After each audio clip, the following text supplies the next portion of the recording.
you evaluate, you do your budget, you have your goals, all of this together to be done by one person, and the one you are reporting to them.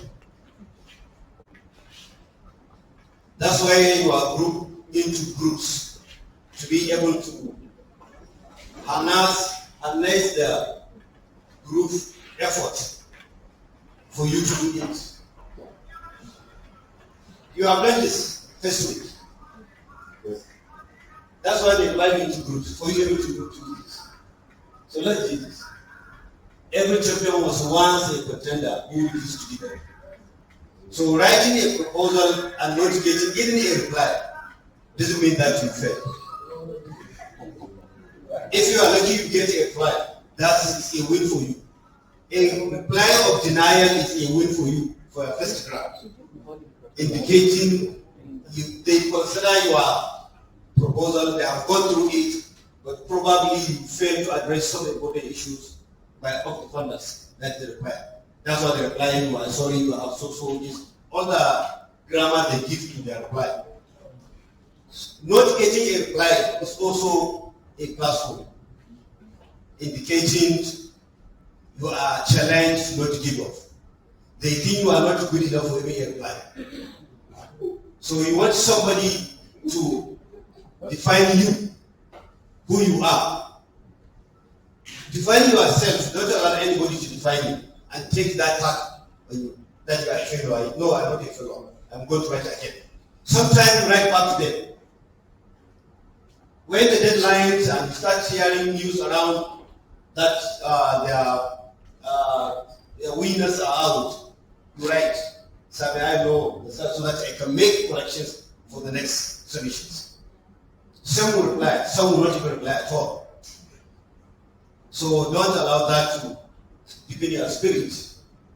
For you to succeed, you must fail to succeed. When you fail to try again, that's when you actually fail. That's a book in organic chemistry. I don't know, all of you have done chemistry at one level or another. Yeah. That this book, FINA, I don't know whether it's being used. FINA. It's organic chemistry volume 1 and 2. FINA has one quotation there that I like very much, that also use that quotations to try where I fail to make sure that I won't fail again.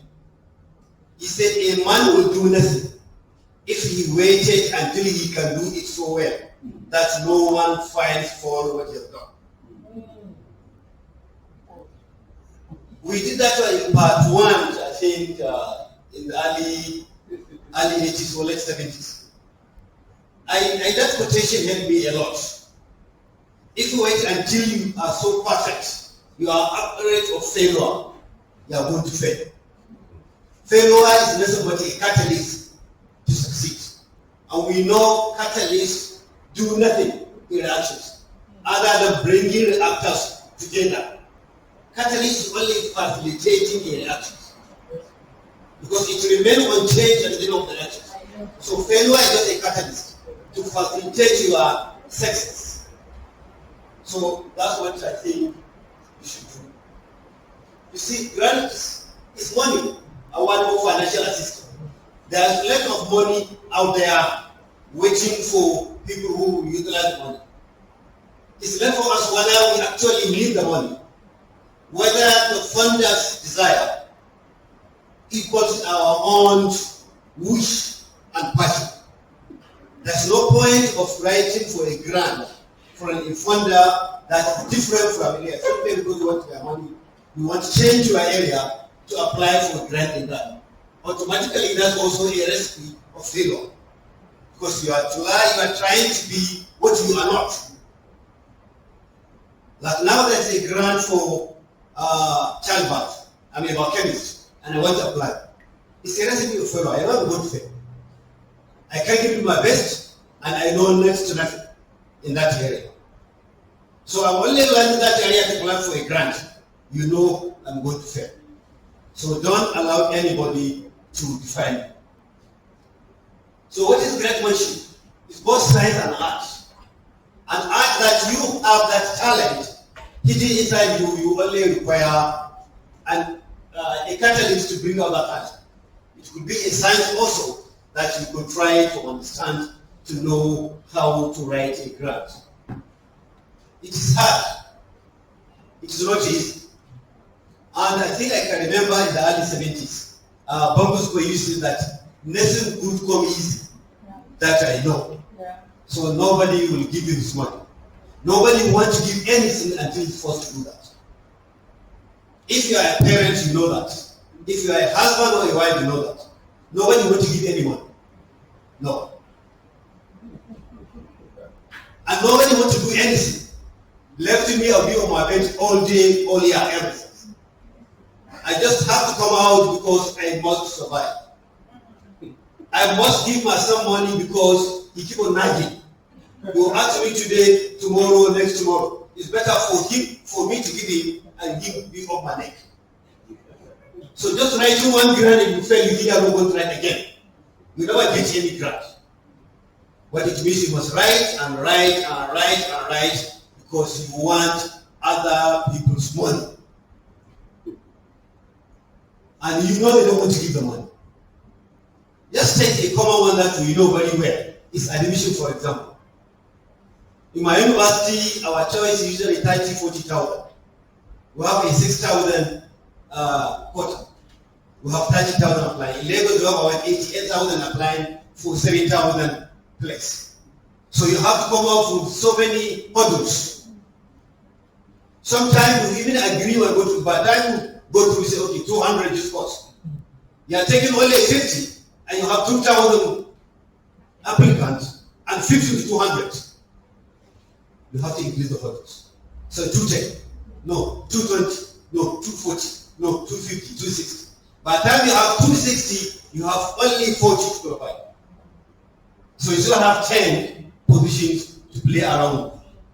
So this is also what grant funders do.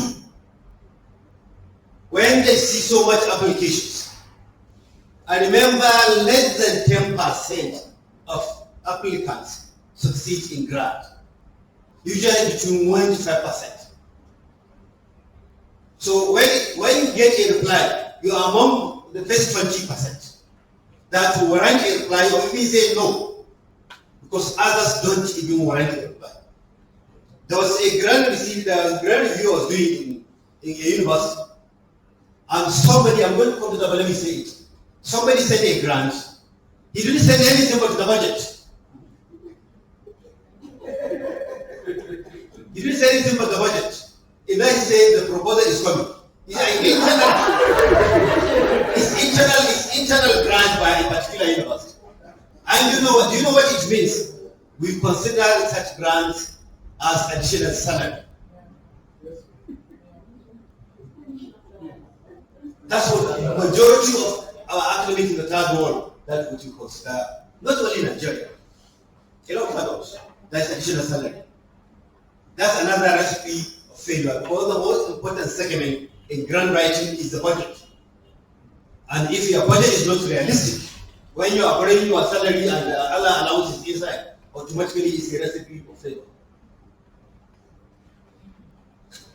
So, who has the money? Government organizations. In Nigeria, we can say Jackson has the money. Unfortunately for us in Nigeria, we have little outlets where we can get grants. At the moment now, it's only Jackson. Some years back, NUC used to give. And during Peter Kobekola time, he came up with central research grants. Fortunately or unfortunately, I was the first. I was among the first to get the grant. And anytime he sees me, he called me with that name. Because by then I was working on male contraceptive. I was thinking of using at that time a corrosive inhibitor as a male contraceptive. And the question he asked is, of all the chemistry, you don't know anything, you are going to research about male contraceptive. And during my student days, I used to be a member of women in Nigeria.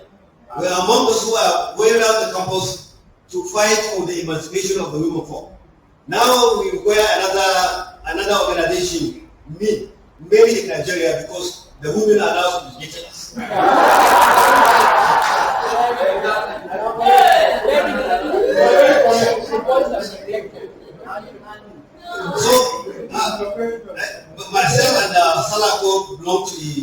committee, National Health Research Committee, we are trying to convince the Ministry of Health to put some money for health research. We need a lot of outlets that people can ventilate their proposal and get some money within the country than outside the country. Because grant, as I was saying yesterday, one was making my comment, is a cult. You have to write and write to get into the court. When you get the first grant, you increase the chances of getting the second one by 50%. When you get the second one, that increases chances of getting the third one by 70%. When you get the third one, you are certain you are going to get the first one. So for you to get, you have to be opportunity to apply to get the first one so that you can prepare your mind for getting the second one. And in Nigeria, we at the moment only takes four. We are trying to convince health if they do. We also try to convince our Prime Minister of Agriculture to also come with another because they have a research center, research institute. So that's what we are trying to do to increase the number of outlets where Nigerians can apply for grants to be able to fund their own. Education organizations. In the early 80s, late 80s and early 90s, university used to give research grant. They call it Senate Research Grant Committee. Every year the universities will give some percentage of their internal regional revenue as research grant to their staff within the university. This is dying or is dead because the universities are struggling to survive. So when they are struggling to pay a NEPA bill, to pay water bills, to do this and that, I don't think you have enough to think of giving your staff a grant. During this strike, a lot of universities faces disconnections from their electric power supplies. Simply because my university is one. I received disconnection from Telco, Kaduna Electricity Distribution. I received one from MTN because I could not pay for my bandwidth. So we received so many of this. So now we are back. You think if I have little, I was thinking of research or administration.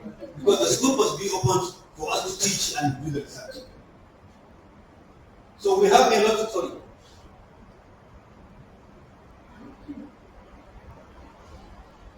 we have a lot of NGOs that are also giving grants. And we have other small businesses and other individuals. Probably Berger will come before I finish. I'm sure I will say a lot on these small businesses. It's a US system where they allow other small businesses to apply for grant or for you to apply for grant to establish small businesses that will increase employment in the country and also research.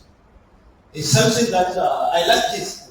The money is not much, it's about $5,000 to $10,000. To Nigerian standard, $10,000, $5,000 is something that we start into research, especially for those who are doing community, using community-based studies. It's something I just sent a mail to my director of research to see whether he can give me one or two call of proposal I can share with him. And I don't think he's going to do because he knows I'm going to be here today. And you know the Nigerian culture, everybody wants to cry himself. We end up when you cry, you don't get it, and nobody gets it, and everybody loses. That's Nigeria for it. Yeah. So let's see the steps. Let's say I'm summarizing on what you have done. I'm sure you have done this during the process of the first 2 weeks. Let's see the step. You must identify your need. What do you want to work? Which area do you want to work? Then when you know your need, then you create a project or a program, then you look for somebody who is going to fund that your need. Then identify potential funding sources, be international, federal, state agencies, foundations, or corporations. You first identify your need, not the funder to identify your need. Usually know your need before you start looking for the grant. Not to look for grant, then you tailor yourself to that grant. By the time you finish, you do grant 1 in this area, you do grant 2 in this area, and 3 in this area. By the time you go to the 4, you get nothing because you see no consistency in what you are doing. You are only pursuing the money. You are chasing the money, not chasing your dream. Grants are supposed to promote and support your dream. So when you did the other ones, you now look for the request for proposal, FRP. There are going to be a call. Sometimes I think 2000, during Obasanjo time, that was 1999. No, sorry, not Obasanjo. Obasanjo era. Nigerian university system will have, no, Nigerian tertiary education system and higher education will have what we call step B, science, technical, post-basic program. It's a World Bank 150 million naira, dollar facility to Nigerian education system. To access free, you write a proposal, either individual or institutions, either in universities, polytechnics, college educations, and community federal colleges in science, technology, and mathematics. Well, because I happen to be, I was an accidental chairman. Accidental, they were going around the universities with their team leader from the World Bank and the NUC. At that time, they don't know even where to house the program. They don't know where to house it. So I made a suggestion to the World Bank. Why not to do this and this and this and this? So they called me for a meeting. I went to the meeting and they asked me to chair. And I chaired the meeting, then the next meeting they asked me to chair, and the next one they asked me to chair. Then I become the chairman. That was the accidental. So when it was moved to a ministry, another ministry, the ministry put their own chairman. One said, I'll either be a chairman or they will take their money away. So I was supposed to be chairman there. So that's why I say my chairmanship was accidental. And unfortunately for me, again, after that, I was also invited to be a technical advisor to the minister when Obi was Minister of Education on that particular project. I survived only 2 weeks and I ran out. I can't work in government other than teaching. 2 weeks I ran out. So we asked for proposals. After 6 weeks, we received 150. 150 only. And only 2 were fundable. Unfortunately, one from my university, one from University of Ibadan. And I said, no, we have to accept. Because nobody ever will think simply because I'm chairman there, that's all my university. We were literally calling people to apply. If I know anybody in Lagos, call them, please apply.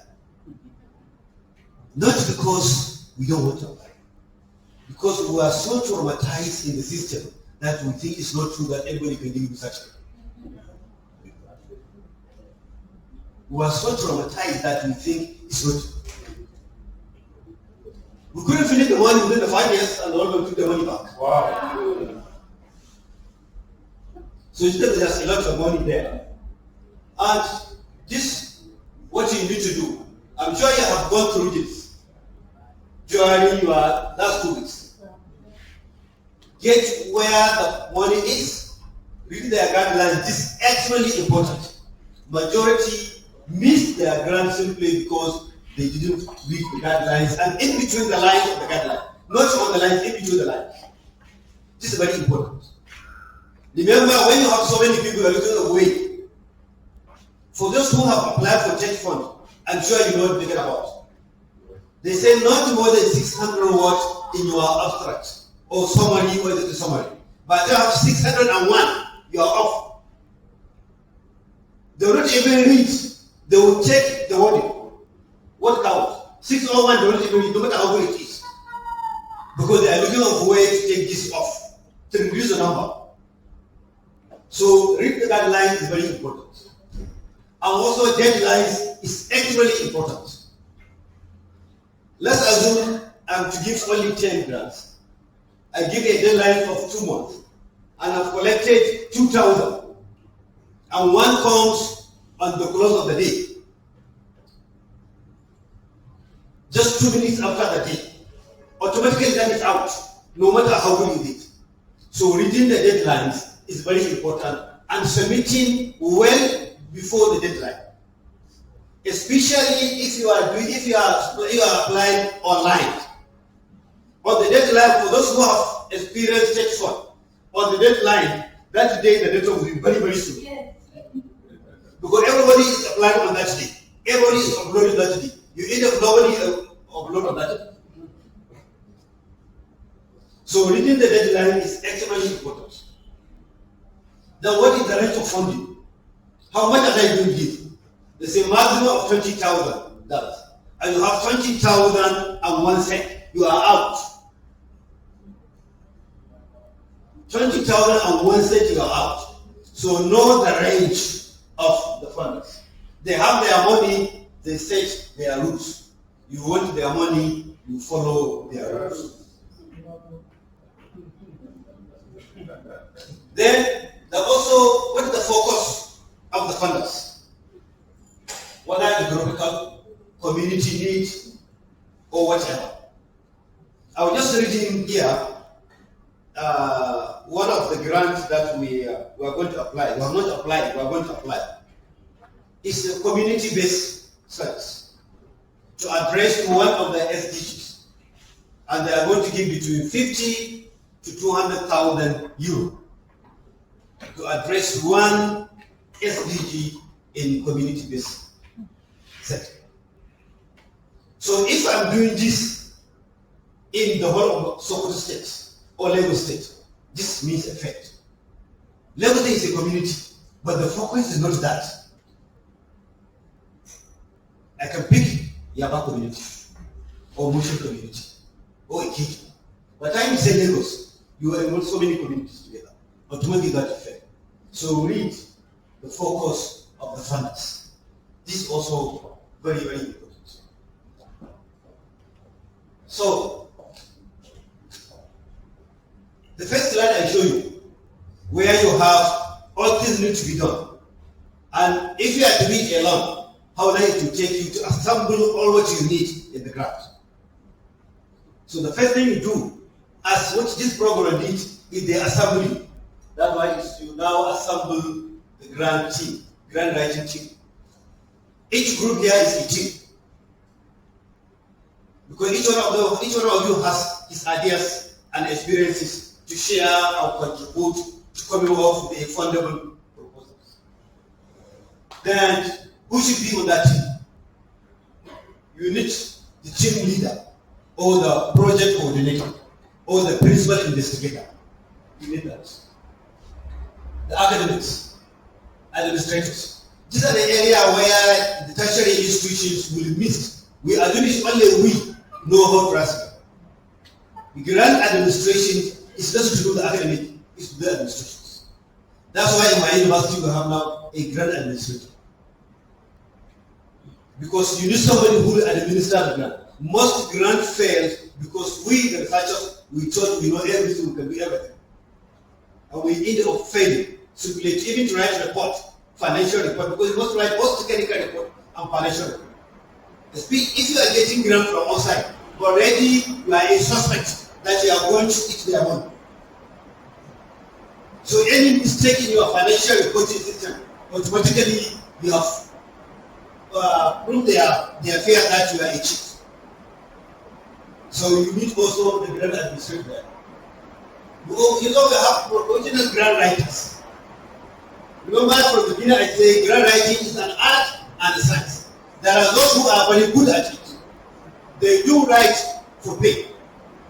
I worked briefly for 3 years in Saudi Arabia. I was doing any work that I was employed for a meeting to go and do. It's a project, research project. I wrote a grant, I won the grant.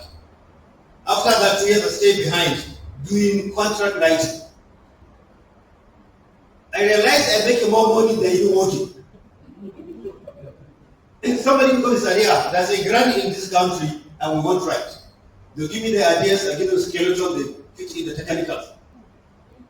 The time I want 5,000 euro, 5,000 soldiers. By then my salary was only 7,000. So for 2 weeks work, I have 5,000. I said there 1 year doing nothing but doing contract writing. I realized I want to be writing for myself. So there are people who are like that. In my university, what we did is we just basically constituted our teams. We also have this team. Because not everybody can write. Somebody can have the idea. But how to actually put it on paper become a problem. So you come to that team, you tell them your idea, they will give you a draft, you fit in, and you submit. So for those who are from tertiary institutions, consider taking this into your institution. It will help a lot in promoting and writing further programs. Then you have to also divide who is going to write, who is going to do research. Because for you to write a proposal, you also have to do research. So somebody is going to do that for you. Remember yesterday, Melinda was saying, your interview is extremely important. Not only important, extremely important. Because 50% of what that proposal contains is within the exam, within the literature. By the time you miss that, you are going to miss all. So who is going to help in putting all the literature, available literature? So within the group team, so somebody is going to do it. Then who is going to identify the gaps? By the time you write, somebody will now look at it within the group to fish out the gaps and fill in the gaps. Then the grammatical errors, spelling errors. This will make you lose your grant. When you have so much spelling mistakes within the proposal, automatically you know the funder will be careless. We lost a grant because of this grammatical and spelling mistakes. Sometimes, I think about 10 years ago, I was approached by a nursing foundation. They give grant on the tuition. I had about 5 of their grants working on NIMR and NIMR and some of this stuff.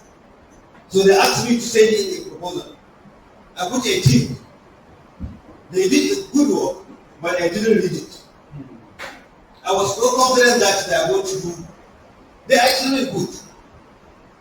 I sent it like that. The reply they wrote is better to say no than the reply. They told me apart. Or when I look at it, say I read it for 1 minute, I can pick so many objectives. So this is also very important. It's something that I don't think is not important. We rely on our computer spelling checks. Sometimes if the writer is in Europe, you are using American English, to him is a mistake. If it's an American, you write British English, to him is a mistake in the spelling. Sometimes you write S-E-N-T-R-E to an American, it's a mistake. It's T-E-R, not T-R-E. So don't rely on computer. Give somebody who is not a member of your group to read it for you. Because you are reading what is in your mind, not what is in the paper. So this also will assist a lot. So this is how it is. You write, you write, you write. Somebody will be on top telling you where to write. So the leader is what is good. You think he's not doing anything. He's doing everybody's work. He's not holding the pen. But he's pointing where to write. And that's what matters. Not what to write. Because when you write what you want to write, not where you write, that writing is what? It's nothing. So that's why the leadership is very important in this. So some grants have their formatting. Follow their format exactly, even if you think it's wrong. There are some that will tell you this is how they want it. You think it's wrong, just follow it because that's what they say. So some will buy a cover page. You see nothing in cover page, the title and their name, you think it's not important. And you put title, name, and your abstract in one page. Automatically you know you are not going to be considered. You are going to have your abstract in the next page. But you don't put it in the cover page.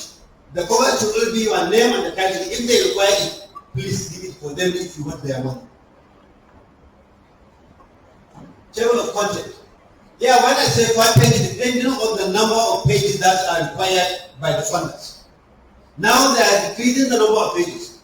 Even the National Heritage Institute is asking for only 12 pages. So when you have your table of content, 5 pages, the narrative, automatically you know you're out. So follow the guidelines of the funders, please. You see, this abstract and the summary, they mean the same thing. And we saw yesterday when we discussed your work, you have the mission statement there, the background, the problem, and the need statement. All should be within your abstract or executive summary. That by reading that to one page, which is a paragraph 102, I will have a picture of the work, which is what it's all about and what it's going to address, or what is the likely outcome of that work.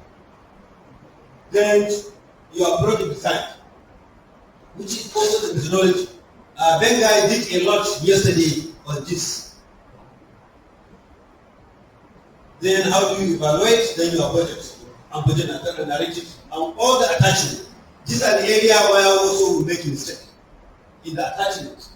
By the time they ask you to add your letter of support, your resume, and think if you miss one, automatically you are out.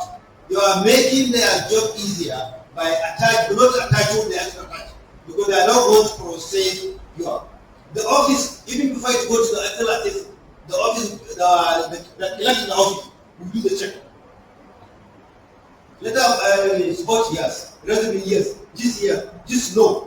So they take it out. So it will leave that stable. That's why you don't even get the reply.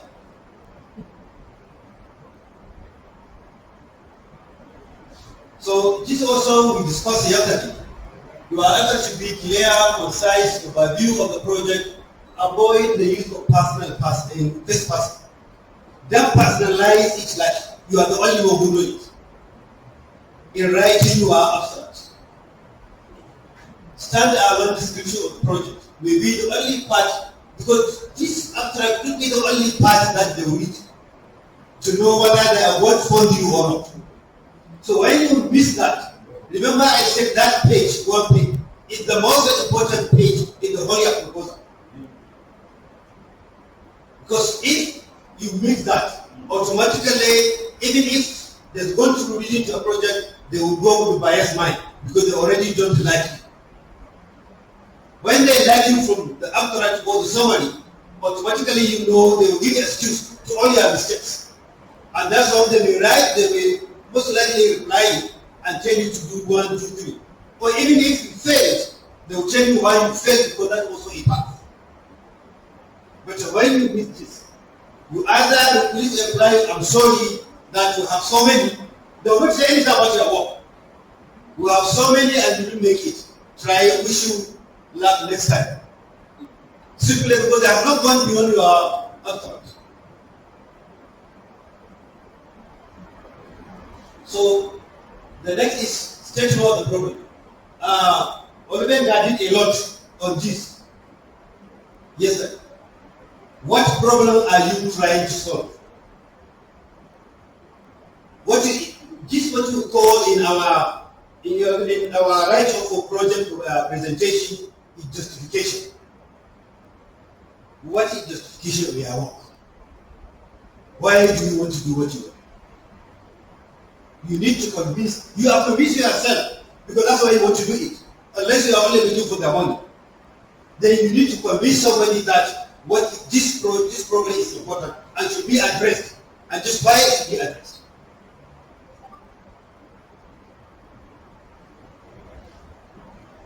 Again, you use active voice. Avoid, as I said earlier,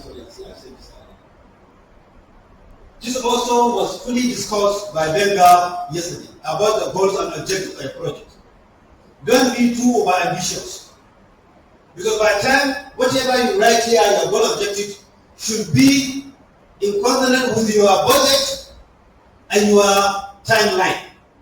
When you say you are going to do 20 objectives for $2,000 grant, they know you are lying. You just want their money. They will politely reply that over ambitious. It meaning that you want their money. There's no way you can do all of this. So you have to be very realistic on your objectives. Must be achievable within the time frame of your work.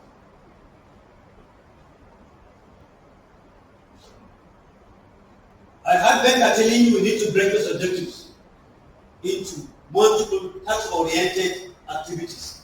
And that will follow logically from one objective to another. We don't want the objective to be disconnected. Remember, we after the attempt which was actually was seen, a bad guy is speaking disjointing among within that abstract. So it must follow similarly from one objective to another. So this is another area of evaluation. How will you measure your success? And who is responsible in evaluating and reporting? So all this I had been discussing. That's why I said it's just a summary of what you have done since last week you arrived here. This is an area also where we miss a lot of grants simply because our greediness that we want more money to fix my car, to go for holiday, to buy chemical for another work, not this work. So many other reasons why we bloated our budget and we end up not getting the money we asked for. So we have to be very, very careful in budget. This used to be when I no longer write. I'm becoming very, very lazy now. When I was writing, this is my area of expertise, budget. Because it's an area that I'm very mean when it comes to money. So get a mean person in the group to be able to. You only get money from me if I have to give you. You have to convince me that you. One time, and if you make a mistake, ask me to borrow you money. If you don't pay me back for the next 100 years, I still remember. And if I'm giving you free money, I'll stop until you pay me the money back. Even if you're my son. Everybody in my house will apply for loan from me. Everybody in my house will apply for loan. Even my small kids have to get a loan from me. I give them pocket money. But if, for example, I give them 10,000 a month for those who are in the universities, and if they need something, I can give them a loan of another 10,000. Every month I will do 1,000 from the 10,000. They need to know the value of money. Yes. Whatever you ask, whatever you are asked and you are giving, you value it. So that's why I'm very good in budget. My friend, I think the immediate boss, he was a DC in my university, and he was, he's from Kano. You know the eco-inclusive.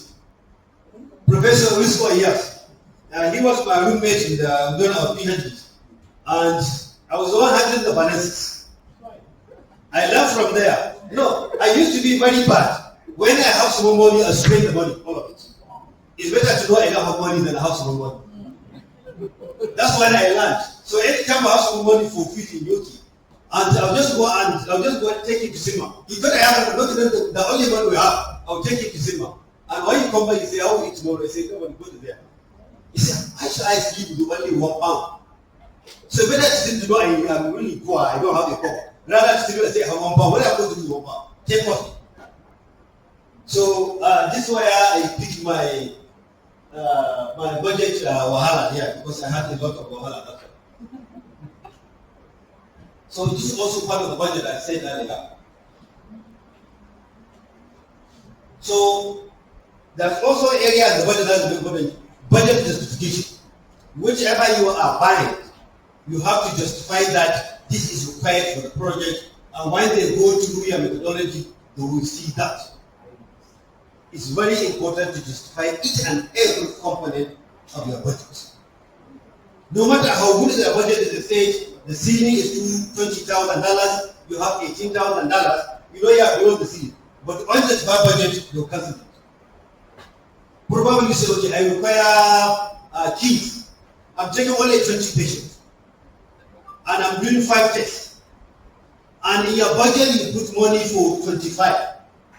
They will calculate how much per person and per test.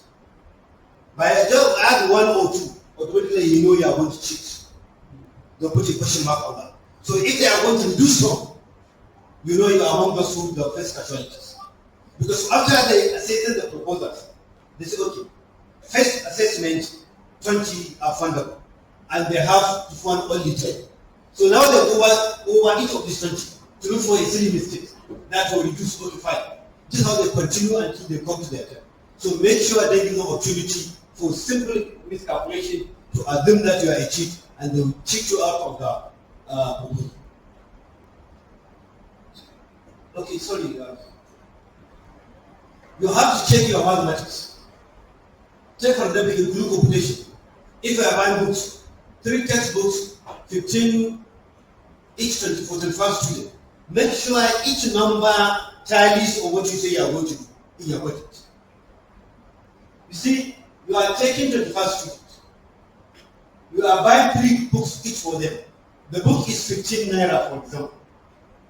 So whatever you are going to do should be multiplication of this. Then I'll do, okay, books, 10,000 naira. If the total could be less than this, it's also a negative, indicating you have not done your arithmetic. So you have to be careful on this. And you have to check and recheck the total. That's an area also whether we missed it. The entry and justification is what, but in totaling you miss out 1 second. Let's assume it's 18,000. And in writing you miss one of 5,000, you put 17,500. You see, it's a simple mistake. It's an honest mistake, but it can cost you that ground. Because if they are going to reduce one, and if everybody has the same mark, you are going to be reduced for this mathematical error. So please, take note of this. So this is why I say review. You have to review and review and review and review. Just to the extent that you will be sleeping and each page is coming to you, you are saying everything. You better do that than submit, and after submitting, probably by the time you click submit, when it's going, you see one is not supposed to be one.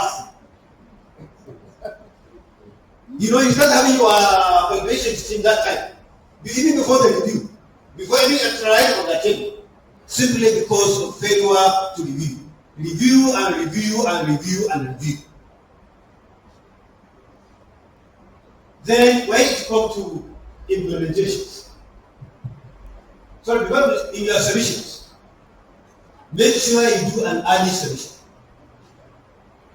Especially for those who are doing test fund grant, because some of you are professional institutions. Early submission better for you because when you submit it, you remain there until the last day. So you can revisit it and do some changes. Some institutions allow that. Some funders allow that. You submit and you have access to it until the last day. So do an early submission rather than submitting on the last day, and in the morning you remember that you missed out something. Or you ask a member of the group to do that, and it's forgotten to do that and you have not reviewed. So it's better to submit early. And after submitting early, if the funders have opportunity for you to revisit, go every day, go there, fish it out and read it and send it back again. To make sure that all the dots and crosses have already been done and you are good to go. Then you also continue to pray. So where do you get the money? You see, this is an opportunity for you going together. You need to network. Most of the vendors work request collaborations with the Nigerian institutions. Pick his number. Remain in touch. Write him even if he doesn't want to reply. And sometimes you'll be so busy to even see your mail. Write again. Don't allow that to worry you. You force him to reply you. You see, and when I say nobody wants to do anything until he's supposed to do it. So by the time he sends mails, he has mails from his student, from his patient, from his funder, and so many things. The least person for him to even reply is somebody he met here. So when you see 1, 2, let me reply this guy, let me let this one. So go on my neck. By the time he replies one, how you thank you, and so I met.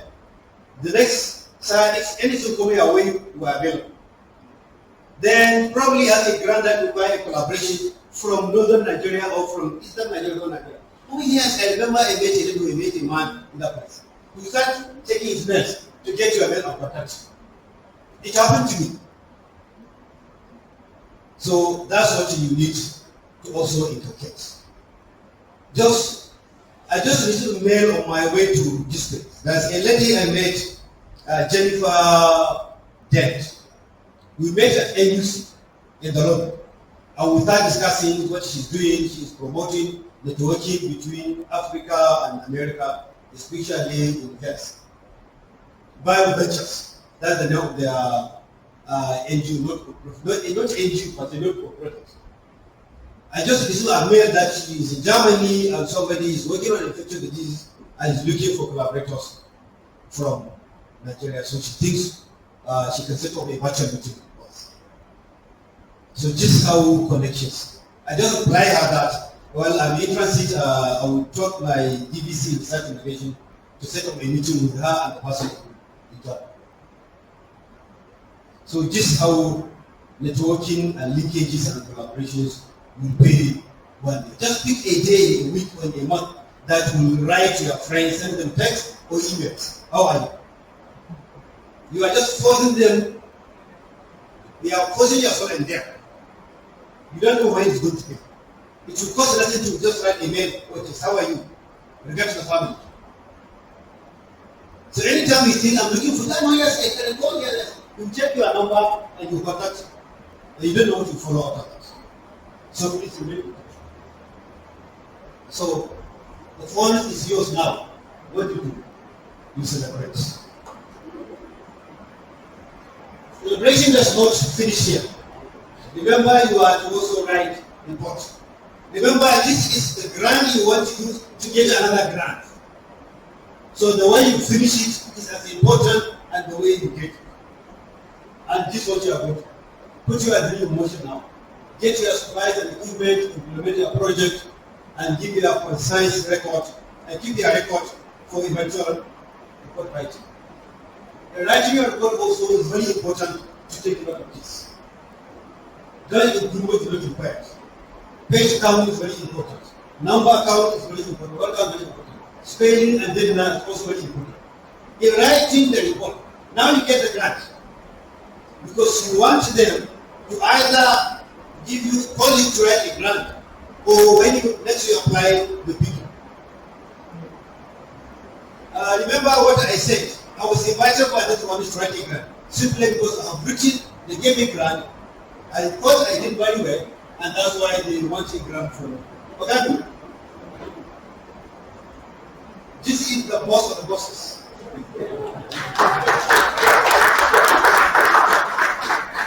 He's a DG, I'm sure you have seen him. So this is what you need to take note of this. This is your license to your next grant. If the reporting and all the records required by the funders are provided as well to as required. You are searching when next they see a name, they will recognize it and probably consider you for another agreement. The same one of these are the final advice on thank you on the God bless you. I need 1 minute. I need 1 minute. No problem, sir. Yes, the next one. I'm coming, just waiting. Yes. It's something that you are familiar, I will take only 30 seconds to do it.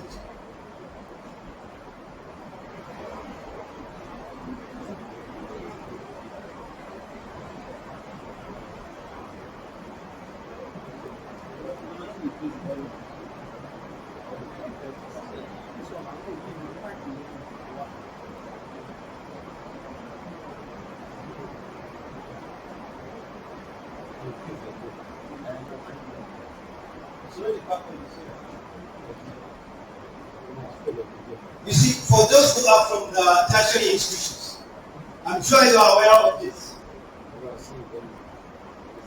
This is a TED Fund, National Research Fund grant application.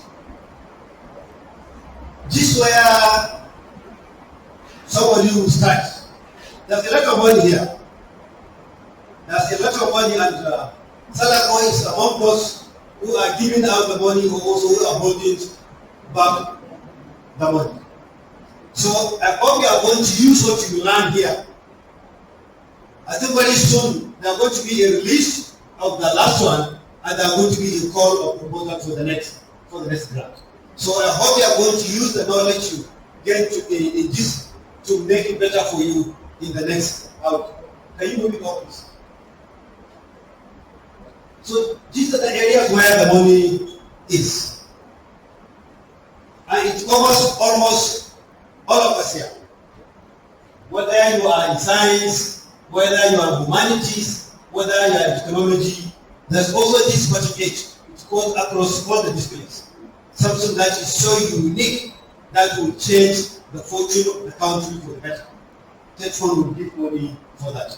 It has a maximum of 50 million naira. This is a national reserve. There's ABI and institutional, which is within our institutions and it's not more than 2 million. So this is where they use that budget to knock out a lot of you in this. One kobo above 50 million, they will not even into it. Your abstract is 6,000 words. One word after that, they won't even read the abstract. As they open it to give them word count. By the time it's 601, they'll be happy. Remember yesterday I told you to write 0 is require less energy than just write less. Speak. Because 0 is to this, you require about 1/4 of the HP.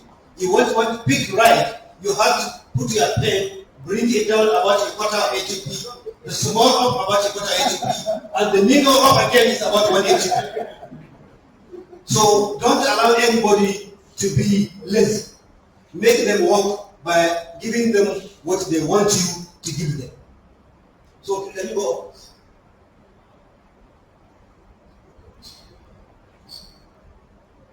So you see, this is an area again, because this is available in Church Fund website.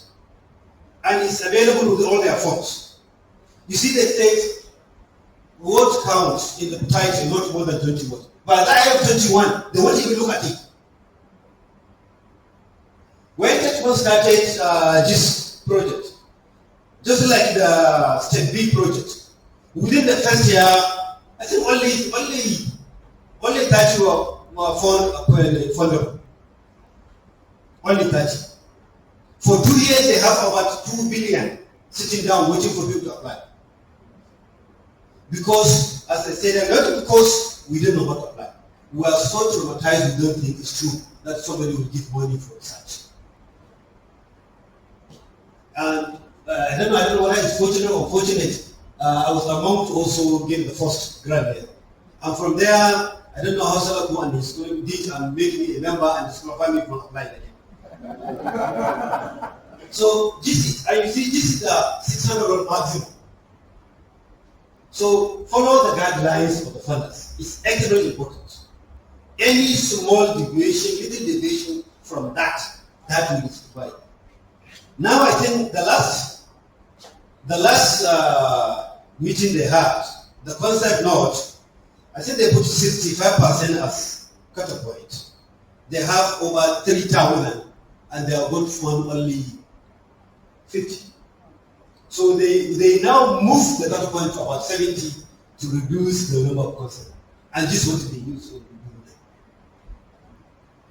Now the concept has gone and people are setting their proposal. I think they made very soon they are going to release the lucky winners and now call for proposal for another one.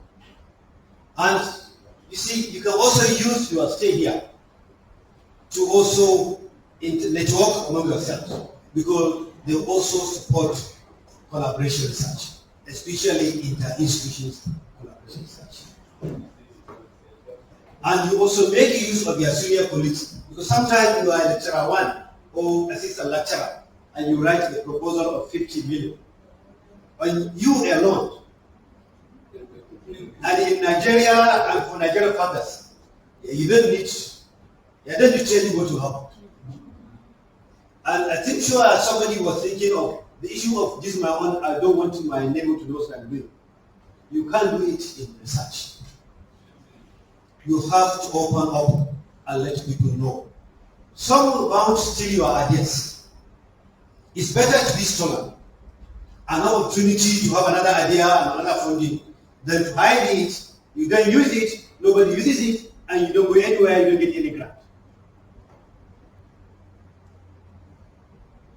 You must know the feel of touching naked flesh for you to know how to handle fire.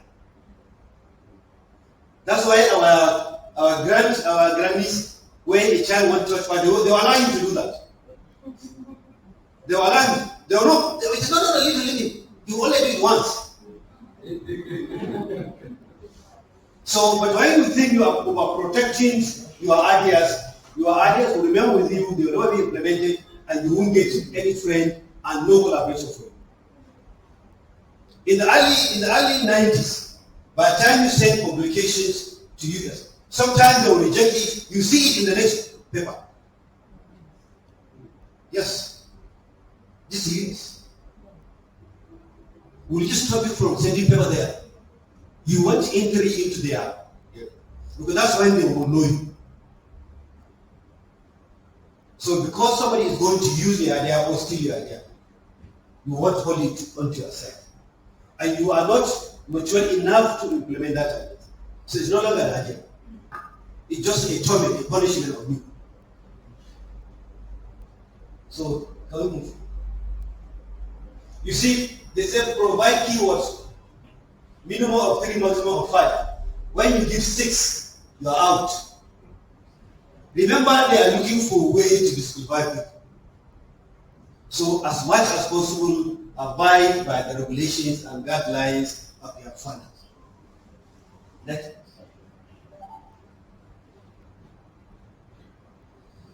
You see, this is exactly what we discussed yesterday with the Olympic. And you are stating of problems, or background, or justifications. So the reason why I brought this is for you to know you are giving enough to start navigating into the waters of fund seeking or grant writing. I look through what you are giving to other things, you are giving enough. This is an innovation that I think NIMR should continue, and if possible, you can ask other regional bodies to do something like that.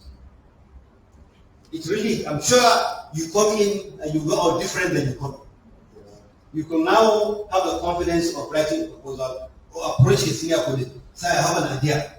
How can you assist? Or you just write a draft. Say, I have it. Can you look at it? If you are working in an area of the senior people you met here, you can just make them a draft. Say, I have this idea. I don't know whether you can assist me, whether it's a publication or a grant. Or I heard something is happening in this place. Do you know anybody in that area who you can link me up with? This networking is gone beyond the grant. The first time, I think about 10, 15 years ago, that's when I met Salako when he was president of Nigerian Certain Nephrology. So when my member of the committee, I was giving his number, I put his number, I said, I just called him. He said, Aladeshawe. So you will have my number, I will continue from there. So just how networking, how you put it. I want to concentrate from committee that. So this is a platform that NIMR provided for you, for your lifelong experience and networking and development. May God be with us. Thank you.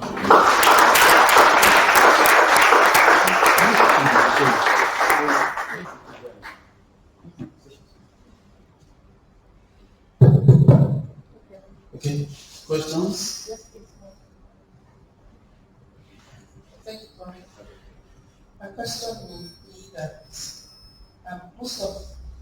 must the budget be the amount be exactly the same as the call on MRFA?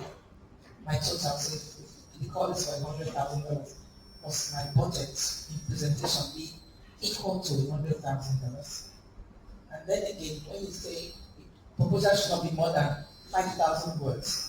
If I present 4,500 words, what does that leave me? Thank you. Our budget should not be more than, it could be less. No one will penalize you for that. And the word is also, no one will disqualify for less. But when you have more than, that's when you be disqualified.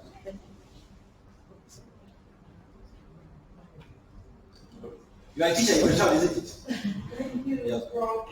Yes, Father, my question is what directly related to what we learned this morning. From just wondering, the number of the grants and take one and open the request for applications are directed towards especially educational institutions. They tell you You either have the title of professor, senior lecturer, like that.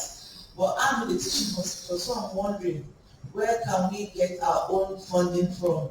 And as if it's not enough, I'm in community medicine, so when they say clinical grants, in the clinic they don't see us as clinicians, even though we're in the clinic.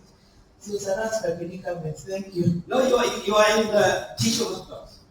That is to be affiliated to the university. Yes. So you can apply as a staff of the university. Okay.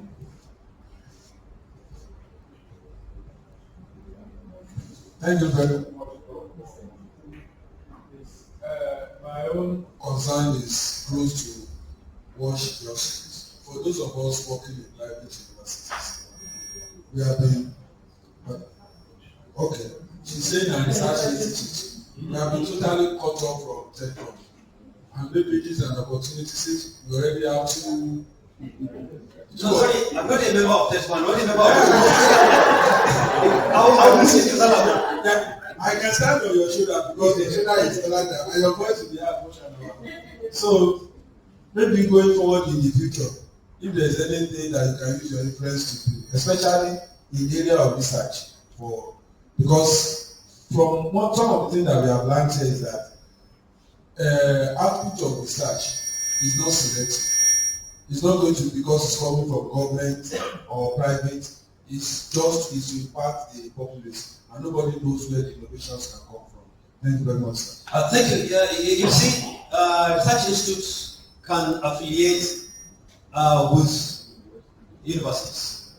At the moment, we are having a grant, a big one, that matter, from Usman Nahor University, NIMR, VOM, Better Research Institute, and University of Jos, and Chemical Research Institute in Zaria. The 5 consortium are working on coronavirus vaccines and Lassa fever vaccines, and probably in the next few weeks, we'll be ready to roll out pre-clinical trial. So, only 2 universities, 3 are research institutes. So, it's how that's the end of this meeting. You are networking between those in the research institute and those in the university. That's why I say what Salako did here, or and is doing now, is an innovation that should be copied across the country. Give platform for people to network. You see, this grant we have is through the networking. They just call him, what can you do something? They just call him. I said, let's put the young people. We know we are probably better to go so. And we just tax them, and they are doing it. So it's you to network with the universities. A lot of professors from University of Lagos are in that. And professors from here and staff are also teaching, also supervising in Lagos and last. So it's depends how we make ourselves a system and also approach the institution close to the institute and see how you can work together. Okay. And again, money is not only from telephone.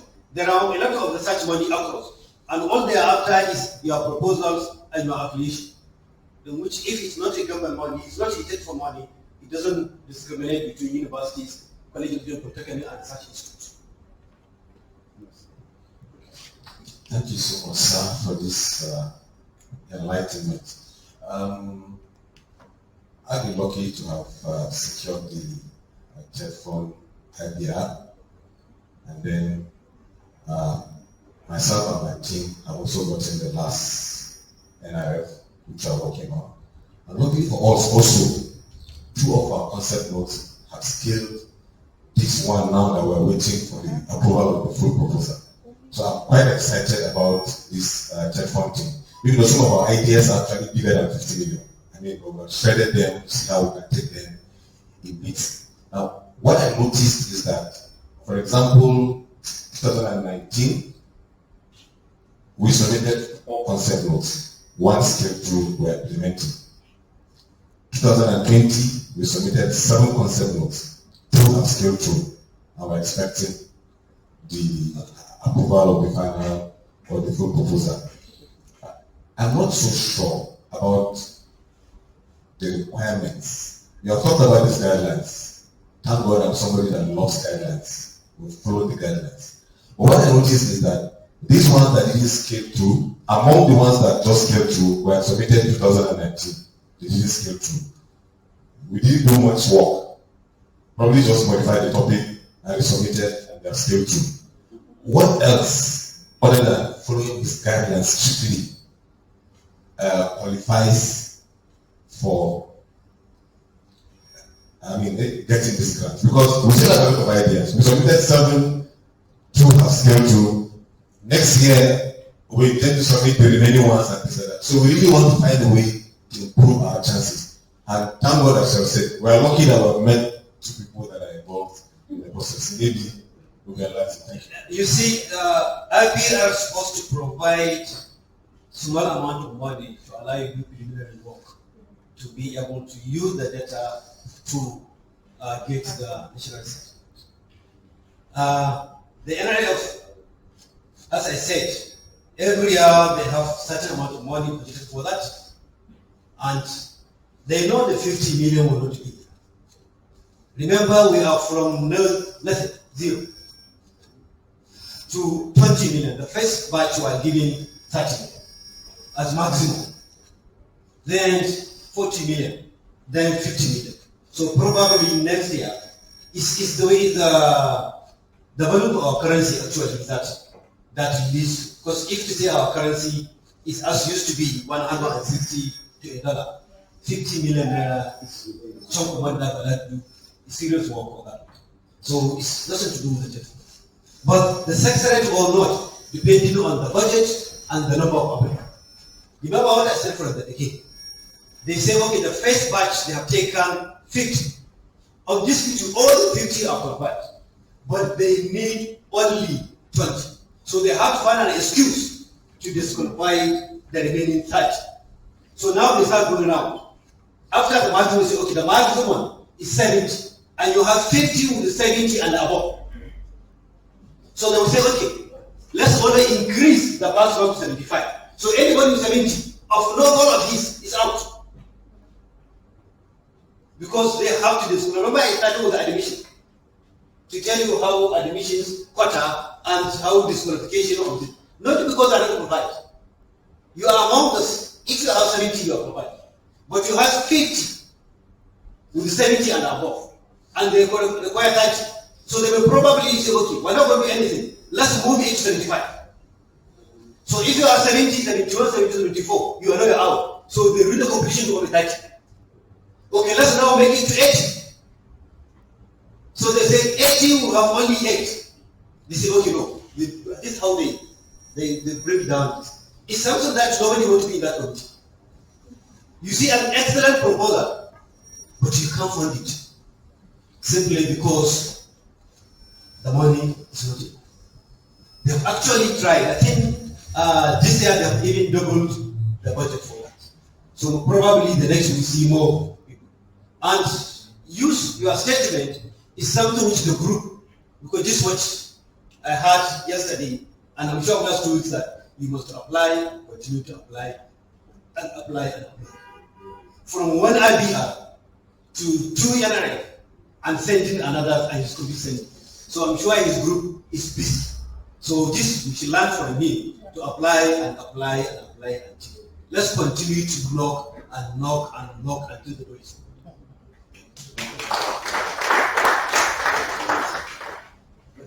open.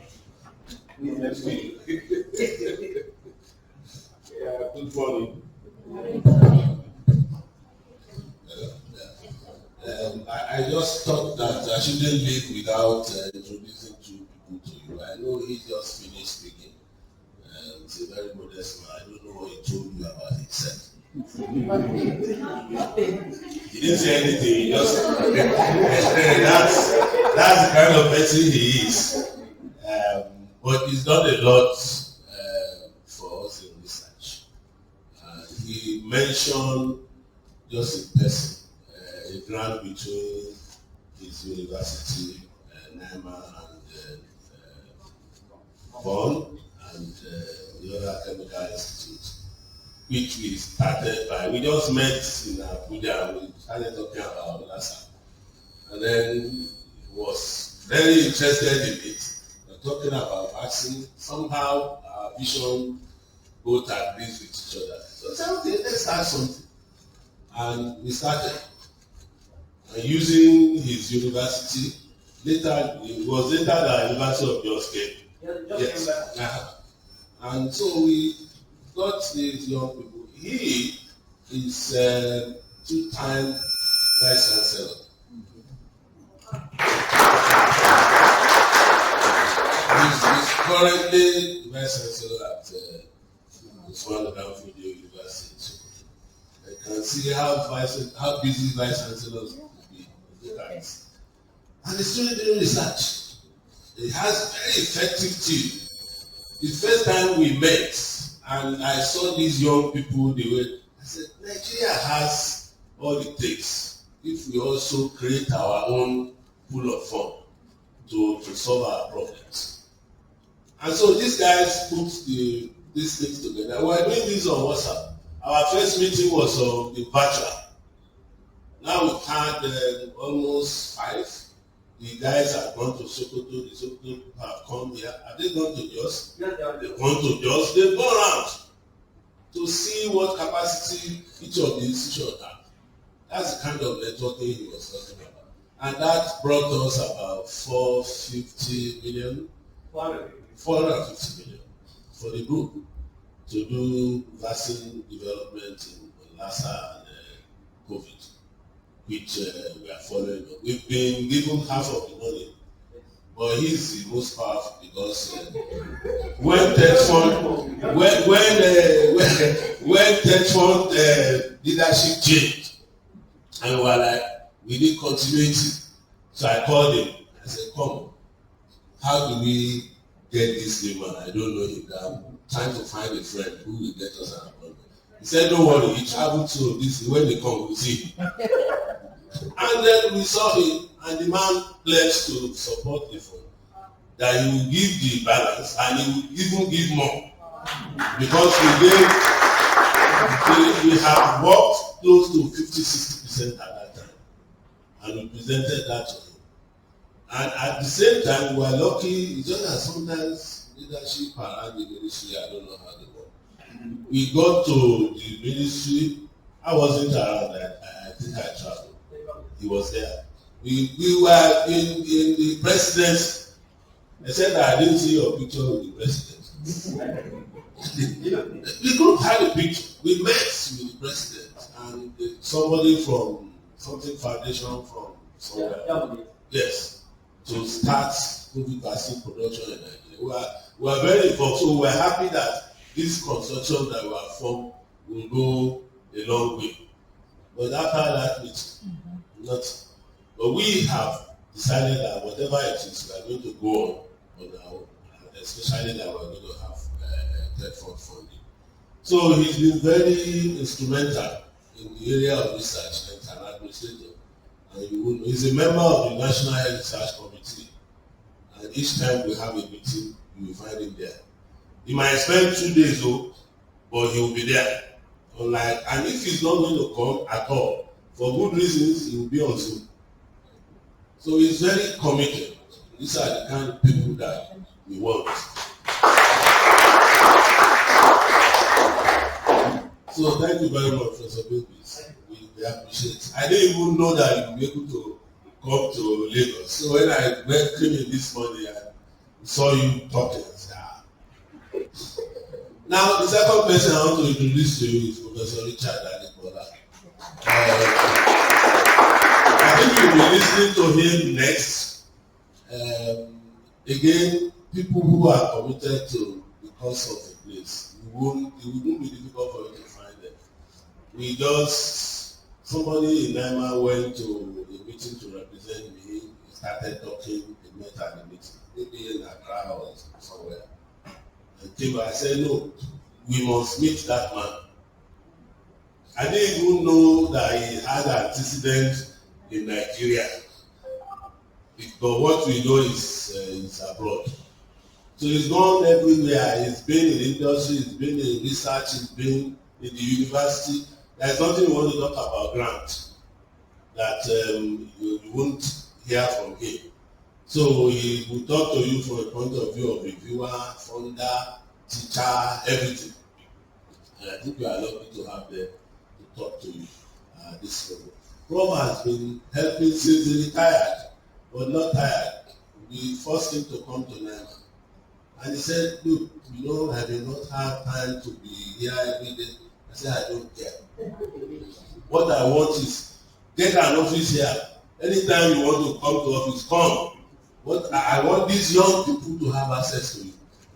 So that you can use your network, you can use your, and since then, we can't count how many networks or grants that he has helped the people to build. They write a grant and somebody is bothering me and say, look, me, I'm an Adesina, go and meet Prof. And then if the institute is writing a joint one, I'll call him and say, we are sending this to you. We want you to read it before tomorrow. Say, I'll try. And he will get it and get his comments. So, even we as an institution sees him as a mentor. Today we have a number of foreign grants, many of which, before we got them, he has had a look and made suggestions to it. And he has brought so many things for us that we are also working on. So I want to also thank Prof for that. So I hope that you are not bored. Even if you are, this is the last week. But when we created the curriculum, some people thought it was too long. They felt that we should shorten it, that the first week should be actual. But I have this conviction that it should be like a school. Not 5 days, people come and talk theory. Everybody goes, you don't know what to do after that. So stylishly, I insisted that let's have something. Let it be like a school in NIMR. Go to 3-week school in NIMR of research academic school. That's where we are going to.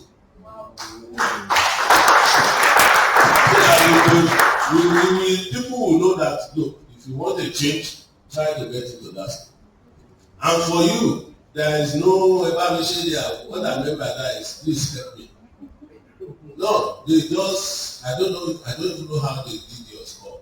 But there are 130 something applications. And 30 something of you are here. So it's purely by merit.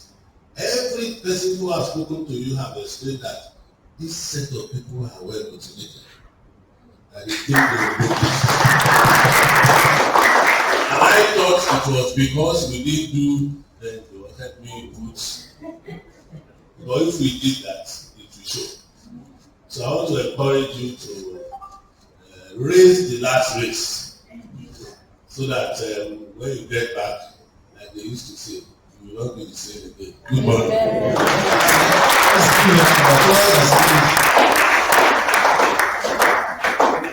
Okay, thank you very much, Prof.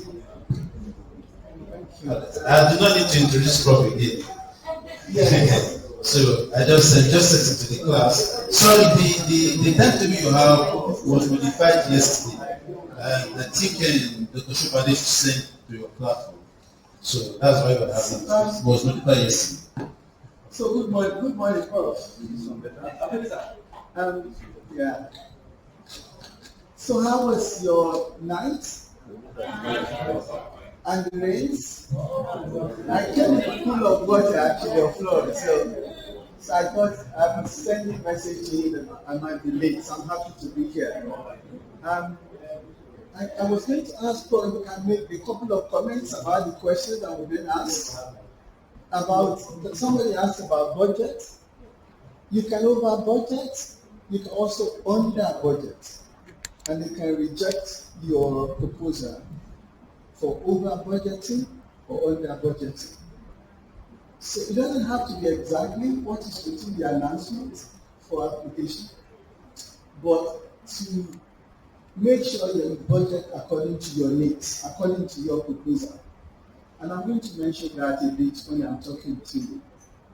There's another question about ideas. Remember what I said yesterday?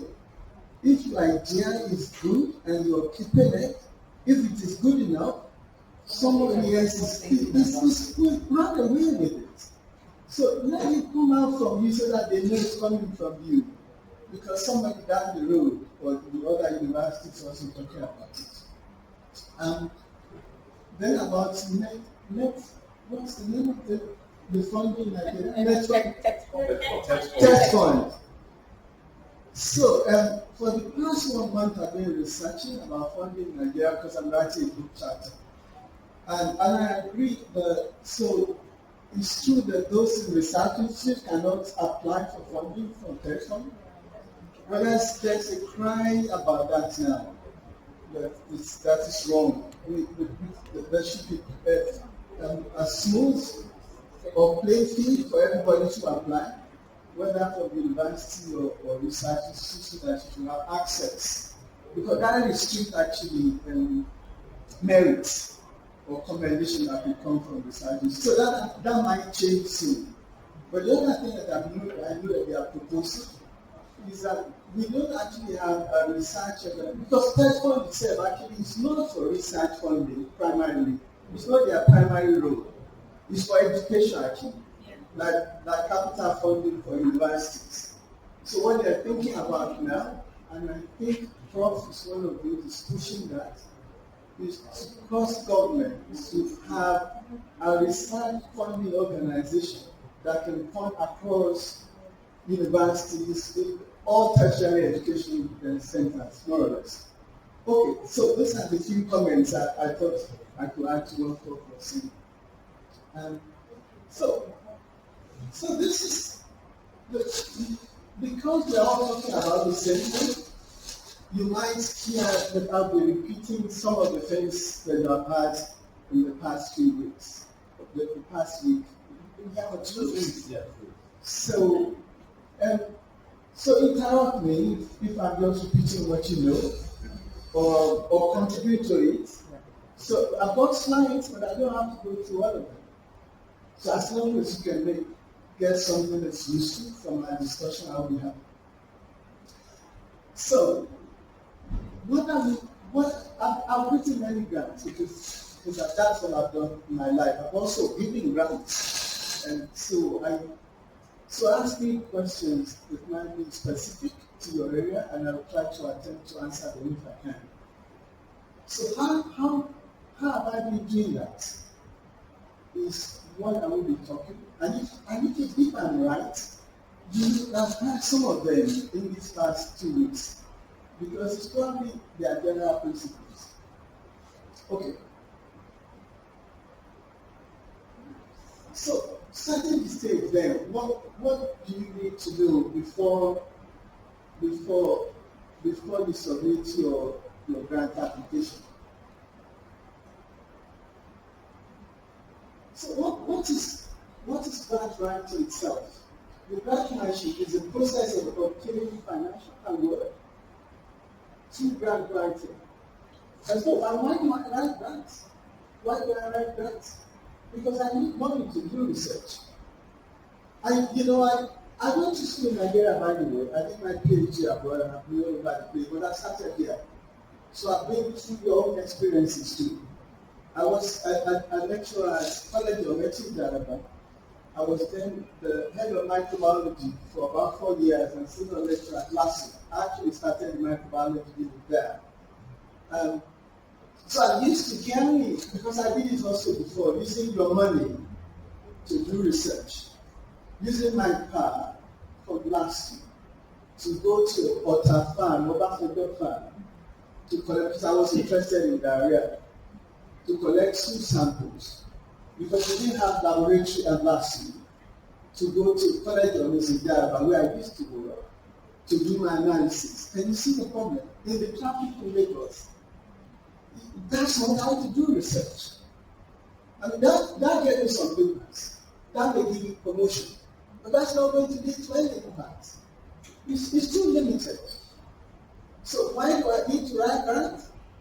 Because I need money. Because research costs money. And good research, it costs good money. You need really good money to do good research. If you want to generate credible data that can lead to impact, that company will be looking out for you because they need you, because they need to answer to their questions, to form policies that can influence people.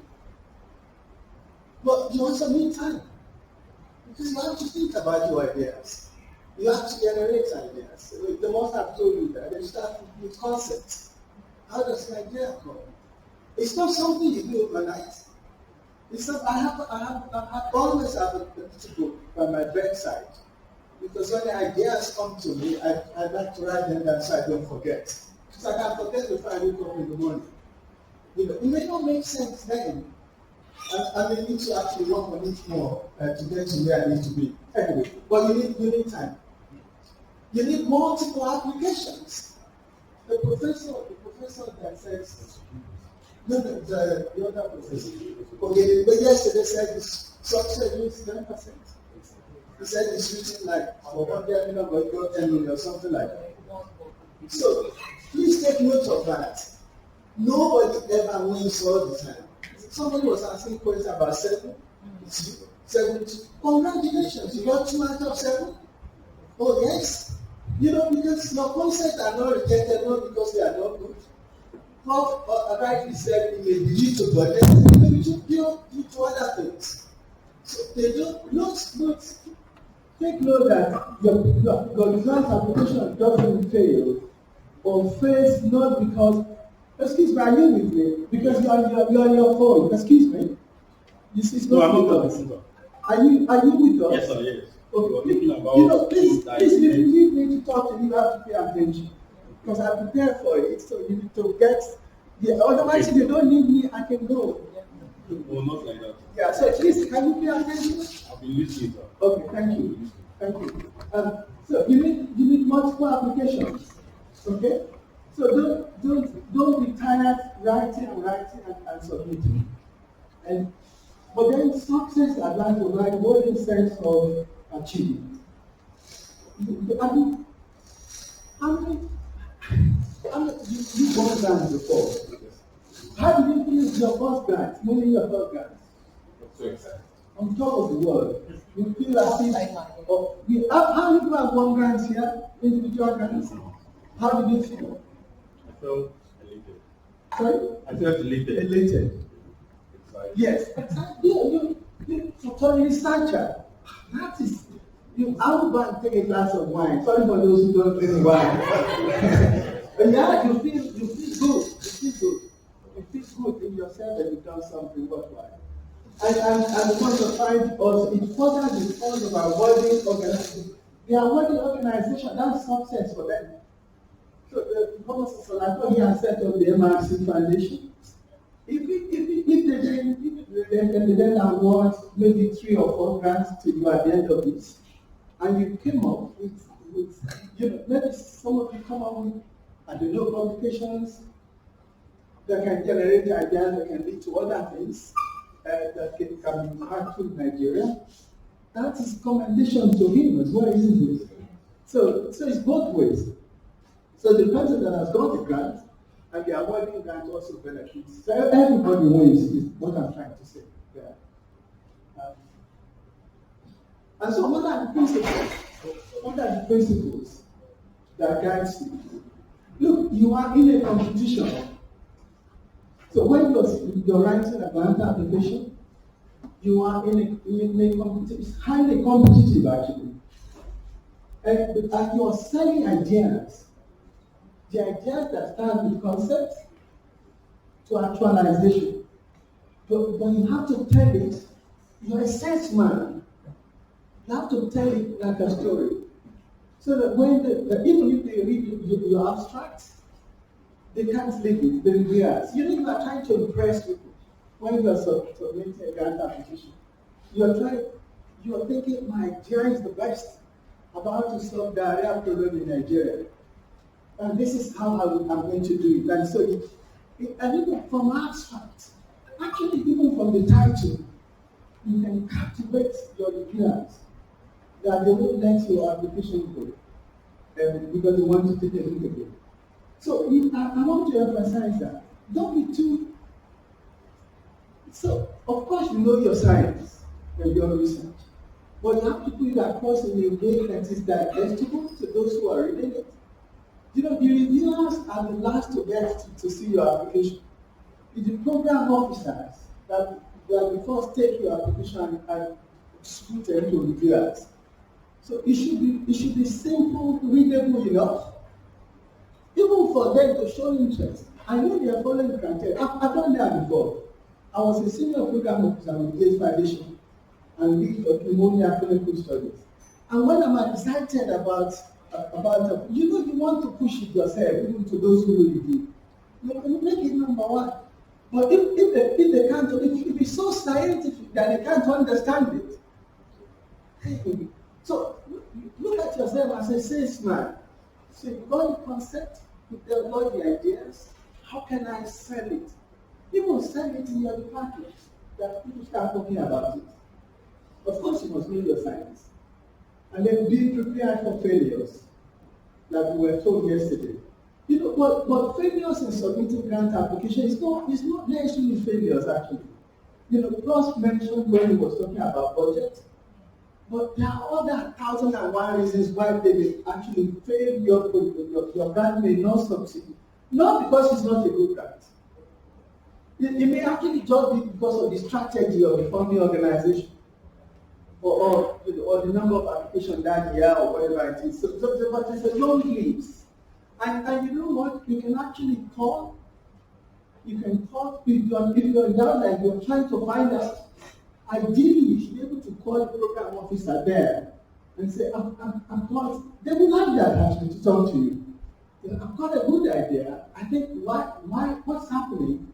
And if you get the reason, like Prof said, they will say, look, we have just too many applications with good idea this year. And because of the funding, we can only do 7 out of 30 that we got. And because you are talking to them, they know you now. They may encourage you to submit the next time. And say, look, but you can try next year and see whether they have funding available. So be prepared. Don't be discouraged when if you are sure of your science and your concept, you are not your proposal properly, it's been reviewed across the first submission in your collaborative network, and it still fails, don't be discouraged. Because it may not be because the proposal is not good, it may just be because of other reasons. But like I mentioned, you may actually find out if you want to. I wanted to share a few slides. Can you see the rate of this is NIH, yeah, you can get this in their website. Actually, most funded organizations, the success rate is about 20 to 30%, sometimes less. So can you imagine that? So many applications actually, even when they are good, they don't succeed. For NIH, it's usually around 30%. For welcome trust, you know about welcome trust? So it's usually, that's about 35%. So there you are. So but the best, even for somebody who was writing grant application all his life or her life, you don't win all the time. So what looks like no results for another. So what do I do? So I've developed my concept. I've followed all the things you've been taught in the past 2 weeks about a good proposal. I'm now thinking about awarding authorities. Where are the sources? I know the sources are limited in Nigeria. Apart from Tech Fund, I'm not sure. Are there other organizations? Not yet. Not yet. Okay. You know, but having said that, we don't make use in Nigeria. We don't make use of opportunities abroad. You know, I was in the past 2 weeks. I've been looking at how we do research in Nigeria. Can you guess the percentage of contribution from outside to Nigeria research? It's about 1%, about 1.1%. It's unbelievable. We're probably the lowest in Africa. We tend to do, we are trying to augment all the time, but there's money outside and we are not accessing it. Welcome Trust have a big grant. I was one of their reviewers in the early days. I think they've gone to the third phase now. What they call that with Welcome Trust is to develop leadership in Africa. But not a single application from Nigeria was successful. Actually, I think there was only one submission from Nigeria. Unbelievable, and we are the biggest. We have the highest number of universities, we have academics, we have intelligent, knowledgeable people. Is it that they don't know? I don't know. Prof, we may talk about that later. So, this one of the reasons why I wanted to participate in this, because I was away, I said, I hope I will be here, is I think your privilege. I wish I had the opportunity that you had now when I was at last lecturer here in Nigeria. We don't know. Many of us actually don't know how to write a written application. We don't. It's like love letters that I get when I was at the Gates Foundation from Nigeria. Nobody's yes, and you are competing. Do you know why that happens? Some people will apply from their department, the head of the department will not know. Everybody is hiding everything that everybody is doing. You don't do research like that. You have to expose it. The first critique should be from your department. So I worked with MRC in the UK when I was in the Gambia. No application leaves MRC without the scientific coordinating committee looking at it. The committee consists of about 20 of us. All head of departments, even those who have no knowledge about what you are doing, they will look at it. Can they understand it? Can a sociologist understand what you are trying to do about genomics? Because he needs to understand it. He doesn't need to know the intricacies about how to do it. But if it's not readable. And they're going to ask you to go and do it again. They are not going to be part of your team, but they critique the thing so that what is actually living there has a chance of competing outside. When I sat at the Gates Foundation, many applications I received from Nigeria, by the time they get to me, it's the first critique. You just feel that certainly nobody has seen this application before. If even the title is wrong, they're not following the announcement, they say submit 20 pages, they're submitting 30 pages.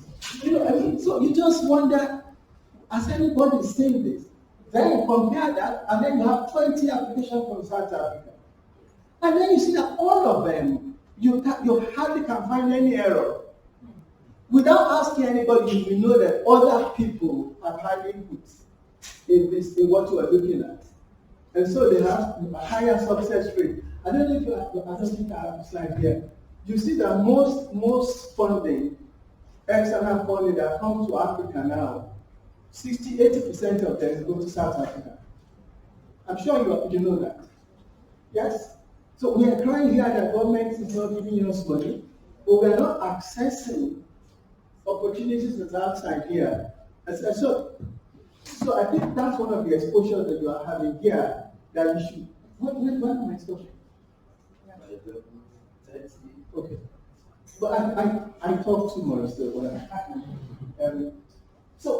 so that's so I think about I'm talking about how do I do it. I think about my concept. I develop the proposal and I'm going to show you how do I develop that. I think about what are the sources that I can submit the application to, relating to what I do. You know why that's important? If Tech Board is announcing funding about, and this has happened recently. I was part of an expert group in Nigeria during COVID that we have been asked to review. I think Central Bank gave, I don't know how many, big money. The big money, 500 million. Prof, the success rate was like 5%. Many applications that I look at some of us. You saw some of them. Completely unrelated to the announcement. It's unbelievable. They didn't get a window. So Central Bank was trying to do something quickly for COVID, And they said you must have done preliminary study, animal studies. They want to fund people who are ready to go into clinical trial. And then you see somebody who are still talking about concept. So I don't know. So we need more of this. More of this. Because these are from professors. They are knowledgeable people, but clearly they don't have idea about how do you process, how do you do. So this is important. Okay. So setting the stage. You need to give yourself time. Ideas don't come overnight. Ideas that will win grants, that will have impact, they don't come overnight. They may strike you overnight, but they will take some time to develop, to polish it to something that is fundable. In my own experience, it takes between 6 months to 1 year. Some people will be smarter than me, so that doesn't mean somebody cannot do it in 3 months. I'm not very smart. But you will need time, just what I'm trying to say. Generate research ideas, you must be on top of the literature. You must know the field in and out. Because there's no point repeating what somebody else has done. Or if you want to repeat, and you try to introduce something that was missing, so that you're actually contributing new information or new idea. God must be driven by curiosity. If you're this year, you are still sitting here with us here, it means you want to know, and you need curiosity to do research. Because some people are not meant to do research. So if you think you don't have the curiosity to drive to do that, don't do it. Do what you learn. I enjoy research. You must have the passion. My wife thinks I'm crazy. This morning, because I'm retired, and this morning I came from making floors everywhere, honestly, on the road. I sent him a message. He said, I'm in the floor, but I'm coming. Because I want to be here. And that's why I'm speaking to you. Please, because I'm excited. Be excited with me. So a researcher, you have to be excited. When I think about an idea of going on my plate, I like it. And for me, yeah, anyway. But you need that. So want to spend the time. It may come from observations. It may come from, an idea comes from observations. So you are going to your village. All of us come from villages. There's no health center there. And the child has fever in the night. And so you start thinking, what can we do in a village in the night where there's no hospital with fever?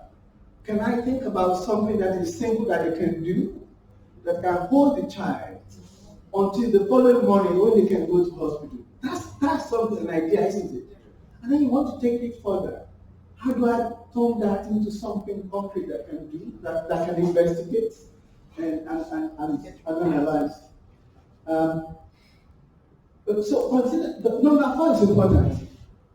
Number 4 is consider what is novel. If you want to win grants, what is innovative, and what is going to be the impact? I know they were talking to you about that yesterday when we were speaking. Because, like I said, equally, I've examined.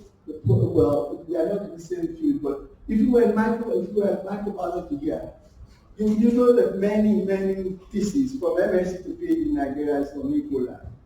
Urinary tract infections, Ebola, tuberculosis, Zika. There's nothing you want. So if you want to do something, so what is novel? So when I'm reviewing a proposal, I'm going to look at what is new here. What are you trying to contribute? Are you going to just say the same thing again, but increasing the number of Ebola strains that you are looking at?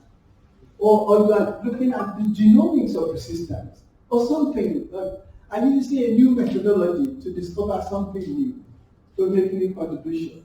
What is innovative? Innovation doesn't mean it has to be new. You may be looking at something that is old with a new pair of eyes, or new technology or something, to generate new ideas. And then, of course, impact is important. And I think we mentioned that briefly yesterday. You cannot, to get impact with your research, you need to think bigger. You need to have a bigger vision, honestly. if you want to solve either regional or global problems. And then number 5, I think I included that because of the setting where I'm speaking in Nigeria, where everybody just wants to do their own thing. You need to expose your draft. Take it to your department, take it to your colleagues. You have a research team, everybody there must be able to contribute to it. Maybe look at your grammar, it may not even be the science. Something like you're missing.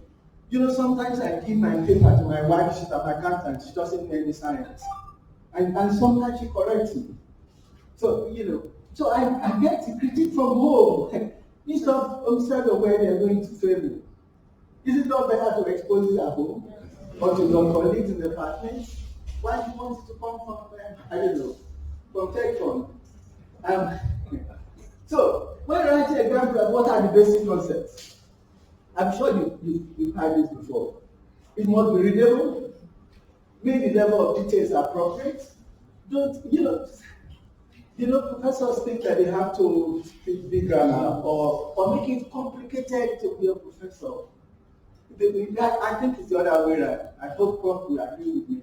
If you're a professor and you know your subject, you should be able to simplify it that a primary school child can understand what is malaria.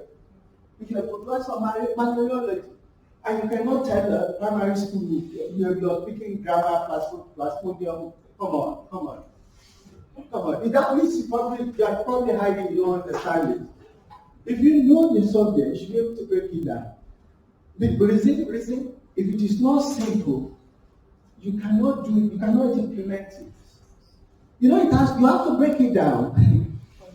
So you have to simplify it because you have to turn that into methodology, something that they can do. And to be able to do it and get results, has to be simple. I have clearly defined research questions. I'm sure they told you that. Your hypothesis, your goals and objectives. Goals are something you're aiming to get. You may not even be able to reach it, But the objectives have to be specific, have to be measurable. People mix them up. They're two different things. So you have 2 goals, which is really high, what you're aiming to get as impact eventually. You may not get it with 1 or 2 proposals. But this proposal must have specific objectives, the one that we want to fund. 1, 2, 3. This is my primary objective. This is what I'm going to do 1, 2, 3 to get it. That's what they're going to be measuring as your milestones to complete the funding for you if they want to. So do you get that clear? Thank you. And of course, think you're going to hear that from me several times. Think about people, they actually score them. They have scores for them when they are reviewing. Is it innovative? Is it going to have impact? So, have a clear and logical presentation of your idea. State the problem or hypothesis, state why the issue is significant, state what you are going to do, explain how you will carry out the proposed work, include plan for dissemination of results and potential impact.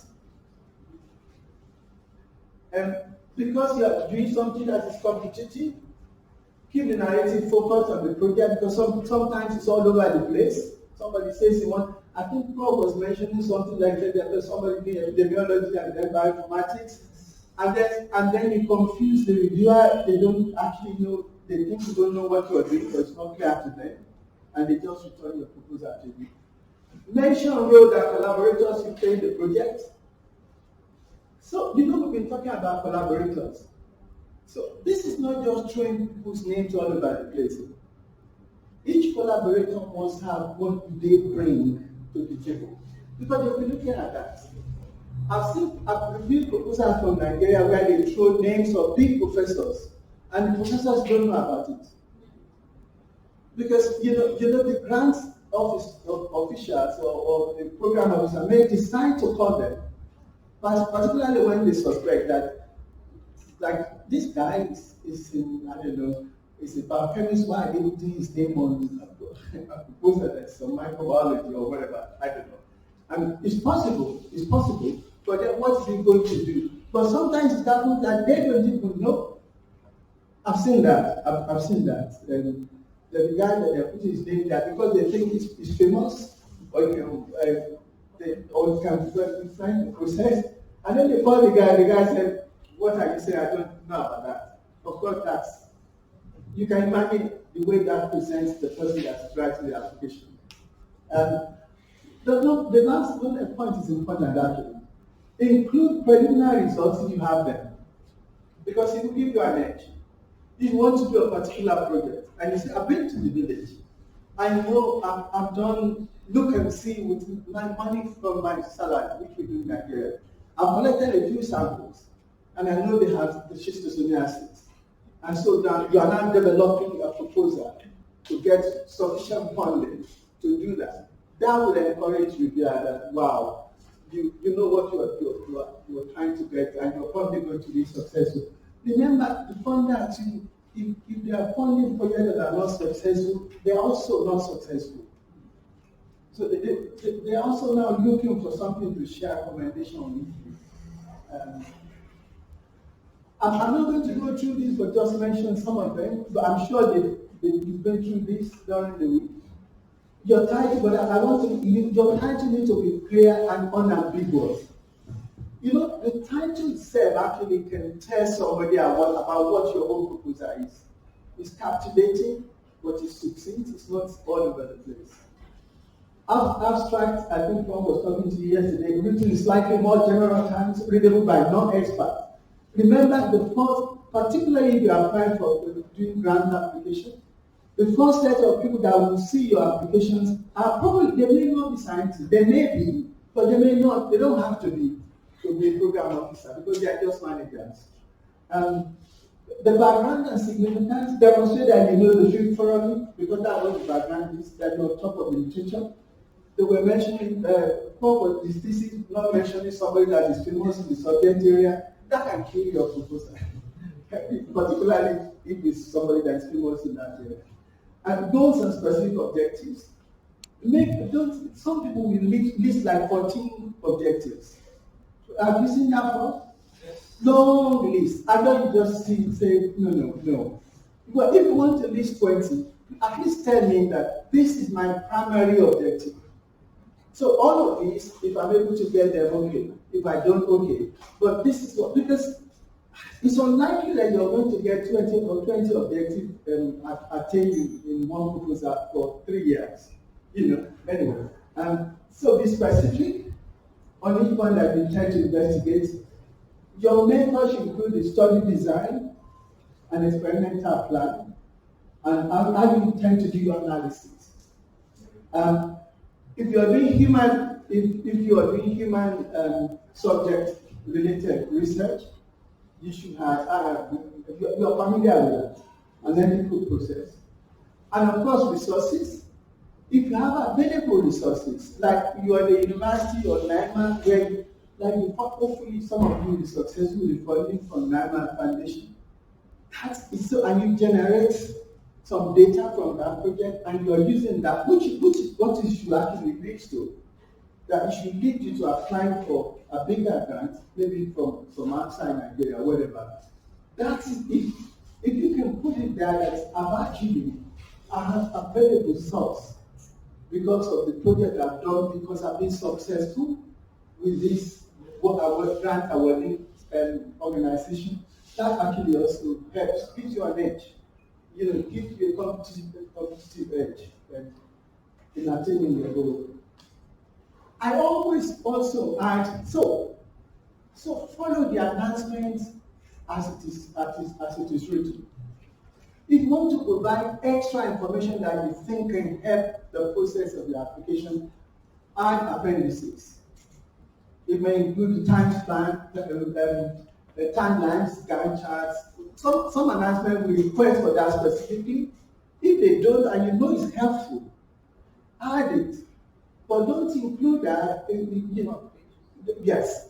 Do your main thing according to the announcement. If you have extra bits, nobody will penalize you for that and put them in appendices like letter of support from institution or top professor that you have worked with who is supporting your application and using to write you a letter. There's nothing wrong with that. But put them in a package at the end of your proposal.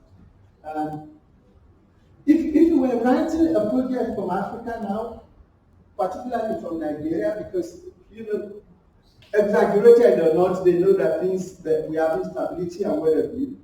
And so I would be expecting that you talk about that very submission application that I may have problems in the areas where I'm doing my study. But I've thought ahead.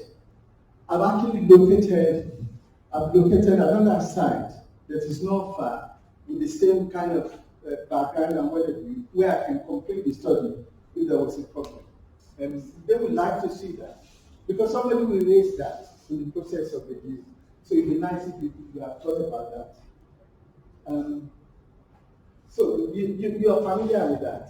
Put a Gantt chart that indicates the timelines of your project and what you actually aim to achieve at every stage. In some announcement, they will actually ask you to put it there because it's according to that they will keep everything, because they give you the fund. They don't give you the whole money as you go. Prof, you got half of your money or something. Then they say you have to get to a particular stage before you get the next one. And that will show clearly that you are putting the thought there. When I was in a funding organization, we always look for somebody who's thinking ahead. Because, because the funding organization wants to be successful, they don't want you to generate data and then that's the end of the road. If you include a plan that I'm going to finish, you're going to fund me for 5 years, but I'm already also anticipating and talking to Tech Fund or WHO or whatever. So take the result of this further to do something.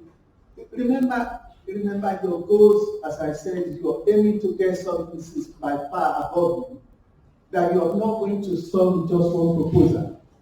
So if you include that I have a plan for funding to ensure sustainability of my program.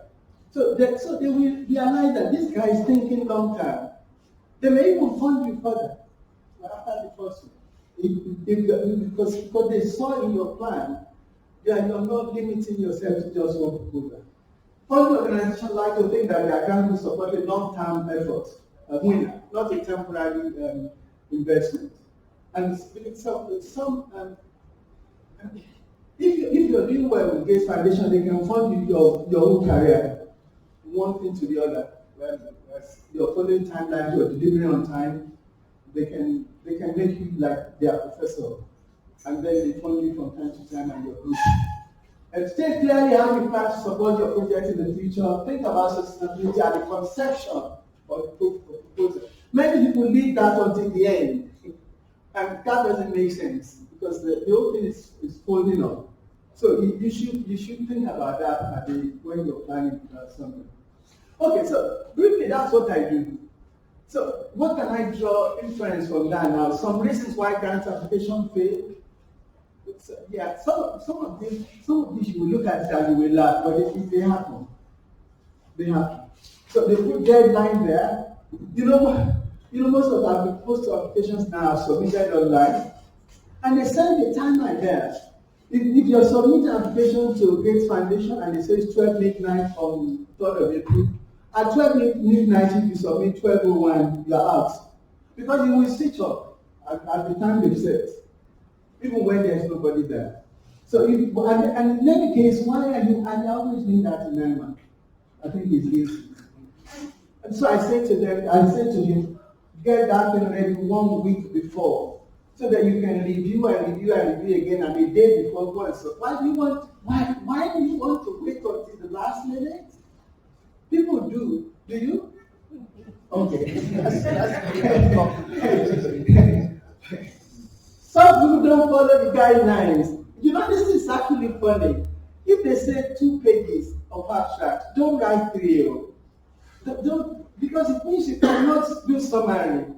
It will give them a wrong impression of you. Don't impress them more than they're asking. If they say use 11 fonts, don't use 10 so that you can increase the number of pages you can write. They will know you are playing a trick. All these things are specified. If they specify, please follow what they specify. But they are going to look at it. Do you know what it tells about the applicant? that you don't follow details. So why should we give him money? He's asking for 1 million? Why should we give him 1 million when he cannot even just follow simple instructions that we have put in the announcement? And well, if nobody gets excited by your application, nothing intriguing, it's not going to generate anything new. It's something that people have done all over the place. Did not mean priorities. You know, like if you want to apply for the WHO and grants, there are priorities. If you're doing antimicrobial resistance, the microbiome for the WHO, they have listed the organizations that they want that done. And you're writing something outside of that you're submitting to them, they just throw your something to the bin. Because it doesn't fit into their priorities, even if it's a good proposal. Incomplete submission. So if they say add better of your collaborators, and then you submit without their letters, or something like that. Poor literature review, that would be obvious if you are not mentioning all the important areas in your subject area. Beyond capacity of PR. So if you see a student, a PhD student, who maybe the person that has the idea, and then he lists himself as PR, but he's on the first year or second year of his program, and then he's describing intricate methodology of bioinformatics or whatever that's going to do, they will wonder that what is he trying to do? I mean, is there no this guy should be learning from somebody else? So that can actually, because they know you can be more clear, or maybe you are not ready, because they are thinking about their funding as investment, and they don't have sufficient background for them to put their money on. If the methodology is weak or realistic budget, under budget, over, do you know how I can easily know you are under budgeting? If I see the list of equipment, if you are asking for 50,000, for example, for 50 or 1 million naira, and then I see the kind of study that you want to do in microbiology, you need incubator, you need refrigerator, you need, and I calculate all of those equipment already. They are more than 1 million. It means that you probably don't know what you are doing, or you are not calculating well or something. So they can easily, be truthful. After all, people who do research, people of integrity, and actually go out and find the cost, because sometimes they do. So just have an idea about what it might be. And you know, if you're sincere with your write-up, they may actually ask you that you're under budgeting, because the equipment you are listing will cost more than that. But I guess the thing is to be show integrity, show accountability.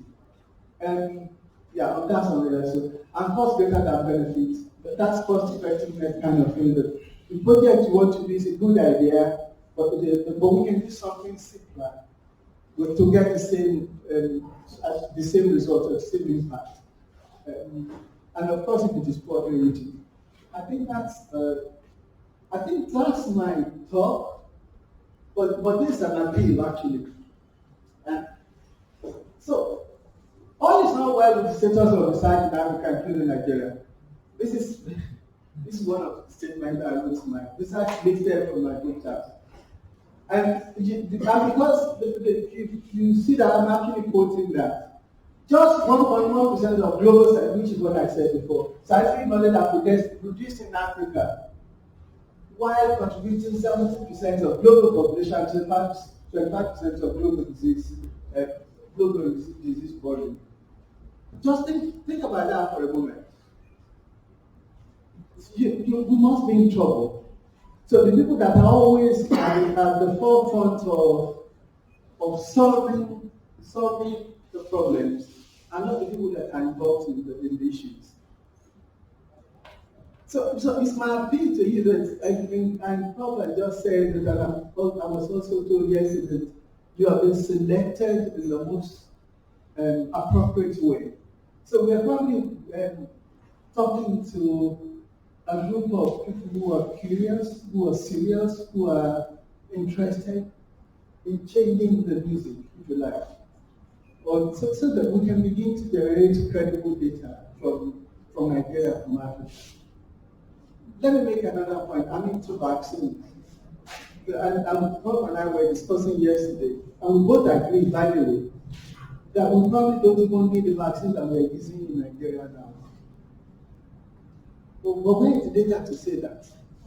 We don't know the epidemiology of the disease in Nigeria. We know the epidemiology pattern of those who are dying in Nigeria is different from UK and America. But we are importing their vaccines that we probably don't need. Because those vaccines are designed and they were tried to prevent death and reduce hospitalization. Those were not our problems here. The problem we have is probably exposure. If we need any vaccine for COVID in Nigeria, I think, in Africa, it would be a vaccine to prevent transmission. But we probably don't even need to do that because most of us are exposed already. So maybe 70% of our people are already exposed and have carried the virus. Because so we have pre-existing immunity already in us. So maybe even the vaccine is dangerous, but nobody's also studying it. So we don't know anything about the safety. We don't know anything about immunogenicity. Not a single one of over 200 COVID-19 vaccines being tried in Nigeria. In fact, in the whole of West Africa. And we are just missing it. So I want you to think about that. But who are people to change that? You are. You know, we are all complaining. We are always complaining. Complaints will not solve problems. Except you begin now to form the network and collaboration and whatever you have to begin somewhere. Hopefully some of you as groups will get grants from here and you're going to build on that. And there's no reason why you're capable, why you should not be able to compete like others to get those grants and increase that 1.1% something to something that is much more reasonable. But we can. But we're not going to, like everything with us as Nigerians, we complain too much. Nobody wants to complain, and excuses they don't solve any problem, except we begin to tackle them. So if we say, and that's why I like the DG here, if we say there is no funding, general funding, believe me honestly, but the first thing I suggested to him, well, thanks to him, that's why I'm here. I mean, he doesn't even know me. We didn't know each other. But he wanted me to come and assist here. That's why I'm here. And one of the first things I suggested, I think I mentioned this to you, Samuel, was why can't we find a foundation? And he said, I have one. I was shocked. So he has good ideas. I hope if you continue when you this good, you know the government thing because it's going to be replaced by somebody else. But while he's here, and that is innovative, isn't it? So you can be complaining that net fund will not fund the research institute. He found his friend in the university. They collaborated. University, institute, the university that can submit application, but I'm collaborating with this. Can you see you can go around these things in a logical way that we still arrive at getting the same answer. I think I'm going to stop there. Thank you.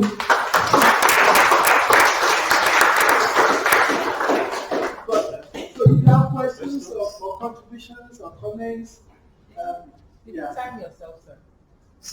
You time yourself because it's exactly 11:30 on the wow.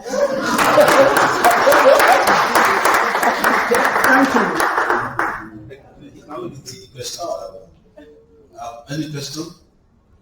Maybe just take two so that you can go for a break and come back. Yeah. Thank you so much, Prof, for this presentation. It's very enlightening. Added to our knowledge over the past few weeks we've been here. I want to ask concerning the vaccines because I asked this question last week and I was given a diplomatic response. So I wanted to ask, I was asking if we Africans now have collected some doses, if we should actually continue with this person, and or if not. Then I also overheard when the DG was saying they are producing vaccines in the research they are doing. Who's going to take those ones to produce them? Thank you. Yeah, the second aspect, I think I will ask Prof to answer because he's one of the investigators. But the first one, I don't think, you see, that's the problem. I cannot stand here and say nobody should take vaccine because I don't have data. So that's the problem. And that is it. We have over 200 universities, eminent professors in Nigeria. But we cannot say anything emphatic. We're all doubting. Because there is no data. We're all suspecting. Researchers don't speculate. I wish I could say, yes, you should not take vaccine because of so. I don't. So I can't say that. But I also don't know whether it's harmful. Yeah, because we have not investigated. Because the researcher doesn't, I see a lot of speculation on television from our professors. A lot of speculation. Professor, you don't speculate. And that's why they don't respect us. You talk with data. How can you teach in university? How can you be a good teacher in university if you are not researching? What are you going to be teaching? The same thing all the time? Science is changing every moment. It's so dynamic. I'm sorry, Prof.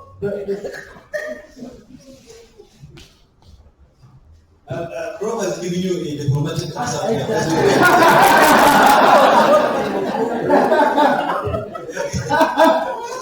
You see, the vaccine we are working is vaccine for Nigeria from a virus in Nigeria. What Prof was saying is when the virus came in to the country, to the world around November, I'll give you a little history of what I think about it. My institution were the first to alert Nigeria that Corona is here to the world and it's coming to Nigeria and we should be ready. We did a one-day symposium that we titled Imagine and Reimagine Viral Diseases. Story of coronavirus and Lassa fever. The reason why we picked that, when you mentioned Lassa, the last 5 years, we are talking about North Central of Nigeria. That's why I decided. Now Lassa is 30 states in Nigeria, and it's going over. 30 states in Nigeria. 5 years ago, it was just localized in one particular location. So when we had virus in China, the recent mobility in the world, we know it's just a matter of weeks before it arrives in the shore of Nigeria. And actually it did. So that's why we alerted. When I called the DG, NCPC, I said, we are going to do this, I want to be there. I said, Prof, we should be the one to do it, not you. They said, yes, since you have not done that, we are in the university and we do research. So we want to alert you. We cannot come to the university to alert the community that this is what is coming. What are we going to do about it? So I quickly called Salam. I said, can you be in Sokoto for this? He said, no, but he said this something. We're not thinking of any research grant, nothing. We're not thinking of anything other than to tell the people just what. 2 weeks after that, I was in New York when Trump was going to eat China virus. From there, I flew to Dubai and to Austria. I came back to Nigeria and to Lagos for a meeting to see my chancellor with Oba of Lagos. 2 days later, Corona was in Lagos. And I said, thank God that Corona is in Lagos. I didn't know why I said that. It could have been worse. It was from any place other than Lagos. Because Lagos had the experience of Ebola. Yeah. So they were ready for it. I just imagine it is in Abuja.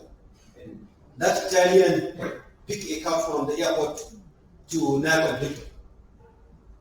From there to one of the eateries outside, Before you know it, well, or he came through Niger to Sokoto. To a hotel in Sokoto and the morning to the airport and to Abuja to Lagos. We could have been to be a different story. But the Lagos was ready for it when it comes. So what we did is in our group, when I called Salako and said we need to do something about this, I asked, we have a molecular biology center in the university, the first in the country. But I don't usually want to talk. I want people to see the action of our university. I don't believe in talking. I actually don't want people to know where I am. I always want to stay behind and do what I want. Because I like what I want, what I'm doing. So not people to like what I'm doing. Let me just satisfy myself, not satisfy anybody. If in the process people are happy, God will help me. And if I'm wrong, not because I want to be wrong, also God will help me. So we said, we started the test in my university before others. Because one of the person involved in the NCDC was the director of my lab before he moved to NCDC. So he quickly know we have everything. We didn't receive anything from anybody. They just said we start collecting samples. And we did ask them to keep each and every sample in our freezer. Looking at it, we thought we are going to use it. So all the virus data in Nigeria, that's what we gathered and spread it. So it's a Nigerian virus or adapted to Nigerian environment. And we get our constructs from that. Yeah. And the same construct that NIMR is using to also give a vaccine. We are working on DNA vaccine. NIMR is working on protein vaccines. So we have two candidates who are going to test. This virus are from Nigerian indigenous, adapted to our situation. So we believe if we can get a vaccine, we should be ready to. And not only, Corona is no longer that fertile now. But we need the technology and the technical know-how to be ready for anything that nature will throw at us. So we are 5 consulting. Now Folio is working on 2 candidate DNA, NIMR protein, that's antigen. And just have the capacity to produce vaccines. You see, when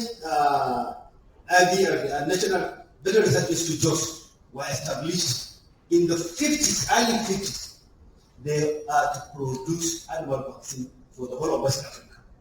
NIMR is to produce human vaccine for the whole of Nigeria.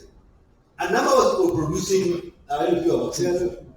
And all this has gone simply because we just want to do research for promotion's sake, not research for the government. So we said, okay, since just VOM is already producing animal vaccines, why can't they convert their facilities for human vaccine production?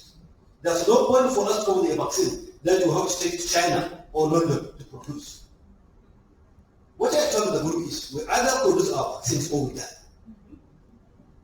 We should not bring any vaccine. I told them. So let's produce our vaccines. The constructs do our tests and be mass production in Nigeria. We say, okay, just you have the facilities, do it. You know, when you need a vaccine, you need a vehicle to carry it. We say chemical research institute in Zaria are in nanoparticles. So produce a nanoparticle for us.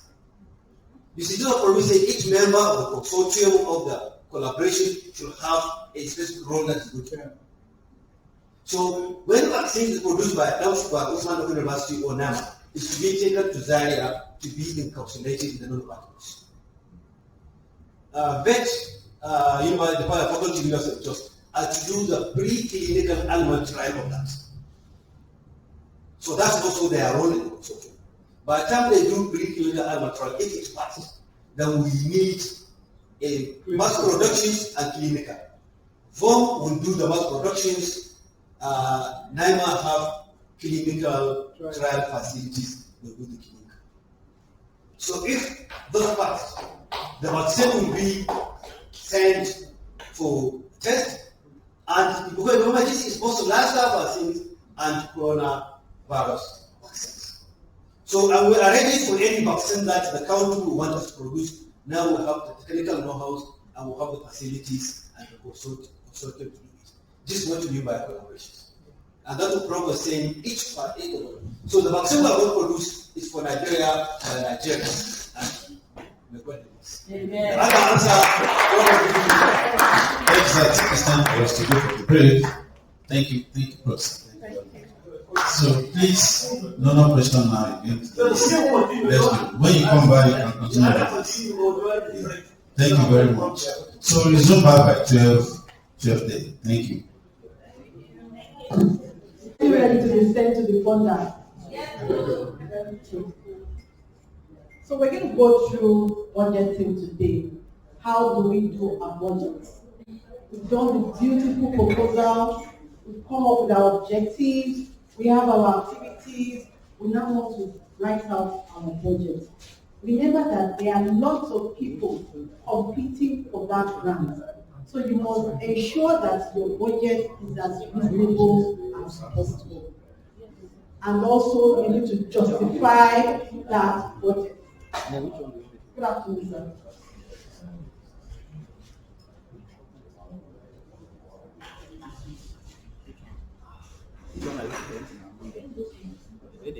Yes, the PowerPoint.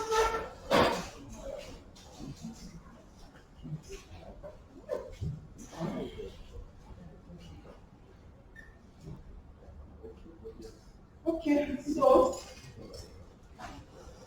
budget. What is the budget? I define the budget as the best estimate of financial resources needed to accomplish your project. The best possible financing you will need to be able to accomplish this beautiful proposal you are coming up with. And it must come with a budget justification.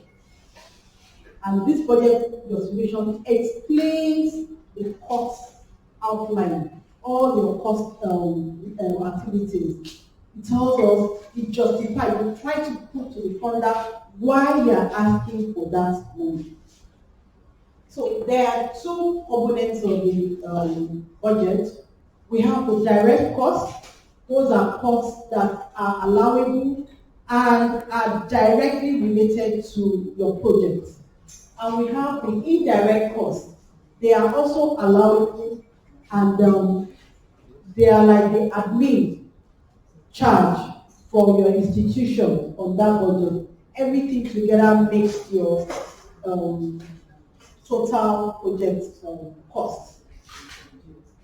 We know that, was it last Saturday or 2 Saturdays ago, Mr. Sheyi had a lecture with us. He told us about reasonable costs, allowable costs, consistently applying those costs, and agreeable with the sponsor specification. So it's important. You don't just come up with cost lines. You must ensure that it's aligned with the specification or the guideline of the sponsor. So where do we begin? We start from the funding solicitation. What is the call saying? You have to read that call line for line, line by line, in between lines, to ensure that whatever you're doing aligns with the guideline of the funders. So if it's an RFA, with the site funding announcements, you have to read everything. If it's RFP, that's the request for proposals, you read. PA, program announcements, and FOA, funding opportunity announcements. You will see these abbreviations in those call for proposals when you see them. Then the solicitation will provide the proposal guidelines. Type of budget to use. There are some funders that will, along with the proposal, the call for proposal and the guideline, they will also send a template for the budget. Some funders do that, some don't do it. But quite a number of funders will send you the template they want for their budgets. Then cost limitations, direct versus indirect cost. Some would say a cap of 8%, like NIH. For institutions outside USA, the cap is 8%. You can't go beyond 8% as indirect costs. For some people, like Gates Foundation, I think it's 15.6%. So different funders have different percentages for their indirect costs. Then budgetary restrictions. Some will say that you can't buy equipment. Or you can buy equipment but not greater than $25,000 US. So you have to read those guidelines to be sure that whatever you are putting there is what the sponsor wants. So in creating a budget, like I said, the first thing you need to do is review the solicitation and guidelines from the sponsor. That's very important. It's non-negotiable. You have to do that before you start. Determine and compute the allowable direct costs, and that's where our objectives come in. And I'm sure they would have taught us how to come up with activities from our budget, from our objectives. Have we done that?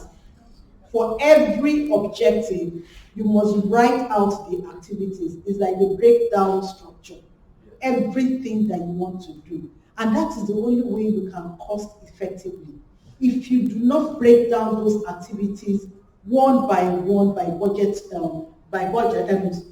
objective, then you will miss out some of those activities that you're supposed to have budgeted for. So you have to determine and compute the direct cost. So, and by doing that, go through your objectives, go through the activities that you're going to do, and outline all those things and budget for each activity. Calculate the allowable indirect cost. So what is allowable? That's from the sponsor in terms of indirect cost. Is it 8%? Is it 10%? There are some funders that don't even allow indirect cost at all. What do you do? There's nothing you can do about it. That's the regulation of the funder. Then develop and format your budget. So you get the budget template, develop the budget, and you format it as you're supposed to do. Then create a budget justification. For every dollar or naira you ask for, you have to justify it. You have to justify it. Because that is what the funders want to have value for the money they are giving you. So it's not only the science that they're interested in, they also want to know if you'll be able to implement the project. And in a way, it's the budget that will say you'll be able to implement the project. You don't under budget or over budget. It's very, very important.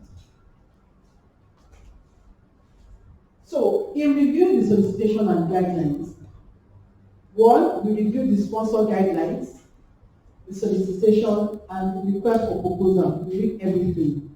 And in doing that, you'll be able to know your objectives, you know your activities, you know the budget cap, you know the limits, and you know how you're going to carve out your budget. So when you are reading these guidelines, what are the things that you look out for? One, the minimum and the maximum duration of the project. So you'll be able to budget appropriately. If you have a program, a project that is 2 years, you know the activities you will do in the first year, you know the ones you will do in the second year. If it's a 2-year project, you know that all the capital intensive things, like the equipment that you will need with the agent, you probably buy them in year 1. So that guides the way you are going to do your budget. Then the flux proceeding from the budget, you have to look out for that. What is the maximum? Is it $1 million US? Is it $2 million US? Look out for that ceiling. Then budget limitations and restrictions. What are the limitations in that budget? There are some that will tell you, like I said earlier, you can't use the money to buy equipment. You look for all those things. Because once they see that they throw out the budget, that can also affect the review of your proposal. And it is useful to know that specific proposals are applied in when you are doing your budget, and we'll come to this, the internal budget. Then you also have to keep in mind, you need to create and submit anything that is necessary for the sponsor. You need to look at the format and specification of the sponsor. And like I said, there are different formats and templates. It varies from one sponsor to another. An internal budget will also need to be prepared alongside the sponsor budget. I try to do this all the time. When we develop our budget for the proposal, we now go down and develop our own internal budget. Because many a times, the template may not be flexible enough for you to line into details what you want to do by activity. So when we prepare the main budget, the template of the sponsor, and we submitted our, or even before we submit, we try to do an internal budget so that we understand better what it takes or what we put in that main budget. The internal budget is always more detailed than the sponsor budget. It's a guide, it starts as a guide for you during your implementation. An internal budget provides an opportunity to include more details than the sponsor budget may require. So many a times, your internal budget is more detailed than the sponsor budget. A budget justification will most likely need to be included in the budget. This is very key.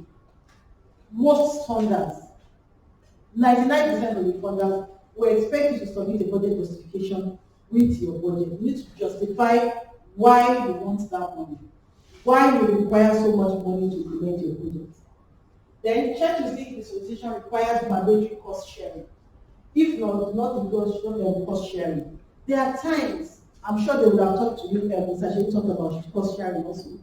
There are times when you're implementing a project, the funder expects you to have a counterpart funding. They are sharing the cost with, and maybe your institution is putting some amount and they are adding the amount. For instance, now, if you are doing something on, if you are sequencing your samples, for example, the funder may tell you that they don't have provision for to buy a sequencer for you. Your institution must provide that sequencer before they give you this money. So it's either you make provision that, okay, this is the amount that they're going to use to buy the sequencer and it's the cost sharing thing, or you identify a place where you're going to do use the machine and you include that in your budget and budget justification. So that's when cost sharing comes. So, but it's not all sponsors that allow cost sharing. And one of the reasons why they don't, some of them don't allow it, is that they take the credit for all the work we've done. We said earlier that most funders in your publication, they will want you to acknowledge. They will even tell you how to acknowledge them in your publication. So there are types of budgets. There are two main types of budgets. We have the modular budget and the itemized detailed budget. There are some sponsors or some calls that will just require a modular budget. And modular budget is that they are requesting this, the funds in lump sums. Maybe you just have 4-line or 5-line activities. You have the personnel, you have equipment, you have supplies and consumables, travels, other costs and indirect costs, and that's all. You just put a lump sum, and that's all. So, in this instance, we call it the modular type of budget. And for NIH, they do not allow more than $250,000 for their modular budget. And there are some specific calls that you can use this modular budget for, not all the calls. And those modules are in modules of $25,000. So the personnel will not go beyond $25,000. The equipment will not go beyond $25,000, like that. That's what we mean by modular. Even EDCTP, their work packages more or less they don't do details. They don't at the point of submitting the proposal, they don't expect the budget in details. So we expect you to provide a budget justification, but not into details, and also the budget line. Then itemize, that's when you itemize your budget line by line. All the activities you want to do, you cost them. That is what is called itemized budget. So we start with our direct costs. What are the things we need to see in our direct costs? 1, determine and specify the direct expenses fit within the sponsor guidelines are necessary to complete. So that's the definition of direct. These are things that are necessary to complete the project. Without them, you cannot implement your project. And that's what we mean by direct costs. And examples of direct costs are what? Salaries and wages with the fringe benefits, travel costs, both domestic and foreign travels, equipment greater than 5,000 US dollars, materials and supplies like your lab consumables, sub-awards. For instance, if you are doing a multi-center study, you may have to give sub-awards to other centers. Or you are doing a community-based study, you want to engage a community expert to do the community engagement for you, you can give a sub-award to that person because it's not your expertise. You are inviting that person to be part of your project. Then, other direct costs, they include nutrition, maybe for some EDT3 grants, they make provision for you to train students, masters and PhD level. So they allow you to include the tuition of those students in their grants. So you may need to pay for tuition, it's still a direct cost, participant support costs, research subject compensation, publication costs, consultancy services. There are some grants also that will require the services of consultants. So you bring them in and you pay them. Then patient care costs. If it's a clinical trial, you may need to have patient care costs. Then computer service center charges. If you are doing a big study that has to do with a great computer service, maybe you are doing something related to big data, you may need to pay for this computer service. We require that you have a big server, you buy servers, you engage an expert in that area. So you may have to incur a lot of costs that have to do with IT issues. Then we go at the cost one by one. The personnel cost. It can be the salary or wage expenses. Salary is calculated using 3 basic salary and wage bases. There is the first one called the calendar year, which is the CY. The calendar year is 12 months. The next one is the academic year, that is 9 months. And the last one is the summer term, that is 1 to 3 months. You will see in some budget that they write FE, effort, percentage effort. And this is how this thing is calculated. Okay, we're going to put you through how this is calculated. Then seek assistance for your HR to examine base salary. So in calculating this percentage effort, you must know the base salary of the your research base salary. In NIMR, we've reviewed our base salary over time because we know generally that in Nigeria, researchers or people, researchers, academic community are not well paid. So if you look at the salary we're being paid compared to the salary of researchers outside the country, there's nothing to write home about. They even like, is this for you? Is this your salary? So we've scouted around on different institutions around us, what they use as their base salary. We've reviewed it over time, and we have a standard research salary structure when we're applying for grants outside the country, especially when it comes to US, European Union grants, all these kind of grants. And this has gone through review with the management staff of NIMR, and it has become a policy which has been stamped by the DG and the Director of Finance. So anytime we need to, there are times when you have this funders ask for this policy. If they see the salary structure and they say, how did you arrive at this? You send it to them. This is the policy that we've adopted in the institution, and that's what we use for such grants. So these are things that you will discuss in your institution with your management, because a senior, a lecturer 1, lecturer 2, how much is the salary? And you can imagine getting a grant, selling it an NIH grant, and you're even supposed to put a percentage effort of your salary. So what will you get at the end of the day?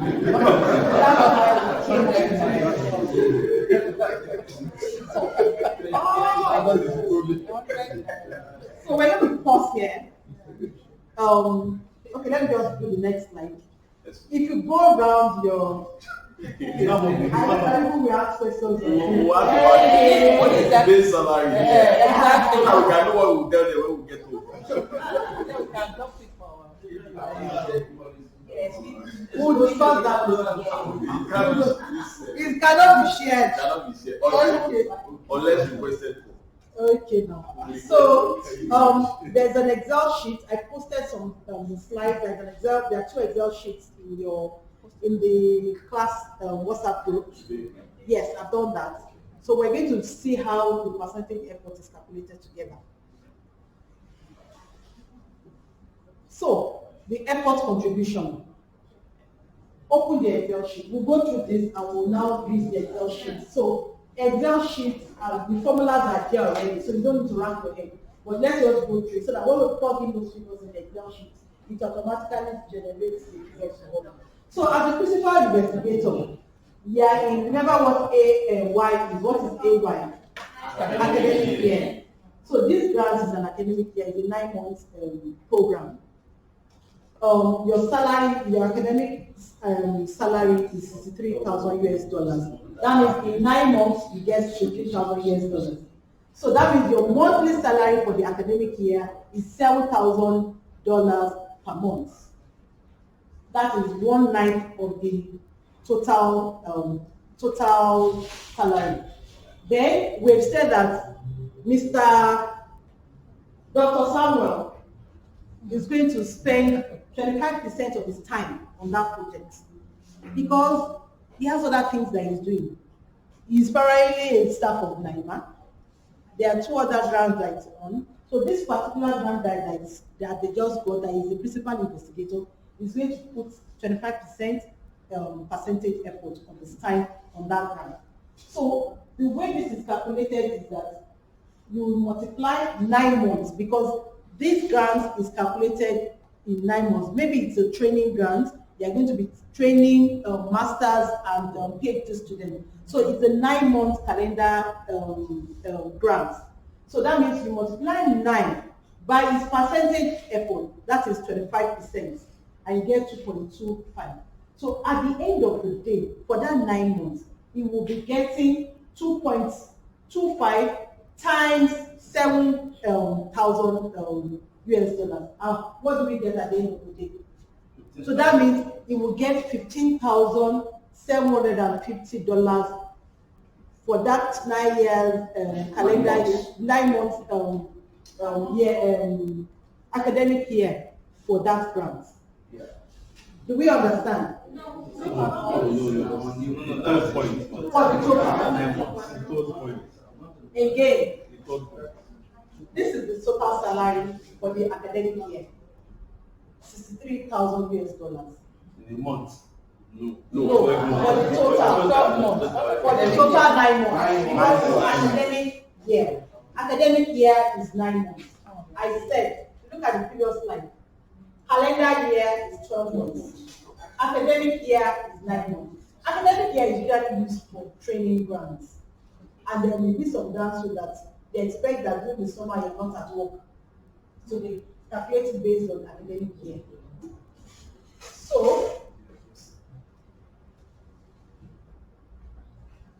if you have 63% as your total salary, $63,000 as your total salary, that means if you divide 63,000 by 9, you will have $7,000 per month. And we agreed that Dr. Sam is on 2 other grants. He's already working there. And he's primarily a NIMR staff. He has other responsibilities to do in the lab and some other research activities. So for this new grant that is a PI, he's only contributing 25% of his time. Do we understand? Yes. So 25% is the percentage effort is contributed to this new grant.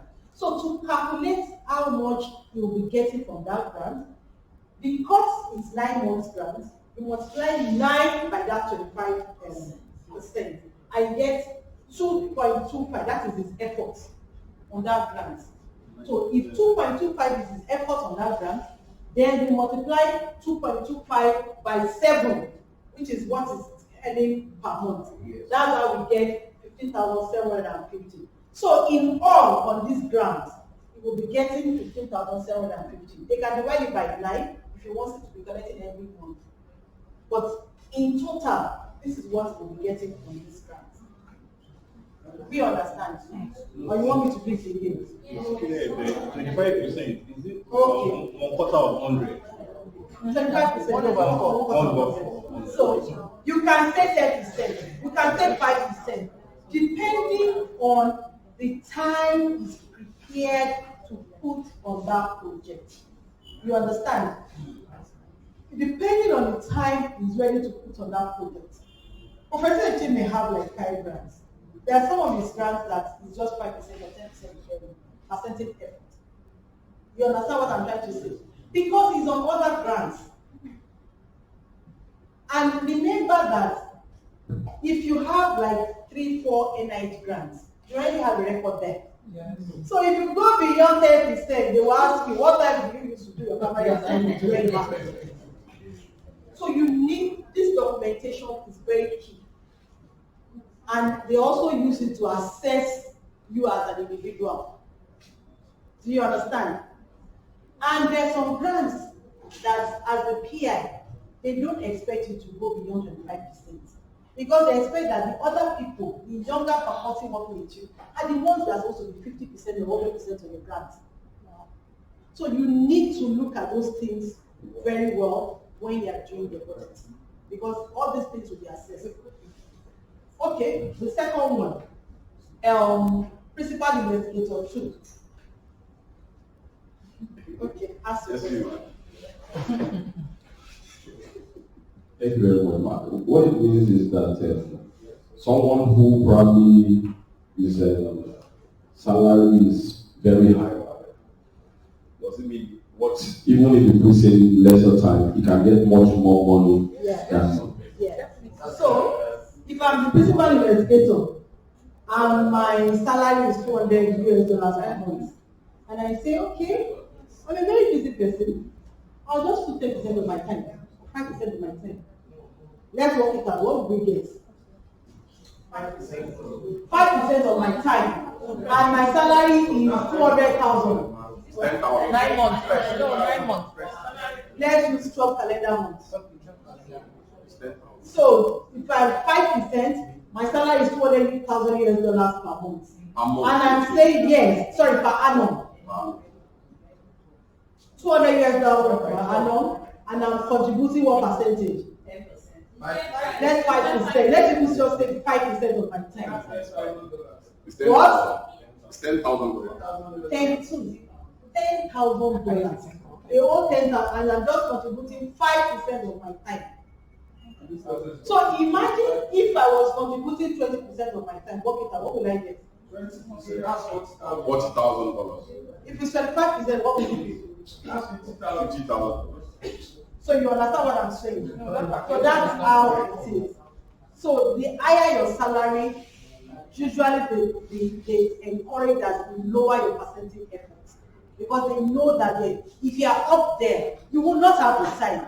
You are just there as a supervisor, as somebody overseeing the project, not implementing the project day by day. Yes. This calculation is just I don't understand. Right? 12 months. Okay, so there's a cap. Open that document. There's a document that talks about cap. NIH document. Look at that document I sent to you. Summary cap. So in US,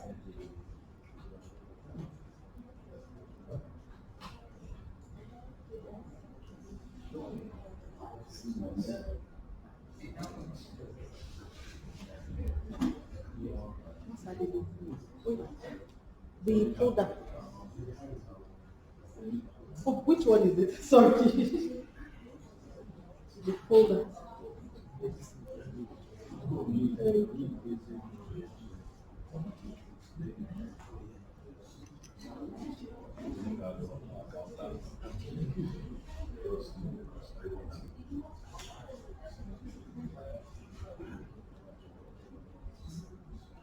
Okay, so this is NIH latest document on salary cap. So if we scroll down, this is the latest document. So from 2nd of January 2022, this document was reviewed beginning of this year. And usually they review this document every year and they tell you the period of review. So from 2nd of January to 30th of September this year, if you are applying for an NIH grant, this is the cap salary, and that is the executive level. That's like DG level. This is the highest that you can quote as your base salary. $203,700. Before you work in percentage. Yes, before you work in percentage. Does it mean if you are earning more than that, you can't put more than this for percentage? This is what US, this is the cap the US government. So even if you are earning $100 million per annum, if you are applying for US dollar, your NIH grant, this is the cap. We cannot reach the cap. So we understand. My dear, you go for my father.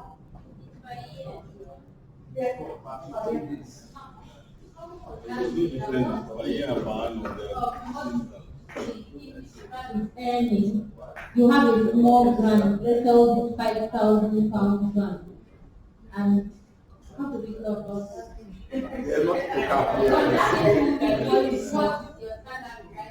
You will reduce, no, so for those kind of grants, if they are career development grants, they don't expect you to have percentage effort or salary. It's like stipend, and they have set stipend in those grants. There's nothing, some of those are, they will tell you, quote your salary. No, they just say stipend, so what do you mean that? Hey, you go to see, yes, you know that to apply for that job, you make do the stipend and give you. Like NIMR. No, you have to put the stipend, like per day, you have to put what you're going to use per day. So, let me ask you, you want to go to the market, you want to buy food soap, and you have a cap of 5,000 naira. You don't have one like that. And you have to buy those food soap. And they are thinking that because it's raining, I want to take Uber. We book the Uber. Uber is like 2,000 naira. Out of that 5,000, will you take the Uber? No. So that's how you you make do with what you have. You have to reduce your stipend because that's the cap of that call. It's just 5,000 pounds. So you can do lower and it's accepted. So it's a stipend. It's not your base salary. It's stipend. And stipend is different from base salary. Doing base salary. Because in base salary, they are calculating your percentage effort. So if you are doing base salary, they are calculating what percentage you want to contribute to that project. But in such grants that you are talking about, they expect you to put your foot in, because most of them are career development grants. They expect that you are not doing anything. This is what you are doing for now. And this is the stipend you can afford, whether your salary is above that or not. That's what the funder said they can afford to give you stipends during that period. You understand?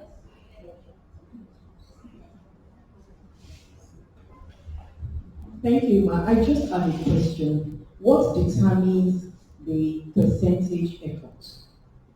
Okay, so it varies. I'm a PI. I have 3 other grants, NIA grants I'm running. In those 3 other grants, I've already put 10%, 10%, 10% as my percentage effort. I'm also a staff of NIMR. I'm heading a department. I'm involved with day-to-day running of that department, which takes about 30% of my time, or 40% of my time.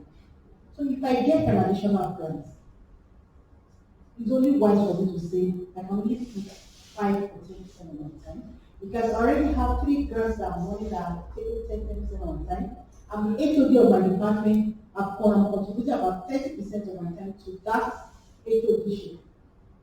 And I also still need a certain percentage of my time to work on my research, do my publications, do other things. So it's for you as an individual to weigh what you have to do and come up with a reasonable percentage that you think you can put it into that project. Please, now, will the funders ask you, maybe for disclosure, if you have other grants you're working with? They will ask you. Yes. And even in your CV, because they want to know if you have experience in such areas. Sorry, I think this is just straightforward. Let me just look at TEDFORM, for example. Having a grant, having a grant is about 50% you get another grant. So you need to tell them that you have a grant. And the grant you are working on, probably with the grant market funding is there. Last year, you have to obtain 100,000 grants. And you are applying for $50,000 grant. So by telling them that grant is $100,000, we increase the chances because they know you can already handle $100,000.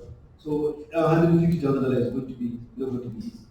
You see, this is effort time considered. It's all on sincerity, and sometimes it will cause you to lose the grant. When I say I'm a professor, automatically they know I have students under me, under postdoc under me, and I say I'm going to be 50% of my time. They know it's not right. If I say I'm going to 5%, yes. I'm a postdoc, for example, I'm going to 50%. I'm working. I'm undergraduate or PG. I am spreading and I'm going to 100% of my time. That's what. Because that's what I do. I have no other work other than. This is an area where you have to be very, very careful about that. Especially if you are Nigerian, you have another disadvantage. Because the way they think that we are actually a bunch of lads, especially when you are in America, if you are doing it right now. But the most NIH usually in America, they have collaborators with American and Nigerian institutions. And I don't know whether told you, your institution must be registered. Yes. Your institution must be registered. And it's a long process. Sometimes they keep disturbing you. When you fill this, they say, no, Dr. Musa signed, and Musa is no longer. So it will take about 3 months to change the signature of one person to another. So probably, if you want to apply for energy grant, in the next 2 years, start preparing. Now.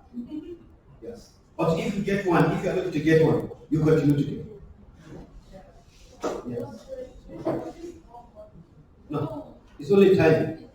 And most usually more time of the head of the institution. As a staff, to get him down to do something for you is difficult. So that's what it's only time. It's only signing who is going to be answering the mails, who is going to be held responsible. You have to give, if the institution, you have to give certificate of registration of that institution. When they asked me, should give certificate of my university, I said, you have certificate of registration. We have to even take a building or a bill where your institution is written. We have to go to NIMR. You have to get to NIMR and let them say institution from university is mandatory university. Because when we say university, they say no, university is something different from mandatory university. So all of these things are, if you have a grant management office, that's to handle that for you, not you apply for that. But if you have not get that, so you have to initiate it as an individual. So it's a long process. Thank you. I'm sorry for that.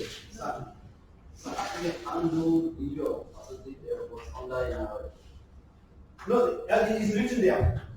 It's written how much, and that's where also people are missing. You know, they tell you how much is for you get PI, second PI, and third PI. How much you are entitled to. The total personnel should not be more than one particular percentage. It changes from year to year. So by the time you move above that, you always go down. I think the way they make it now, I think the budget in the Excel format. As long as you are putting in that it's calculated for you. By the time you want to give an alert that you are passing that.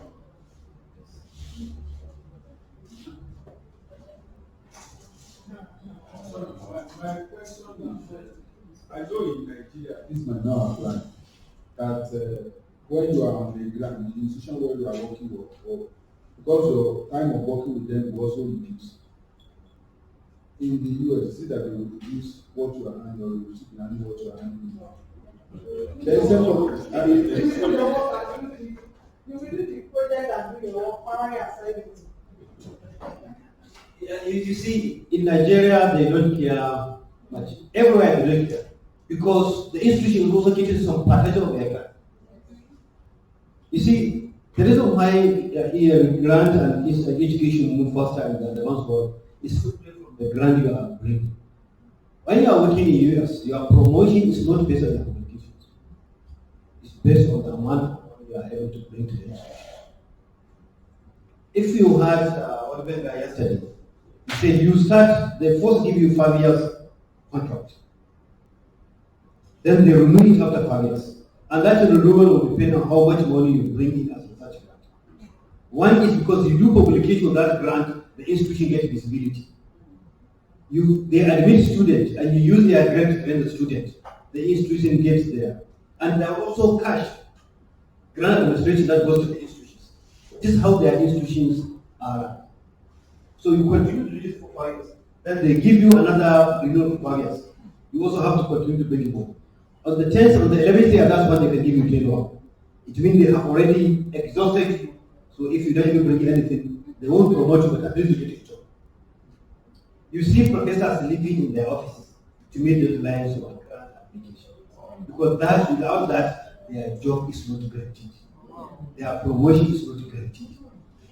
And Nigeria, if we also want to move, we also need to do this. Your promotion is based on the grant. You see, so I think about 29 years ago, in my university, when we say no promotion to senior lecturer to PhD, you are abused. But within the university and outside. But before you make, now we have the highest number of people with PhD in the Nigerian university. Simply because of that. You can't go beyond lecturer one if you don't have PhD. So sometimes you need to do some force to make people work. I say nobody wants to work. So that's why for them, Nigeria, whether you get grant or you get your salary. So probably I wouldn't get any grant. Nothing will happen to me if you get grant. I will use my undergraduate student and PG to population and promote, get me promoted and forth. And that's why we're very excited about it. You are lucky that you have the opportunity. That's what Prof. Adegbola was saying. That you are lucky that we didn't have just somebody to sit me down and tell me about writing grant. All I have to learn is that. When I joined the university as a graduate assistant, I approached my editor, I want to do seminar. They were abusing me. So just how we grew to this. And I don't want anybody to start away as far to become in what you want to do. Thank you very much. In NIMR also, before you can move from research fellow 2 to research fellow 1, you will have a PhD. If you have a PhD, you can't get to research fellow 1. Then, if you do not have an external grant, you cannot move from senior research fellow to chief research fellow. You must have an external grant. External grant means grants not within Nigeria. External grants. Not you may be a collaborator, but you must be a significant collaborator.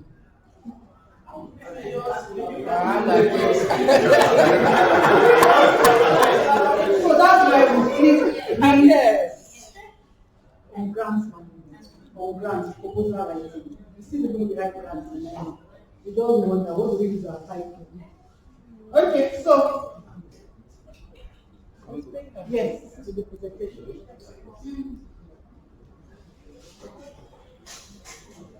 Okay, so the second thing I wanted us to look at is the Excel sheet. Sorry. Is an Excel sheet.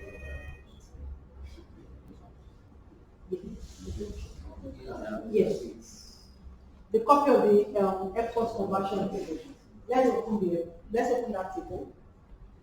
So what we just learned, there is a table that you can use to compute it.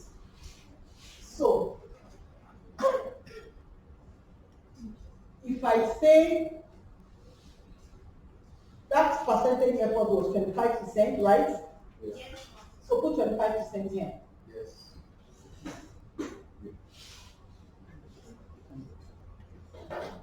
And 0.75. 25%, put it there. Okay, because they are objecting. Okay.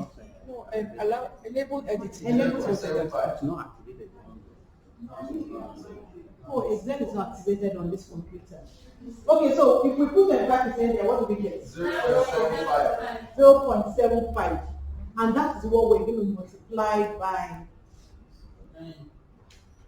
3.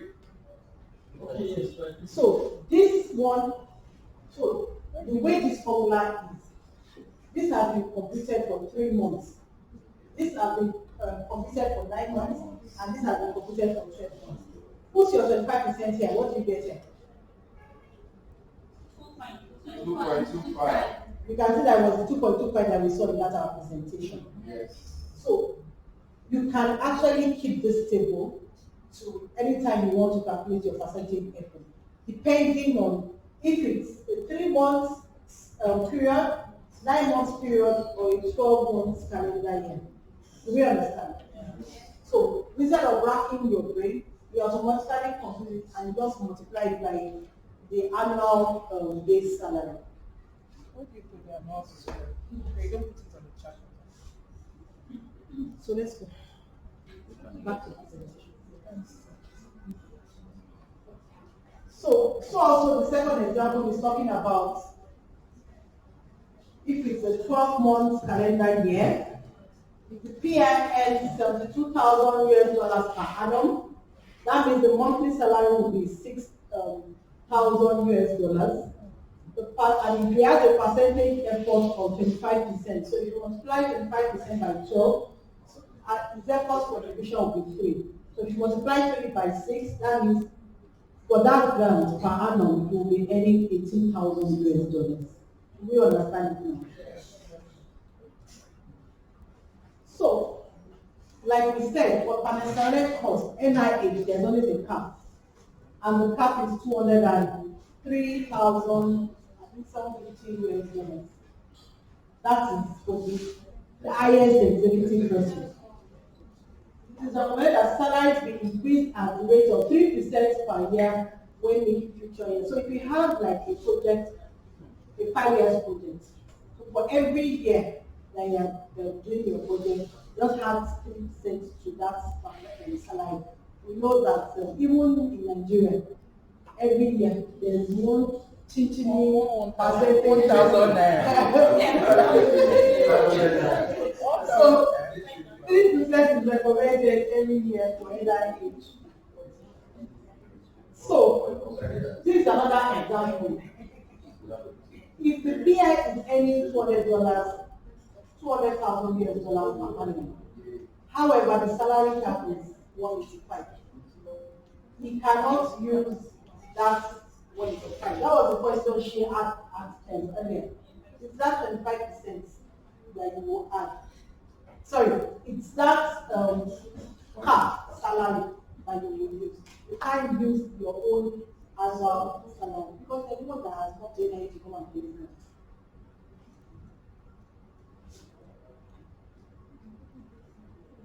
Okay, so also some don't sponsors also allow fringe benefits like NIH, but they'll tell you to justify it, and at times they will ask you for the policies from the institution that backs it up. So what we usually do in NIMR is to use the insurance policy in Nigeria because it's a contributory pension. Then we use, what else do we use now? Forgotten. So these are the policies that we send when they ask for those policies. Because you actually pay.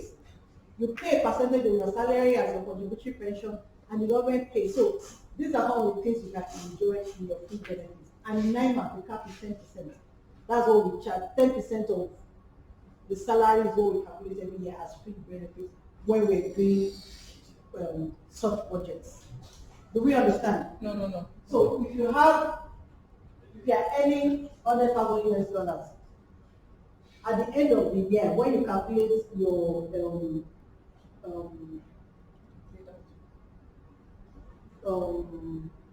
salary, and when you remove the percentage efforts, if its percentage effort is 20,000, at the end of the day, what you are going to earn is $20,000.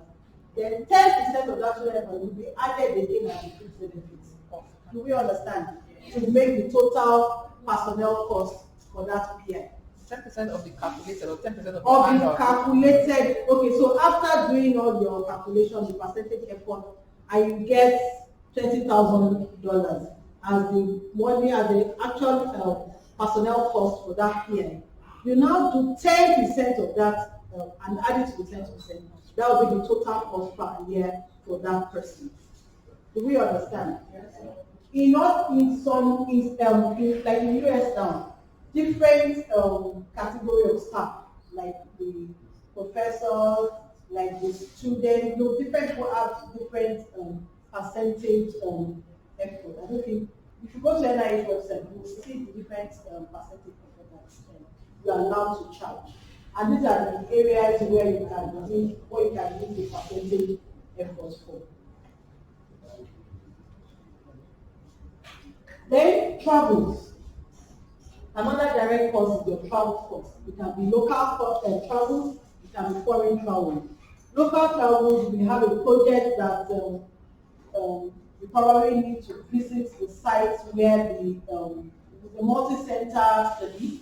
We need to go to the site and monitor what is happening there. That's local travels. And if it's a multi-country project, you may have annual meetings that brings together all the PIs, and they may choose a particular country where those meetings will take place. That's a foreign travel. So all these are allowed when you are making your budget. You ask for the number of trips, the per diem rates. There are some that have a cap. There are some that will tell you use because of who we are in Africa. They will tell us use the rate in your local rate in your institution. So what we also have been able to do is that we try to marry both the policy of the work funder and the policy. So in our policy, what we write there is for the per diem of the local travels and the foreign travels, the policy of the funder is recommended. So grant management policy for your institution is very, very important. You will do it the way it suits you. Mm-hmm. And if anybody, and you must go through the review of the management and overstamp of the management so that they know that this is authentic, that they reviewed it, and it's an institutional policy. So the way you want it as researchers, you can actually negotiate with your management and get what you want. It's just a matter of documentation. Mm-hmm. Once the funder says that policy, they adopt it because it's the policy of the institution. The only thing is that they will not go beyond the cap, their own cap as the funder. Then the transportation, because in Nigeria, they just increased the per diem for recently for federal government. Yeah. Before, a level 7 to 12, I think was 12,000 naira or so, ridiculous money. And you go to Abuja, you come to Lagos. Where will you get a 12,000 naira hotel? It's very ridiculous. So then the transportation cost, the destination, wherever you're going, maybe the taxi or something. So in all, you need to keep in mind there are only persons participating directly in the research may travel in grants. You may have a PA as a PA. If your PA is not captured in your grants, when you are traveling, your PA will have to sit in your institution, will not coming around. Because the person is not directly involved in that grant. Unless the PA is probably your program manager for the grant, that is when the person is entitled to spend out of the money for travels. So we need to be careful with some of these things that we do. The sponsors require adequate justification on requested travel expenses, like foreign travels especially. You may say because you have money. You puts in foreign travels in your, they are allowed to do foreign travels. Why do you want to do foreign travels? Is it directly related to your project? These are some of the things that they review when they are reviewing those projects. Sponsor guidelines may establish rates for specific costs. Like I said, they may have their own stipulated appeal, and you cannot go beyond that. So, like I said, when you are developing your grants management policy in your place of work, make sure you lobby your management very well and put in the things that favor you. So, equipment. This is another direct cost that you can. So, costs that $55,000 or above are considered as equipment costs. And they include expenses for equipment items useful for at least 2 years. And they should be $5,000 or above. That's when you can classify them as equipment. Then for materials and supplies, then here they said, note that for some funders, they don't allow you to put your indirect costs, like the admin charges, on direct equipment. So imagine you have a grant and in that grant, one of the things you want to buy is a sequencer. And the sequencer costs $150 to $200,000.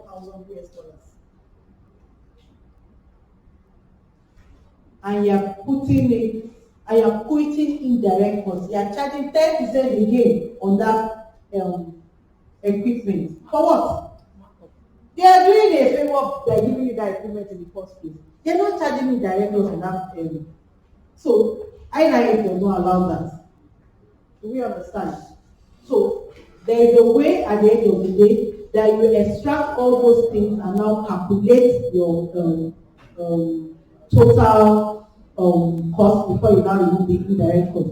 Most of those are templates. As they are inputting those figures, they've already done the calculation in such a way that it will not include those equipments because there's a budget line for equipment.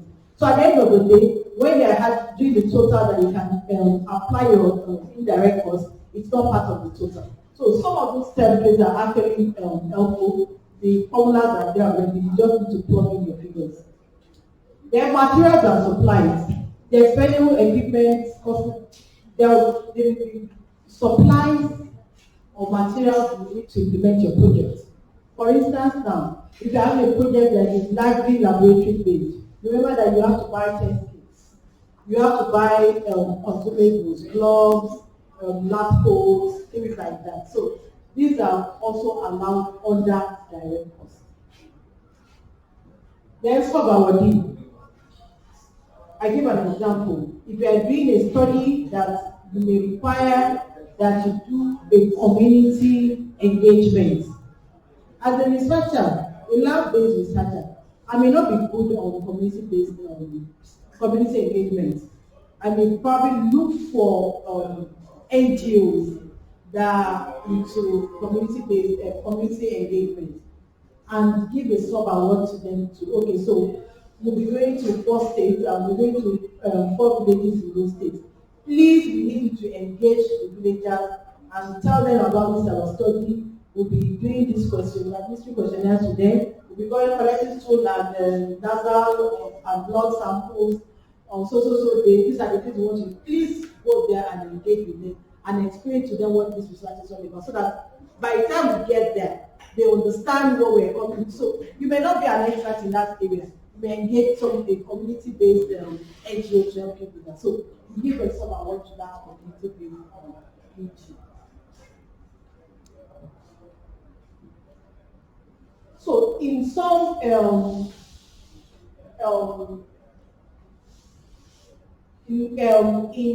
some grants also, it's only the sub-awardee that can charge indirect costs. So at the end of the day, once the sub-awardee charges indirect costs, you as a private institution cannot charge indirect costs on that money that you are giving to the sub-awardee.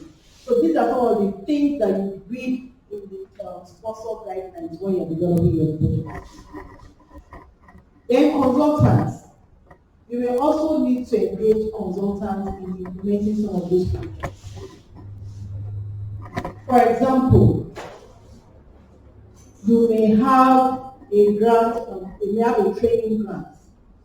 You may need to train some master's level or PhD level students on some things, and you may require them to develop a curriculum. You are not the master in that area. You may need to bring in experts to help you develop that curriculum. So those experts may be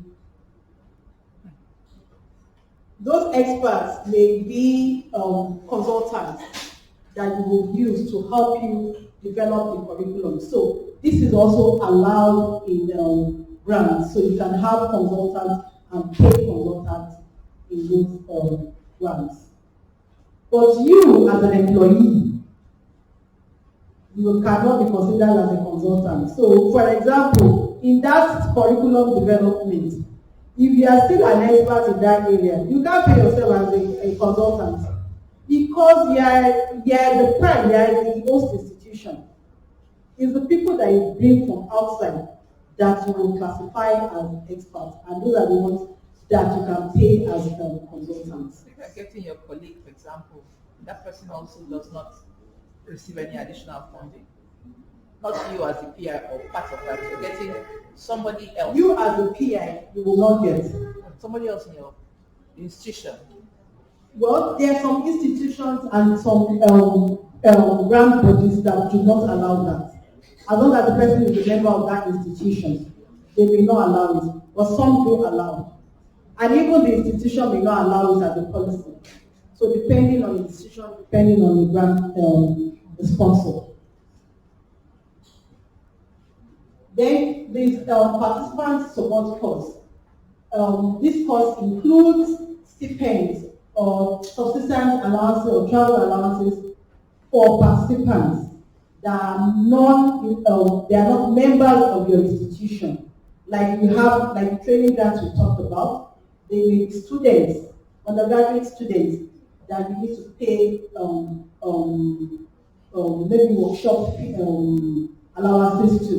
So these are participant support costs.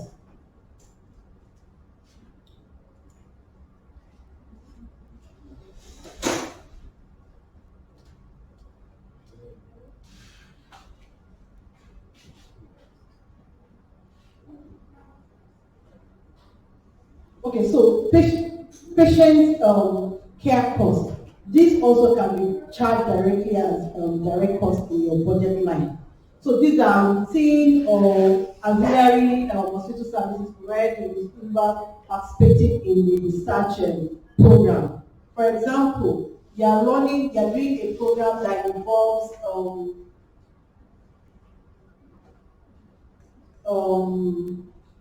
maybe HIV care.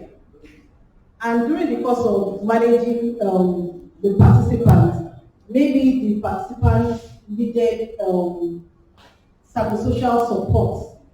Maybe there's a need for you to bring in a psychiatrist and an expert to review. These are places where you can charge those costs. Then subject compensation. These are requirements due to human centers for participating in research study. For example, we have a vaccine trial that is going on. We are compensating the participants for their travels. For every time they come for review in the clinic, we pay them transportation allowance. So these are budget lines where you can charge such costs. Then tuition, like I told you earlier, like EDCTP grants, they allow you to train students, masters, PhD level, so you can actually pay directly the tuition of those your students or research assistants. Then we come to indirect costs. Like I said earlier, these are costs that cannot be directly traced to part of the project. And they are usually known as F&A, facility and admin charges. So these are costs like rent, utility bill, insurance, audit fees. These are where you find this kind of indirect costs. They are indirectly related to your project, but you can't say that without them your project will not go on. So FIA or indirect costs are real costs that an institution incurs in order to operate. And like we said, the direct costs plus the indirect costs make the total cost of the project.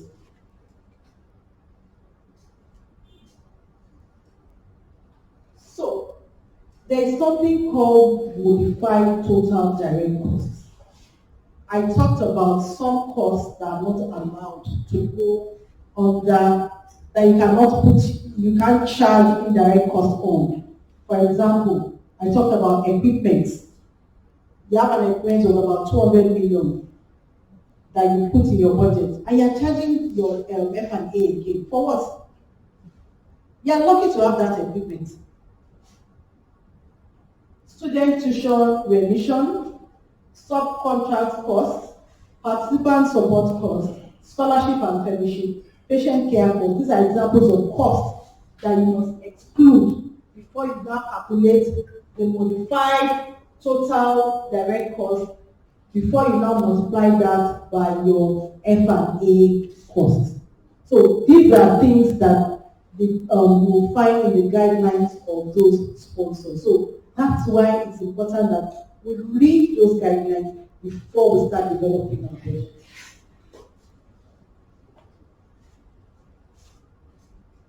So this is an example of the cost. And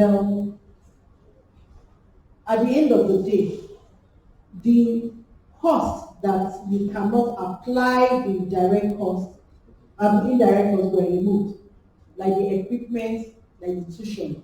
And at the end of the day, it's this total that you will now apply your what do you call it? The indirect F&A percentage to. So F&A differ from one institution to another, from one funder to another. Our F&A policy is between 10 to 30%. We can negotiate. So it depends on the power of negotiation. So we see a funder that, for NIH, you know that the cap is 80%. That is not negotiable. You can't say anything about it. There are some funders that will come and tell you that it's read in their policy that their F&A is 20%.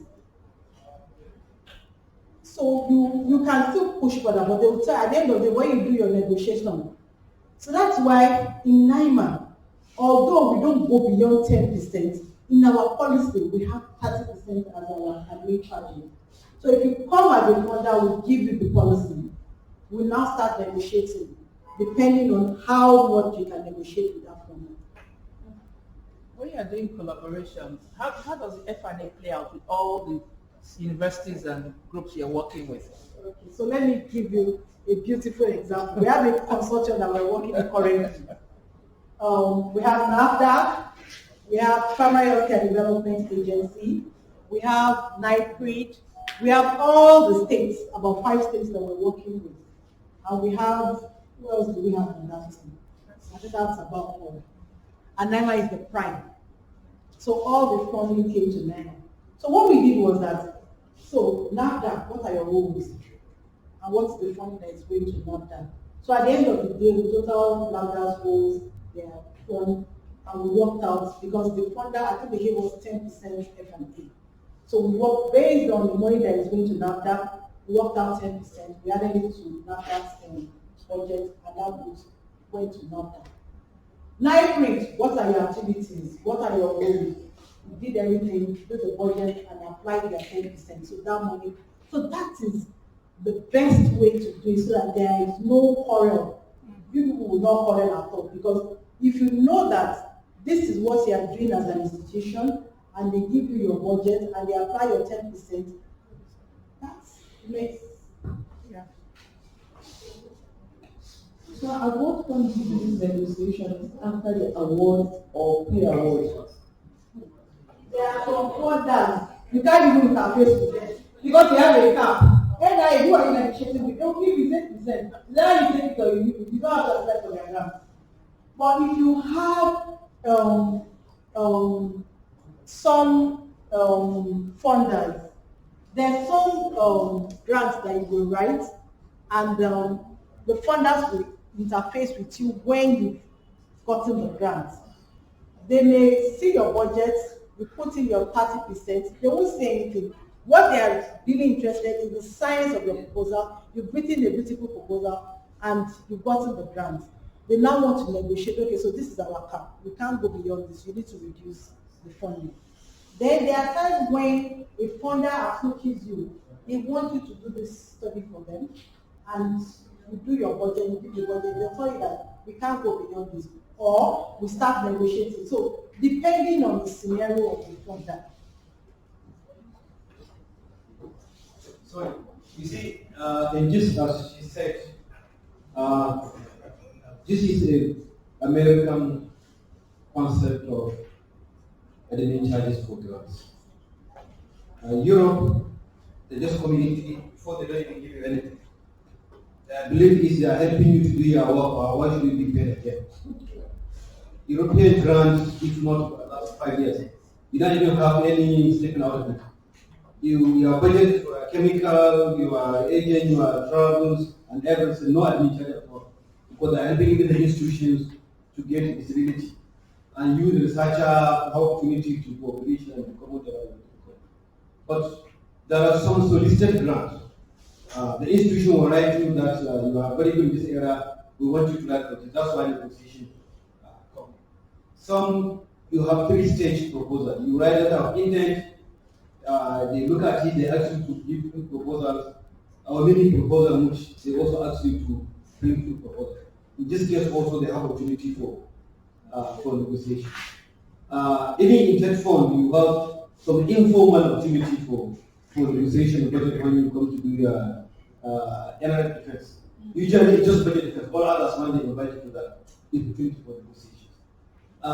When you are starting to write, whatever they give you, just take it because you think if you say no, like you are going to lose ground. For them to ask you what do you think of this, indicating they have seen substance in your proposal. So it's only to say, anybody wants to negotiate, you want you to. If I'm negotiating with you, don't think standing here, I want to get better part of what because that's negotiation. And since you are starting, you learn as you grow. Sometimes they say, we can give you only 8. So next time they say, we give you 8, you say, why not 10?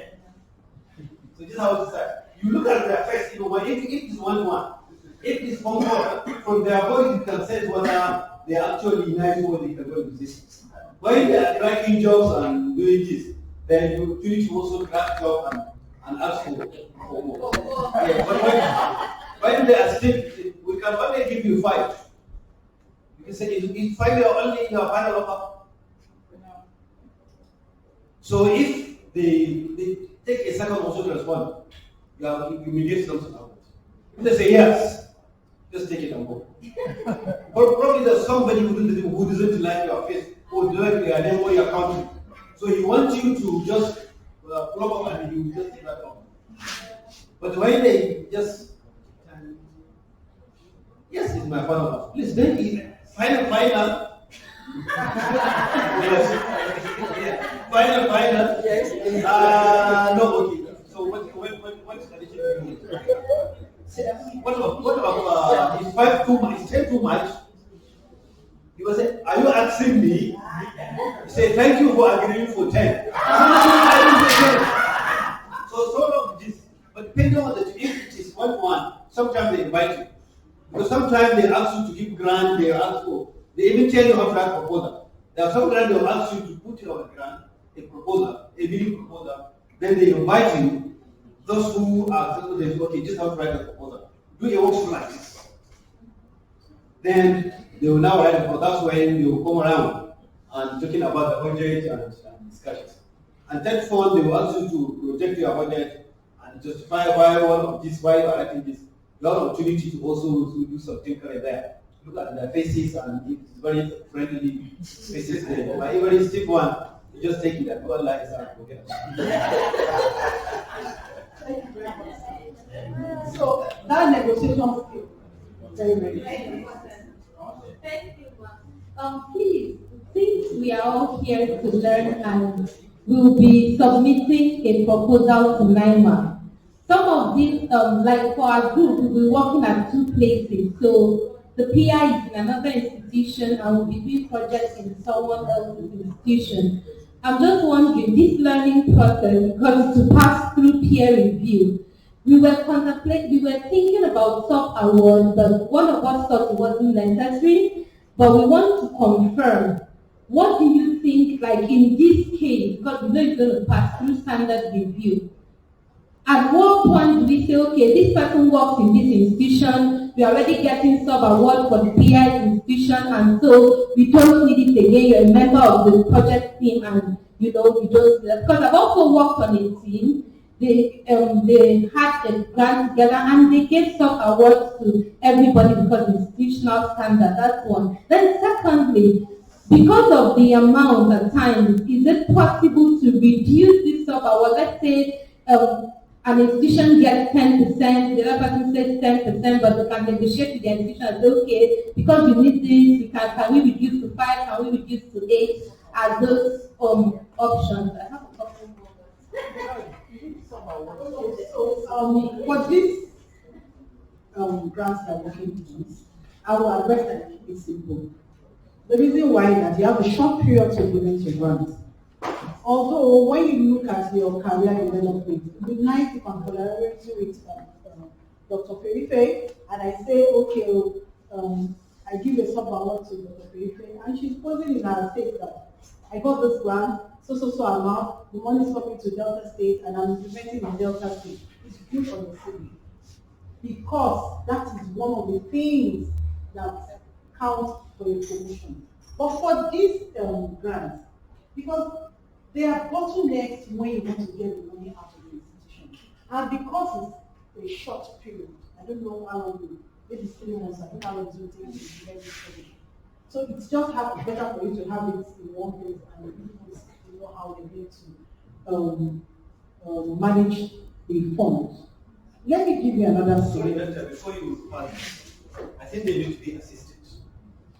You see, they're going into competition, about 4 groups. We're not sure whether all the 4 groups or one. No, I say, even that one, I'm not sure. You may be lucky all to get or less to get. You see, they need to be advised because this is a test ground to see for benefit of they have been here, they have worked very hard. What is the take home for this? So if for example they say I want to do sub-award and they put it on their proposal and need to use against them. If they didn't write that, I need to use against them. So if I were them, I would ask, you ask Madam to ask the big boss to take this into consideration in assessing this. So that should not be used in their favor or against them. So let it be a liberal way of handling that. They should need to be advised just before we further notify it. There's actually a template for scoring. I don't know if they discussed that. I don't know if they shared it with you, but there's the guideline. I'll discuss with you. Okay, so we move on to the. I hope I've answered your question. So, I was wondering, at what point should I have, because like you said about you may be on 3 or 4 grants, so 10%. But let's assume I'm the primary investigator and I'm supposed to put in 75% of my time, right, on a call. That's what the funders demand. And can I have a project coordinator? At what point in my career stage can I say I will have a project coordinator on my grant? So at that point, so at some point, you will have to have a project coordinator. If you have like 2-3 grants that are running currently, there is no way. It's human nature. You cannot tell yourself. There will be times that, if I look at my schedule now, we have almost how many grants? Meeting clashes. For each grant we have a project coordinator, we have a project manager. You cannot, because that person is the one that is there running the grants day by day. Because you can't be everywhere. So if you are a principal investigator and you're having about 2-3 grants, then you must get the project coordinator. Because you have meals coming, you have to respond to funders, you have to do the technical components. So you need somebody to assist you to do those missions. So it's important that you my level, I don't have any grants. So also it depends on the context of the grant or how big the grant is. So if you have a grant, a multi-center grant, and you have a PM, maybe about 5 centers, there is no way you want the program manager or project coordinator, because there may be needs, supplies to be sent to the site, data to be monitored, respond to emails, and you still have your own primary assignment in that institution. So in that context, you may need a project coordinator that will do the day-to-day running of these departments. My question is about the budget for auxiliary care, because you don't know if they will come up. So how do you budget for that? So it's a budget, and that's why it's a budget. It's a budget. You can assume, okay, for instance, there's this study we coordinate for NMP every 2 years. It's called Malaria Therapeutic Efficacy Study. It's like looking at the efficacy of ACTs that we use in the country every 2 years. It's recommended for malaria endemic countries. So for every time we do it, every 2 years, we do in at least 4 to 5 states. Remember that we're looking at the efficacy of the malaria drugs in children aged 6 months to 9 years and 8 years. However, during those modified trials, the child will have a cough, they have some other little, we call them concomitant illnesses. You don't know what will come up, but we budget for such things. So that if the child comes and you treat the malaria, and the child is coughing, you won't send the child away or tell the mother, because they're doing you a favor by being part of your, as long as there is position, you can budget for concomitant illnesses, then you put it there. So you just estimate, you can say that, okay, so in your routine care at the clinician, if you see 10 children coming to, how many of those children will have a cough for that day? Maybe 1 or 2. So if you have a sample size of 300 and you say that maybe 1 or 2, maybe 10, that's about 10%. 10% of 300, that's 30 of those children will come down with cough. So the budget, okay, so that's the assumption, and put it as part of the budget justification. They are doing that 10% of the children will come down with cough, and you're borrowing to buy cough syrup or antibiotics for them. So that's why you do your budget. Justification, yes. Okay, so at the end of the study, if less than 10% of the children needed to be treated for such ancillary care, do you need to inform the funders and send back the money? So, because you put it in your budget, because you put it in your proposal, because it's part of what the ethics committee has approved for you. So if you if those children come down with the cough, you treat them. If they don't, if there are some other areas that you need to use the money for, you can write letter. Yes, all of those children came down with cough. But however, can we use the money for so? You can write to seek permission. Because at the end of the day, when they come to audit you, because you've not said that you're going to use the money for something else, it may be yes, evacuation. So that's why you need to write them to take permission for something else. Thank you very much, ma'am.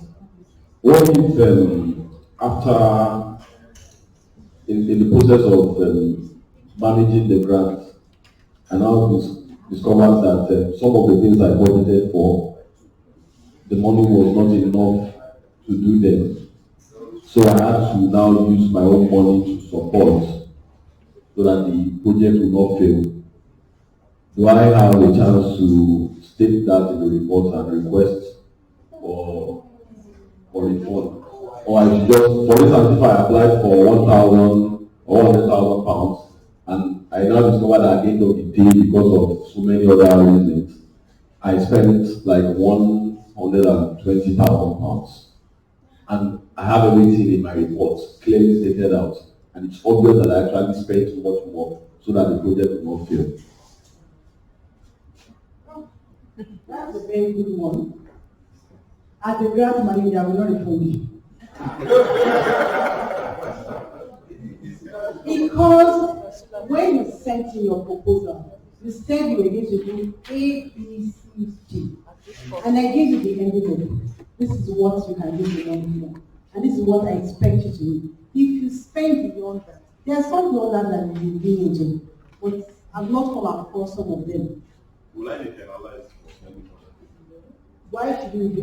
Because you have extra money. I will penalize you. And you remember the project, and they are happy with you. They won't penalize you. But ma'am, can't against me. Because that means it's either you can't budget very well or you are money. In addition to that, how do you handle the occupation? They are applying for the grant assist. Or when the money now comes, the prices of things are that's why that okay, so when we are applying for a grant, if it's more than 1 year, there is room for inflation. Even in the budget template, some people allow like 1 to 3% increase inflation rate every year. So they multiply that by your total budget and add it to your budget for that year. So that is taken care of. However, peradventure you do your budget and there is inflation and you cannot accommodate it, you still write to your funder. Some will accept, some will not accept, depending on the funder. We have projects that were running. At the time we did the budget, dollar was 380 in 340 in CBN or something, I can't remember. Now dollar is 340, 334 in CBN. Parallel market 435 or 435 in CBN. Parallel market is about 740. And in the parallel market, that dictates the price of the things they are buying for your business. Yes. Yeah. Yes. As a federal government institution, you won't collect the dollars and go to the market and go and check the money and how it's the federal government, CBN, that will give you the money. And they will not give you another parallel market rate. They will give you a CBN official rate. Yes. So, what do you do in case of NRA now? Some pay you in Naira and you are buying dollars. You have to, and I will give it to Adegbola to help us here also. You have options of one, write to your funder, look at those activities that you plan to do. Is there a way you can cut down in some of those activities that will not significantly affect the outcome of your study? If you can do that, then you cut those activities, write to your funder, because they also know that there is inflation rate. Because of this, however, it will not affect the outcome of my study significantly. This is what I want to do. Or you have some areas that you can move money to. Maybe you plan to, working with pediatric course, and you say that every quarter you will train parties for those children. And you find out that even some things you need, maybe you're collecting samples or test kits, you are not able to buy. You write to them, we can't do parties. The money for the parties, we need to be able to buy the reagents for laboratory consumables. So these are areas where you can. But in very rare cases, the sonders may look at it and genuinely see that there is a problem and have some more money, but it's very rare. I think you have seen that too. Prof answer it together. I want to ask this one. Especially for people working with government that you want to buy things in dollar abroad. Can you buy straight from that currency, or you still need to turn it to naira, convert it back to dollar to buy what you need to order? Maybe you want to buy machine. How do you take care of that one? Okay, so let me take Naira for instance. There is a federal government procurement has procurement procedure. It is not allowed that you write directly to the institution, environment, because at the end of they will go for the general service format. They will still look at some of the things that you've done and say that you've not gone through the process. Before we could do that, but now there are lots of strict procurement laws in Nigeria that because at the end, because of this TSA system that we use, all the funds that come into the institution, whether grants, whether federal government money, is in the same pot.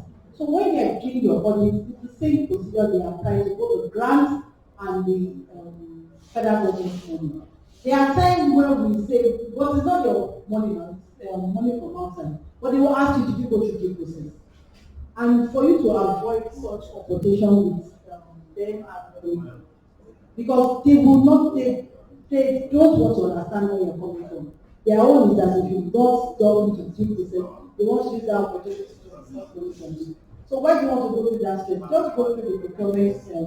It's not your fault. That's the system. And that's one of the things that is affecting research funding in Nigeria today. Thank you. I think you addressed most of them. Just a couple of things. One of them, in my opinion, from the funder side, is to don't make those things an afterthought. Think about, because you don't anticipate that the inflation will happen.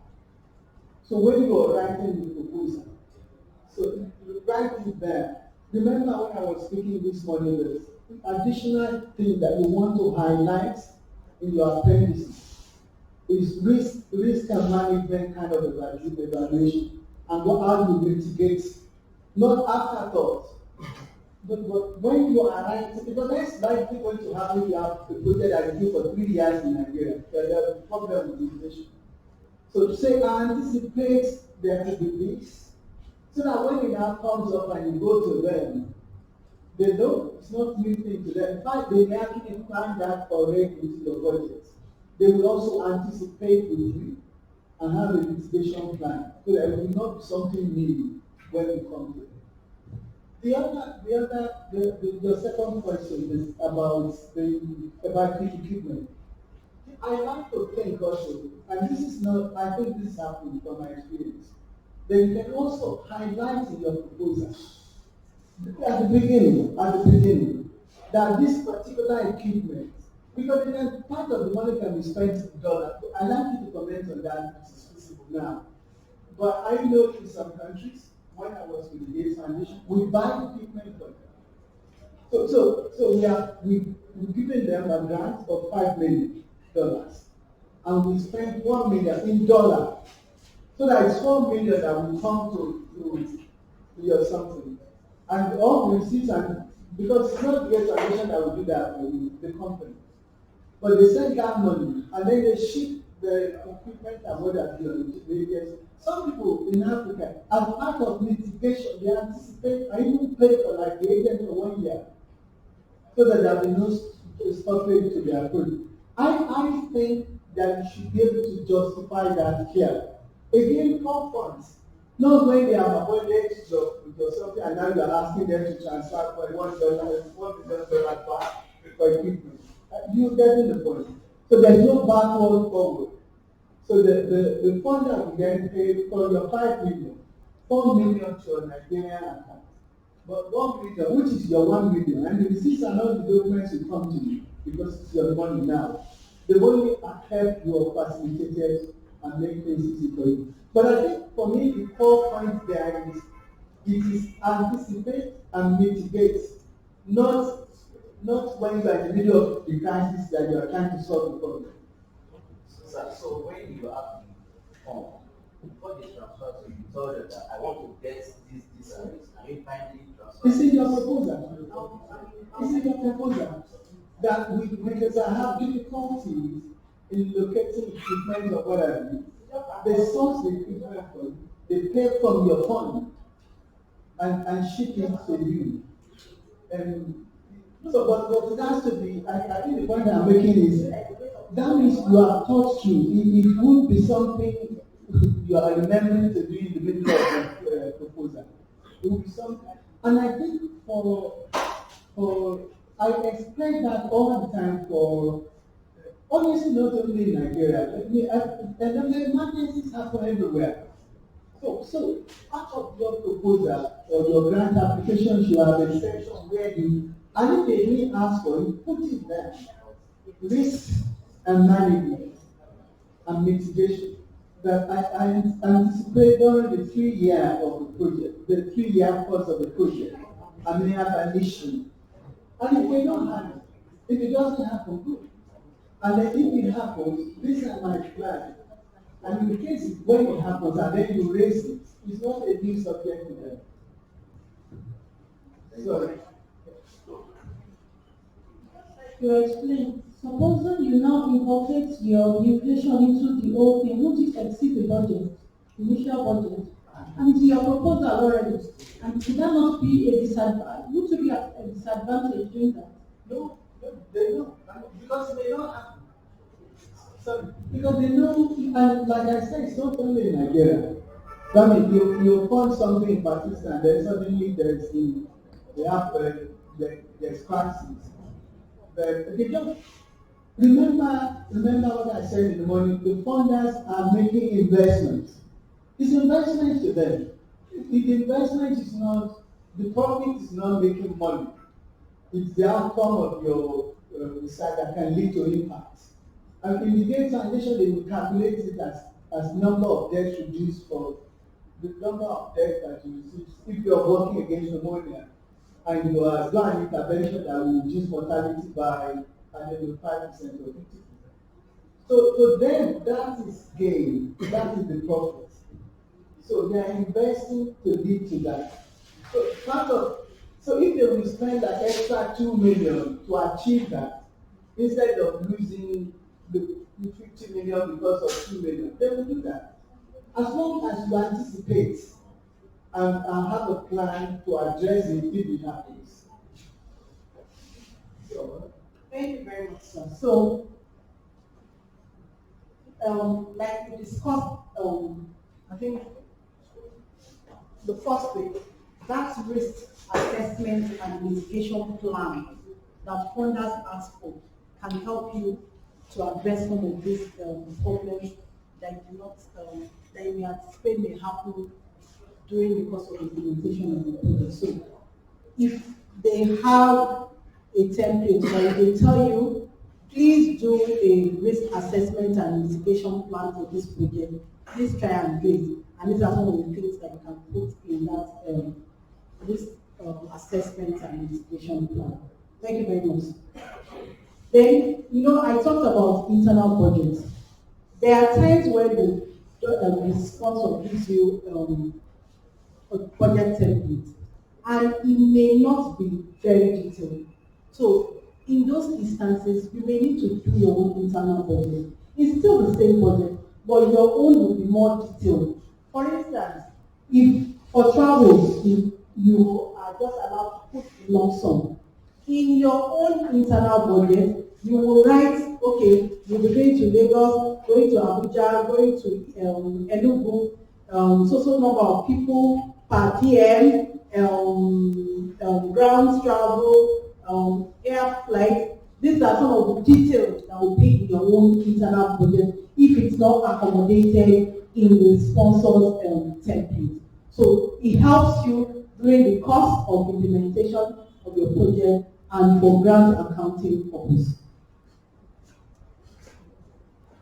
Then the budget justification. This is also very important. This is the narrative explanation designed to help the sponsor evaluate the expenses proposed by the project. So you have a beautiful proposal, you have your activities, you've done your budget, you are asking for social amount of money. Is it something that can be justified? Is it as a funder, am I convinced that I should give you this money based on this budget and you don't? So in that budget justification, you go to town and write why you are asking for that money. You have a personnel, you have about 5 personnel, maybe one of them is 100%, another one is 50%. You need to justify why are you putting 100% for this particular personnel. Why do you need 5 personnel to implement this project? So this is where you put all this detailed information in the budget justification. So you need to follow the sponsor proposal instructions closely. You need to organize and align the items for ease of review. You need to provide adequate detail for items of the budget. You need to explain why every cost of podcast category in the budget is needed to accomplish the proposed project. And this must be clear, reasonable, and consistent with the sponsor's guideline. So this is very important. So, and it applies to whether it's a modular budget or it's line and itemized budget. And these are examples of templates for budget. This is a template for a modular budget.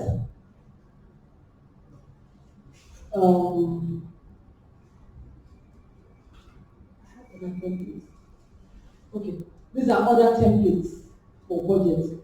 I think I put the template for Gate Foundation there. We have limited time because there's somebody from Gate Foundation that is the country lead for Gate Foundation. They're supposed to talk to us and is around. So we'll just summarize what I've been talking about. So, in summary, we have basically 5 steps in creating our budget. The first one, like I said, we need to review the solicitation and guidance of the sponsor. It's very important. You don't start doing your budget. You need to read the guideline. What the sponsor asking for. You need to determine and compute the language direct cost. And that's why I said your breakdown, work breakdown structure, where you itemize all the activities of your objectives so that you'll be able to cost effectively each activity. Then calculate the allowable indirect, the direct cost, then the indirect cost, then develop and format your budget, and at the end of the day, create a budget justification for your budget. Thank you very much.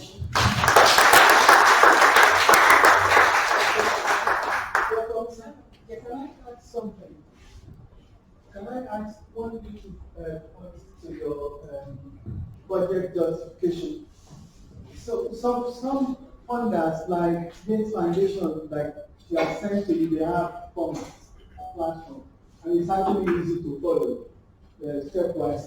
Some don't, and they just say and I've seen that they just because of course you have to justify your budget. Your budget itself and its justification must be in sync. With your abstract and the body of your proposal. That's what I mean. Sometimes you see the budget that is completely unrelated to the proposal, the thing that the person wants to do. You think that is strange? I see it. You look at the budget, you see the list of the things that the person wants to do. The budget, you cannot correlate the budget to the number of personnel.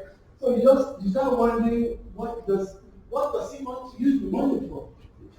So if just like she said, you say 100% staff, then you justify why you need 100% of the staff. If it is 50% of the staff, you cannot pay the person 100% of salary. That's what I mean. So the thing should go through on your abstract, to your methodology, to your platform, whatever. Even budget should be in sync with the narrative and its justification. And you need to justify every item. And it doesn't mean long story. It could just be one sentence to say, I need this because of this. but that can be verified and clear. Sorry, thank you. Thank you very much.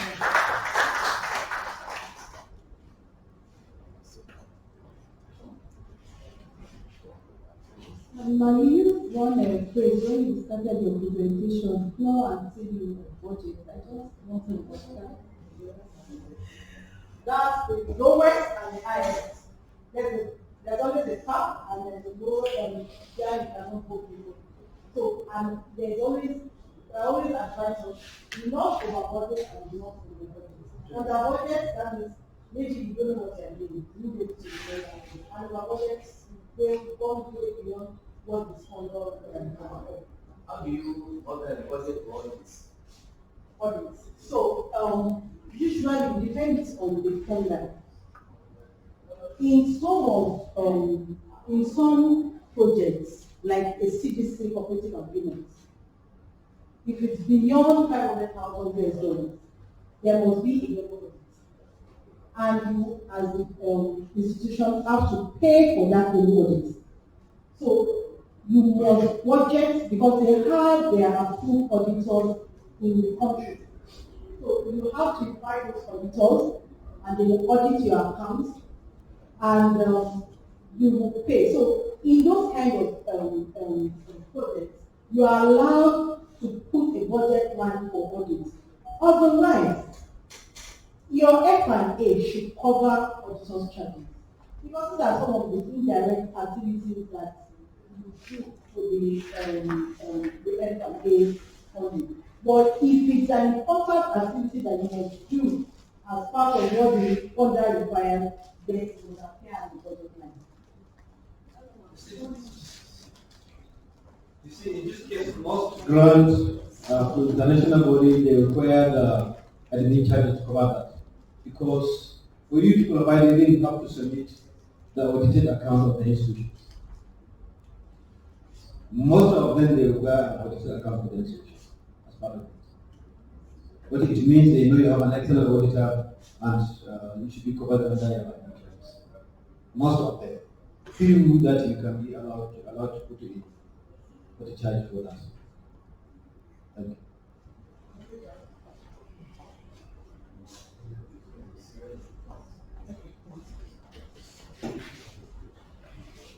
Thank you, ma'am. I want to confirm, I can see that at the beginning of your presentation, you talked about allowable direct costs, allowable indirect costs. What are the costs that are not allowed in projects? I thought Mr. Shia treated that. Okay, so for allowable costs, those are costs that are directly related to your direct costs that are directly related to your project. For instance, now, if you have a project that you have a sponsor that do not allow equipment to be bought as part of the budget line in your, you can't put equipment there. It's not allowable. Although you may require that equipment for your project, but it's not an allowable cost under the sponsor's guideline. You understand? Therefore, indirect costs, like example that we gave earlier, audits. There are some funders that will not say, do not allow you to put audit fees at the budget line in your direct costs, but it can appear in the indirect costs. It's an allowable cost, but under direct costs is not allowable because they expect that you should take the money from your F&A. Do we understand? Thank you, ma'am. My question is for the issues that have been raised regarding maybe accepting donors, buying reagents, and other things from abroad. So is it made a little bit easier if your OPI is based in somewhere like the US, and then the funds go to them, so that it's easier for them to purchase and send? Let me tell you a story. There was 1 year or 2 years, we had this collaboration with our School of Public Health. NIMR was the prime. They were our collaborators. And that particular project was heavily lab-based. And we found out that Harvard have a lot of goodwill and what do you say, contract agreement with some of the companies who will be buying our reagents and test kits from abroad. So they give them discounted rates. So when we did our budget, we had to move those things to Harvard budget so that they will help us procure those reagents at a discount. But by the time Harvard slammed up with their F&A, their F&A was like 3/4 of the total budget of the project. So we have to sit down as a team and look at it. We have to call in CDC Atlanta to help us resolve the problem. So what we did was that they said that the funds should be moved back to NIMR. However, Harvard resigned. So at the point of procurement, we send the dollars to Harvard. Harvard will now send to the. So we did have to pay Harvard F&A. So what I'm telling you in essence that it may be nice to have a collaborator, but you also need to think about the positive and the negative side of it. But like the example that Adegbola gave, if you have an understanding with the sponsor that you are buying so equipment and so $1,000, you can say that yes, it's still part of our money, but hold on to the money. Because of the challenges we have in Nigeria, we want you to help us procure this and pay directly to the company. Instead of being able to pay for the changing dollar, doing the procurement process, having to follow the process. So you just sort it out for yourself, sort it out for you, and you just get everything that you need. So you can work that out with the sponsor, and I'm sure because they want you to succeed, you can agree to solve things. I have those 2 minutes left. 2 minutes, last question. Okay, everyone. I just wanted to find out with the lectures we've been having, I got to learn that grants are given to institutions. And then while we were talking this morning, we said that there are some grants or sponsors that don't permit indirect funds. So if grants are given to institutions, and I'm sure they'll be expecting an indirect cost going to them, and the grant got is one that doesn't permit that, how do you go about it? You have to think about it, where your thinking comes.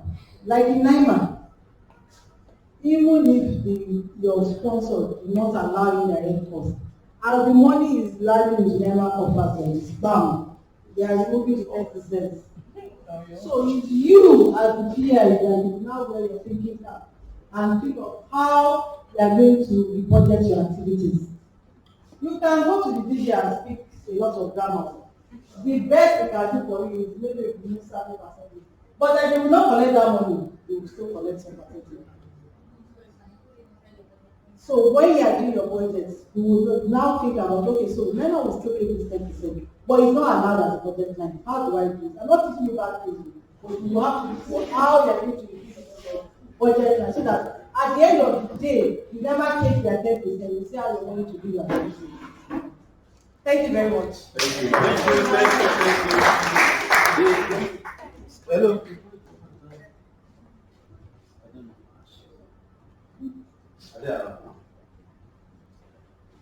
I think so. You just the yours. There you have 10% to go. Only to believe. Nobody's teaching you anything. But we are meant to go for our launch. I'm trying to confirm if they are around now. They are around now. Okay, so we can come back to 30. You can notice that it's becoming difficult for you to make your presentation. It's not 2 minutes. I thought I gave her to stop at 2 before. So again, okay, we find out around it because the purpose is to meet with you again, according to the schedule. And then, okay. 2 things, please. If you look at your schedule, you know where it is. Yes, they have the updated one.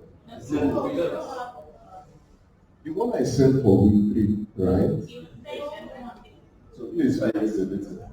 No, the one I sent for week 3 last week had the session where we're supposed to have someone from MTF Foundation, PMGF, and others. Yes.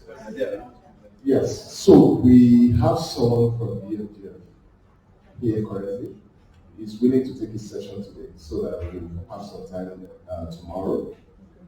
So we'll take that after lunch. In addition, Professor Gillibrand is somewhere downstairs. He says he wants to meet with his group. Briefly, just to give you some updates, he has a Zoom call at 3. So the people who belong to his group, who are those? Just check your Group B. You're so quick to say Group B. I think the audience can pop in and see him. Just to. But Group B, please see him. He's in my office downstairs now. Yes. I think we go for lunch and then come back so that we can have a presentation from DMGF. All right. Okay, so my name is Adesina, Aladeshawe. I'm a senior program officer with the Bill and Melinda Gates Foundation in Nigeria. I lead our portfolio of work in malaria and NTD in Nigeria. I also lead a research portfolio in Nigeria, but also play a bit of role with a colleague called Nosa Oropaton, who does much broader African region-wide research portfolio. And I'll tell you about that a little bit in a while. And then before that, I'd done work on polio. In fact, I remember that when we eventually got the certification for polio eradication was when I moved to malaria at the foundation. So altogether, I've been at the foundation for, I'm in my 6th year now, so I'm going on to be 6 years at the foundation. Which, if you know the foundation very well, it's pretty long time to work at the foundation.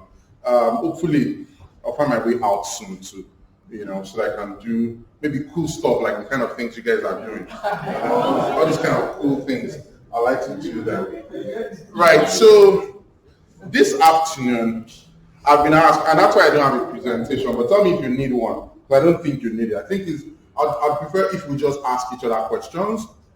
I want to interact with you. What do you want to know? When they say funders, I want to understand what comes to your mind. And from that, maybe you speak to me and we can have a conversation together. But as much as possible, I even want to sit down. So it'd be like we're just gisting.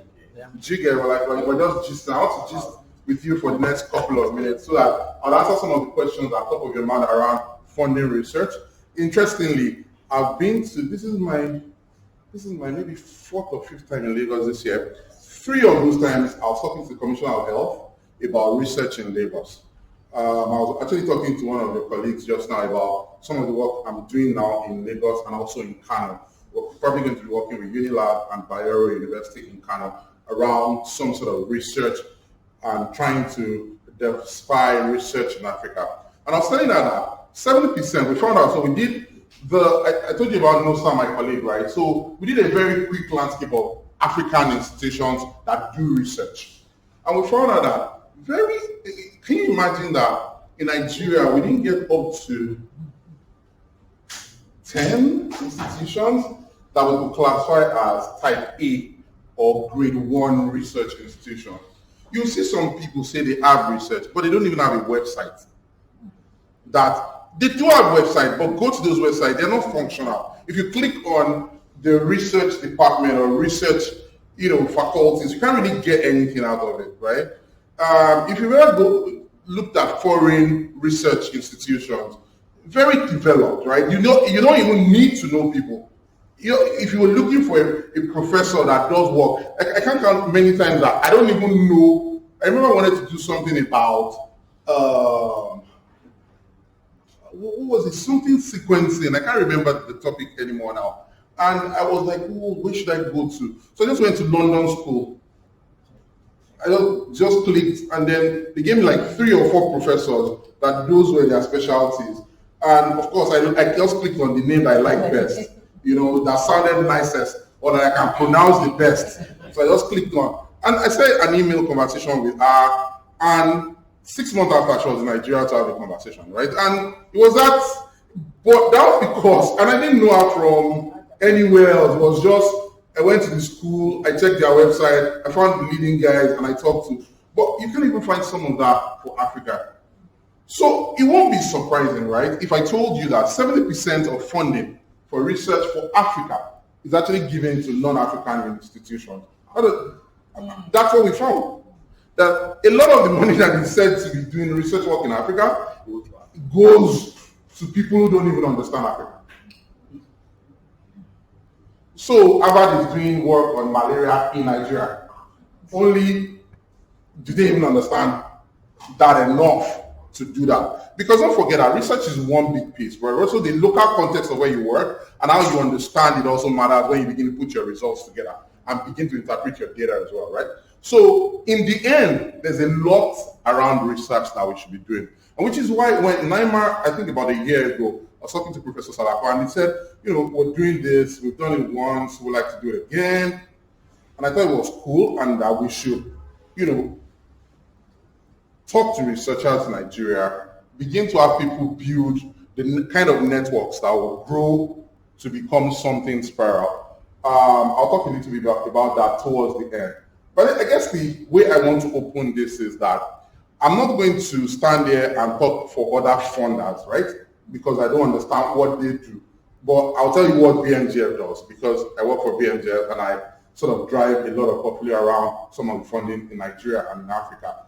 And of course, across the world as well. But don't forget, right, that at the foundation, the bottom line for us is that we're interested in the most vulnerable, the poorest, and where the problems are the massivest, if there's a word like that. So where you have the most problems. And that's because we believe that every life has equal value. So whether you're rich or you're poor, we should be able to do something that equates life across board. And we believe that to get life to that point is to have people being able to live healthy, but also productive, because that's when you can grow well. If you're not healthy and productive, how can? So that's our focus. So if you ever get to a campus in the US, in Washington, as you enter, what you see is all lives have equal values. And that's how, and we call ourselves, okay, I think we're changing now, we call ourselves impatient optimists. That means, and that's, Mr. Gates is a very impatient person, right? So he's maybe because if you have a conversation with him, you leave there feeling, but I've done my best. How come there's still so much more to do, right? So he's very impatient. He wants everybody to be rich today. He wants everybody to be healthy today. We all know that can happen, but that's the mindset we want to have so that we can push the boundary a lot more on solving the problem. So I'll stop there and say, I'll throw it back to you guys to ask me a question. Or maybe I should just ask one question. People can go around the room and answer me. When you say funder, what does that mean to everybody? Anyone? When you say funder, how does that come across in your mind? What jumps at you? And see, for me, when I'm having a conversation, no answer is stupid. I think that one of the reasons why I think I'm a bit smart, and maybe I'm proud, is that I ask silly questions. Because I don't know, and maybe the reason why that is that someone told me a long time ago that if you're talking or writing and a 4-year-old cannot understand it, then you've not communicated. Like if you ever write anything and you give it to a 4-year-old and she reads it or he reads it, I can't tell you what you're trying to write, then you've actually not written anything. So sometimes I try to, so when I was in medical school, I don't know what was prevalent during your home, but it was last anatomy and all of those things. I never read all those because they were just too difficult for me. There were Indian textbooks and Chinese textbooks that were very simple. In fact, they had pictures a lot. So I remember my first time, it was a long time ago, but it was the pictures of many of those things I remember to be able to write answers to a lot of things, because pictures tell me stories, and that story stays with me forever. But class can go for like 10 chapters, and you only see some black and white pictures that you can't even understand. So what I'm saying in essence is that I don't believe anything is stupid. Just please ask, because that's the only way we can all learn from each other. Yes, please. Yeah, thank you very much. I want to ask if I'm to apply for. No, you have to apply. So it's okay for you to answer. What else would that mean to you? So it's okay for you to answer and ask me a question. We have to answer my question. Wonder is somebody who has need and has the money, maybe the person applying for the grant is somebody who needs the money to deliver the funder's needs. Okay, so ask me a question. If I want to apply for a grant now, can I use pictures? Right, thanks. I'll answer that question immediately. So let me tell you how the GET Foundation works. So the GET Foundation works with different portfolios, right? I manage my area portfolio, meaning that I'm going to sit down with, okay, I'm going to do that in about a week with my director. We're going to sit down with Mr. Bill and ask for money for malaria, right? We do that, what we call yearly review. So I'm going to defend my portfolio, and I'm going to ask for my money. And I'm going to ask for part of that money to do a number of things. It could be that I want to do research, which I want to do actually, right? So when that money comes, I'm going to decide how I'm going to spend it, right? With, of course, we call them leadership team. So I need to make a case to say, now we have this money, here's how I want it to be spent. Most times, it usually gets spent that way, most times. Except if there are strategic reasons why we believe that we can use it another way. But that's how it happens. So, for me, pictures matter. And when I say picture, I don't know how you write, and I don't know how you do your research work. But if I want to write, usually when I want to write, I'll carry a paper and I'll draw. I'll just draw and say, okay, so if I want it, what's my theory of change in all of this? How will this research or change everything? What else will we need to do? And it doesn't have to be fanciful. It could be, if I do Y here, it will lead to Y. Just to understand my line of thinking. Then from that, I will build an outline to address each of the pieces. And then I will begin to develop my outline. It will take me weeks. Every time an idea comes, I will say, okay, it fits into this part of my outline. Sometimes you don't even have weeks, so you have to do your outline in days. But that's how I build a story for myself. I need to see my story to be able to tell it in my mind. And if I can see my story in my mind, it means I can also put it on paper the way I'm seeing it. And sometimes when I'm brainstorming with my team or with a grantee, say, because we give grants out, right? And every time I have a grantee, I talk to that grantee. Usually I talk every month to my grantee, and they're telling me, oh, this is my delivery goal. You can have NIMR. I think I have a grant with NIMR. They're always, they know me, they are my kids. We're always going through. I'm asking, so why is A, B? They need to be able to show me. I'll turn my laptop and show you something. There's what we call a result framework at the foundation. It's also a picture. It's what's your line of it within boxes. It's not a long document. So let me put it this way. If you can tell the story in one page, don't tell it in 10. That's my way of doing it. Because trust me, nobody has time to read 10 pages if it comes to that. But sometimes you look at all the documents together and you see the reason why they are so big is that people draw things. They try to show you how things will lead to this. And I like things like that because it helps you understand it. So yes, if I'm your program officer, I definitely like pictures, so give me pictures. So I want to let attempt to answer your question. Please go ahead and ask me. Okay. A funder, like you said, is someone that has money, that has a need, and is looking for somebody that understands the need and is ready to meet the need when he or she has the money. Just confused me, but help me. I think you're right, but I think there's just so many terminologies. Okay, I said a funder is somebody that has a need, yes, and also has the money, okay, yeah, and is looking for another person that understands the need, okay, so that that other person can get the money and meet the need. Not very simple, but nice. I like it. I'll think about it again. It was very nice. Thank you. A funder is a philanthropist. Is it what? Philanthropist. Okay. So my question is this, like we know regarding state fund, you have to log in, get your password and the rest. Like NIH, you need to have some like error common ID for institution and the rest.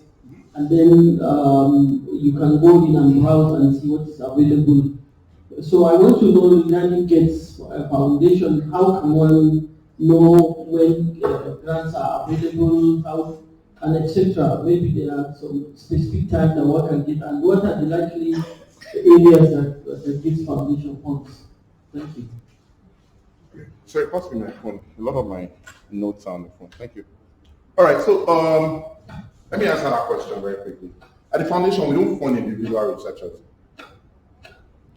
We don't fund personal people, except for two reasons. So there are two things we do. We call them brand challenges. And you can read this at the Gates Foundation website. It's open. We don't, and that's another thing at the Gates Foundation, we don't hide anything we do. We even publish our funding, we publish what we spend in everywhere. It's all on our website. So please spend some time after today to go to those places and just read. And I'll tell you what you can do very quickly that'll help. We don't fund individual researchers, but we do fund. So I told you of recent that we're doing a landscaping, right? And we might be working with Lagos and Kano. So we can give Bayero and say, we need X, Y, Z, right? Can you get researchers that will do this stuff? So it will be up to them to decide how to manage it and how to do that. That's one. That's one way that individual people can be funded.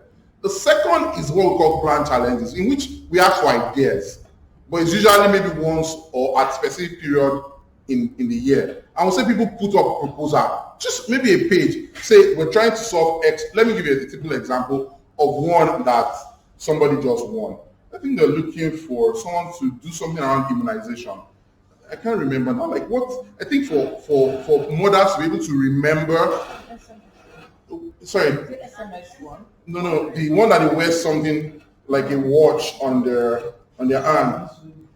I think it was in Kano too. But the person that won it was an individual, but he's grown now to even have a very big organization. The last time I saw him, I told him, please come and give me money now. You know, but it started with $100,000. He won, but use it good enough that he got new funding and on and on and on like that. But it was an individual thing because it was a grand challenge. People just bring, it's a challenge. We throw that challenge out, and as many people apply, people read and judge it, and the winners get a specific amount to do something. And the only way you can know, and I was telling someone recently, is that, again, the way we do at the foundation, we actually reach out rather than people reaching out to us. Occasionally, when people reach out to us is when we make an RFP and say there's a grand challenge, please apply. Then people can. But we don't also put it, we put it on social media and we put it on our website. So you must be one person, because that's another thing. Let me say this, right? I think that a lot of times we're lazy. And I'll tell you what I mean. And please don't feel like I'm saying the wrong thing, but I think we're lazy, plus including myself, all right? Until recently, there's some websites that I never, I mean, we all have down times during the day that we're doing nothing. How many of you have ever gone to the Gates Foundation website? Ever? When was the last time you were there? When was the last time you were on the Gates Foundation website? Somebody has already written that. 6 months. Who else? Somebody raised their hand again. When was the last time? Many years. Okay. So, so I'll ask another question. When was the last time anybody here went to UNICEF website, or WHO website, or UNFPA website, or the American government website, or the UK government fund website? And you guys go frequently.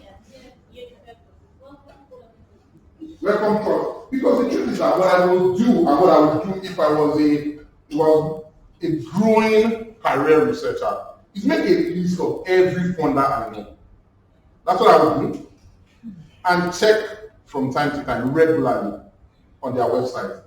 In fact, I will network. Sometimes I'll pay money to attend conferences that will bring people like that together, just to have contact. So that when I'm doing stuff and I find something, I know a contact already that I can ask questions in those places. That's what I will do. But a lot of people just wait and hope and think that, eventually we will find it. But you need to make, I think my point about all of this is intentionality. Like, you have to be intentional. Like, think about this as, so I have a friend, she's very young, she's an associate professor at the University of Northwestern in the US. And she told me, man, with what I'm thinking I want to do in terms of research, I don't think Northwestern in this place. So I'm making a lot of application. I'm looking everywhere. I need money. I want to do this. I want to do that. I get inspired by her a lot because she's just on the edge about her career around research. I don't know if you understand that. So it's not in the wrong way. Do you know when someone is pushing the boundary every time, asking those questions, never letting go, seeking fun? Sometimes she'll just send me a page. This is a new idea. What do you think? Are you guys going to fund it? Of course, she knows I won't fund it. Or we won't fund it is the right answer. But recently I got something from her that actually I was impressed by it. So I told her that, should you talk to this organization?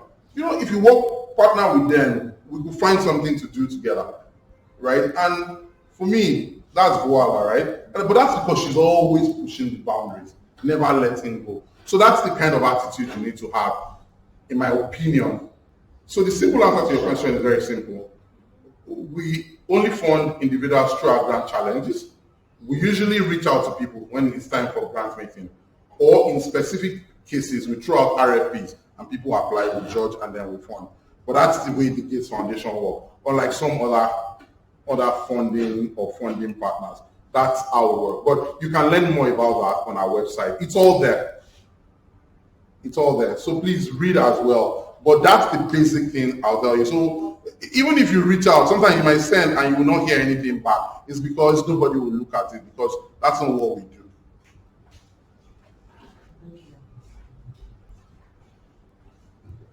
Thank you very much. I'll first like to try to answer the question. Okay.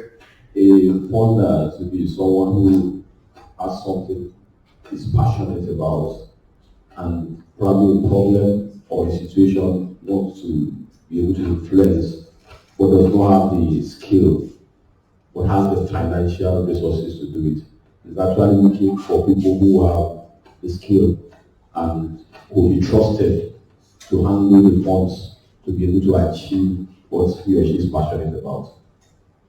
I want to ask, do you fund anything mental health related? All right, so okay. All right, that's a tough one. What's the right way to answer this question? So I tried to start in the beginning by saying that our focal area is usually the most vulnerable, right? And so our biggest area, at least that I know of, in sub-Saharan Africa is usually maternal child, specific infectious disease areas, poverty, agriculture. What else now? What else am I missing? Poverty, agriculture, maternal child health.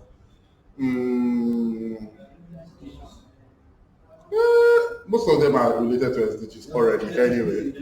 More recently, pandemic-related things. Right? More recently. Because of course, the lesson we're all learning from pandemic is that if we were prepared better, we probably would have been able to respond much faster and much better. So now, the goal is to be ready. And I'm sure if you've been listening to some conversation from the Gates Foundation, that's what we're preaching, right? To be better prepared, to be better prepared. So I know there are multiple areas where there's funding ongoing to research around that, right? So mental health specifically though, I'm not sure, but I can get back to NIMR. I would ask internally, but I don't know that we do that. I don't know that we'll do that. No, you don't. I don't know that we'll do that. I know you don't. I don't know that we'll do that. That's my answer. And the reason why I don't want to say I know for certain is because it's also, I'll check. It's confusing me. If you ask me about something else, I would have told you no, we don't. But I don't want to put no and then I would have said the wrong answer to you. I'm not sure, so I'll find out and I'll make sure I get back to him. So you can ask him tomorrow or before this event is over. I'll send him a note about your particular question.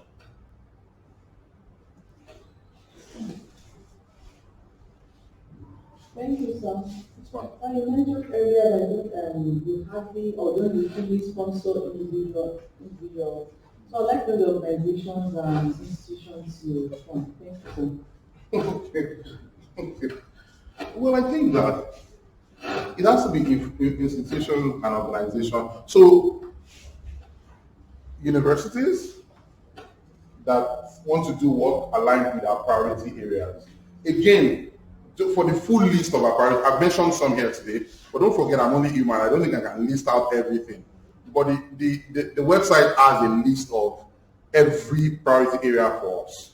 And they also have a list of some of the questions on your mind. And some of you have not even asked me.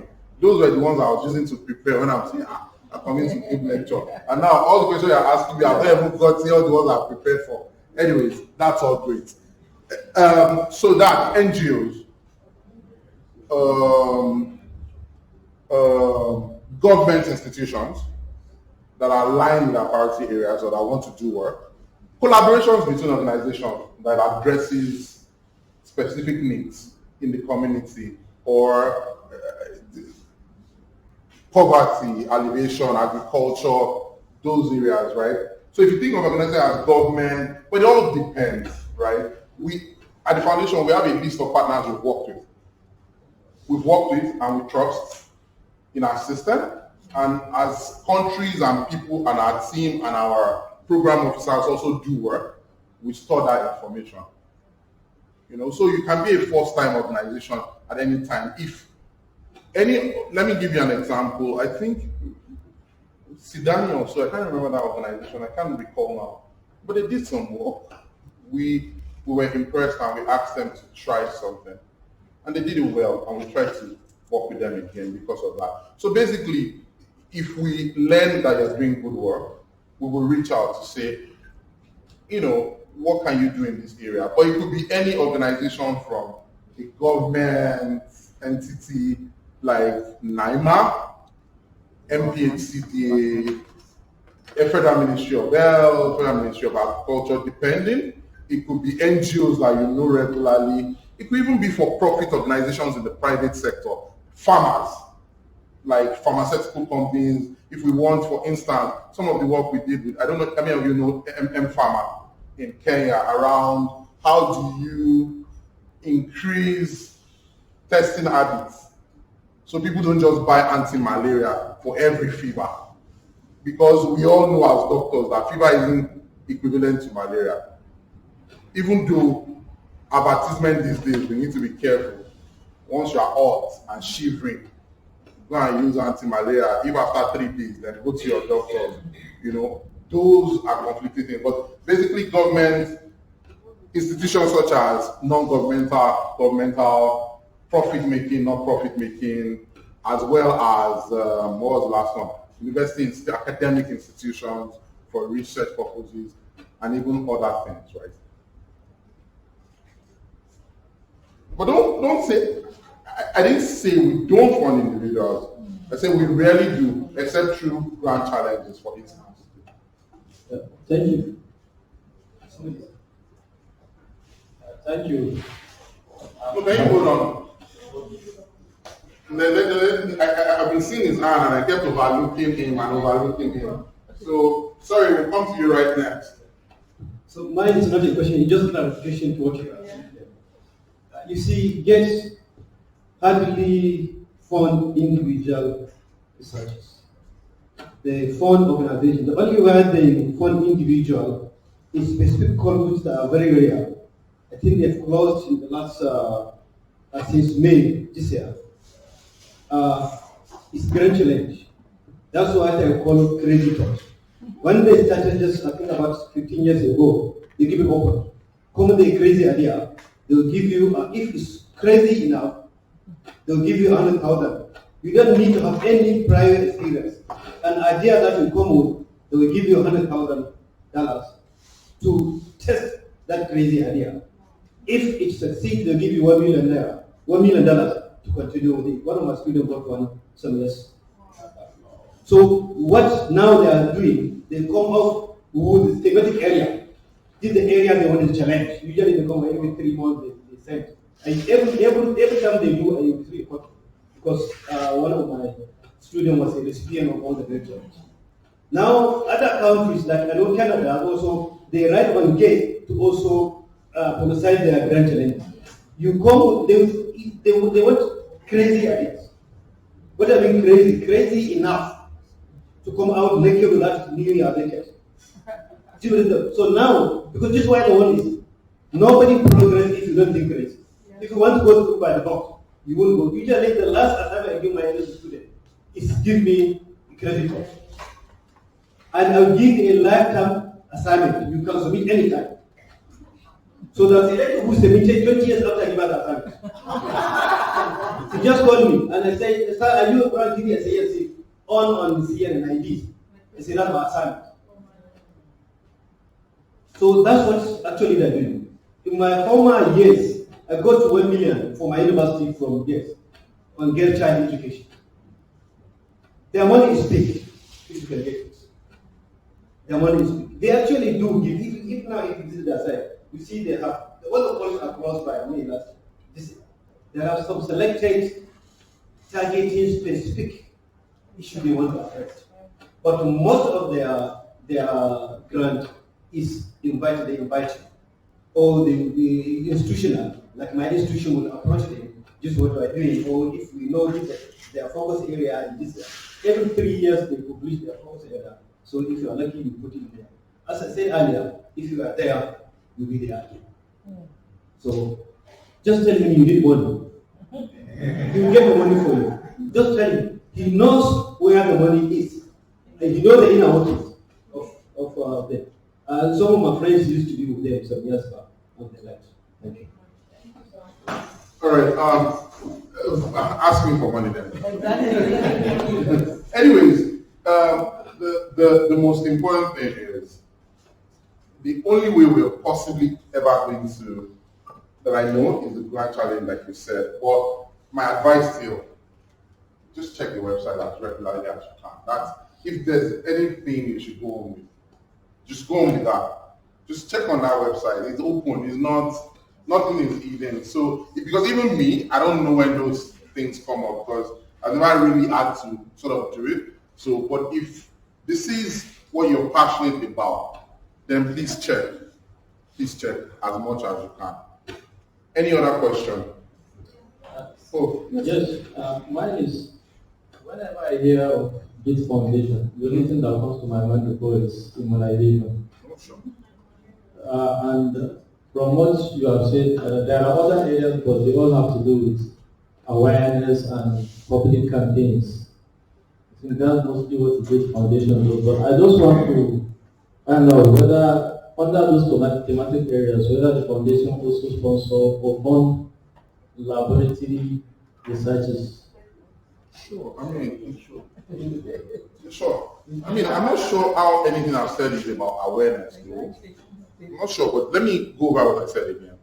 So agriculture, we do work in agriculture. Some of the, I'm not the agri person, but I know that we've done some things in northern Nigeria around improving the yield through, what's that thing? They use, so basically, who is an agri-care? You probably understand, but I know that there's a science in which you can actually grow, increase the yield of a particular species of a product because of the science of it that you understand very well. And so they are researching around that. How do you improve yield? And there are some of these are tested out, in northern Nigeria, for instance, that I know. fortification of nutrition, for instance. That's not awareness, that's real work. And every year we do what we call CEO roundtables, where we commit CEOs of nutritional companies, pharmaceutical companies to commit, more to that area. That's another thing that the Gates Foundation does, using our influence to drive more money towards areas and things that we care about, right? I talked about, what else did I talk about? I talked about poverty alleviation. No awareness. There are, all over sub-Saharan Africa, there are cash through SMS transfers that we've sort of piloted in multiple countries, even in Nigeria, right? Immunization, yes, and don't forget that was because at the time, the polio immunization or the polio problem was biggest in Nigeria across anywhere else. It was Nigeria, Afghanistan, and Pakistan. And everyone knows that the Gates Foundation, there was a time we're very passionate about elimination, and we're still very passionate about. So maybe that jumped to the top of what you know, because then what was driving a lot of the context of Gates Foundation was the immunization MOUs that we have with a few northern states in Nigeria and that. So I can understand where you're coming from, but we do much more than immunization. We do malaria. I just introduced myself as the malaria person in charge of our malaria portfolio in Nigeria. We do malaria, we do maternal and child, we do family planning. We don't just do immunization. I hope that answers your question. All right, I'm going to wrap up now if there are no more questions. Yes. I just want to add, because my own kind of research is searching for drugs from natural products to treat some of those diseases. Like for malaria, for example, we have some medicinal plants used over the years by traditional medical practitioners that have been treatment of malaria. For some studies, can evolve for application. That would have been a crazy idea, like you said. So that would qualify for maybe a grand challenge, depending on what the challenge is about. That's one. Two is, that's a good idea to partner with an institution about, right? Through an institution and say, you know what, I'm finding something here. Why don't we partner and think about what's best? These are things you can even also write about, right? You can write about them through credible research institutions and let people see what's there and say, if we have more funding, here's what we can do with what we're finding. But you need those kinds of ideas are good ideas, but they need to come out in a way that is standardized, right? That people can interact with it, right? In such a way that they can understand what you're trying to do. And you can ask, I think it's the Gates Foundation through an institution, for instance, and say, that's another part I didn't talk about. So institutions can meet us and say, we have a problem. Here's how we want to solve it. And we can say, okay, let's look at it. If we can, we'll fund it. But usually we go to institutions and say, this is what we want to try and do. How will you do it for us? How much will it cost? And how can we have a partnership around it? Sometimes it's an RFP. Is I will throw it out and say, all three companies apply and show us your ideas of how you will solve this problem, or how you will do this research, or how you will go about answering this question, and then we'll take it from there. Does that sort of answer your question? So those two, and then I'll try to round up.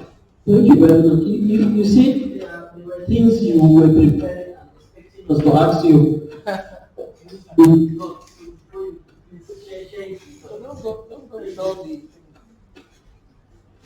Why did you catch me now? Yeah, I won't. All right. Is that the same question you wanted to ask? Oh, that he asked a question. So I won't go with them. So there's one good one here is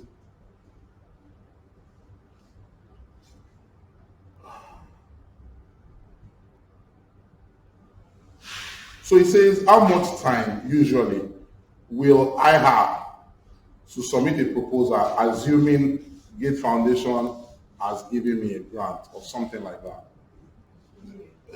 Usually. So this is how it works.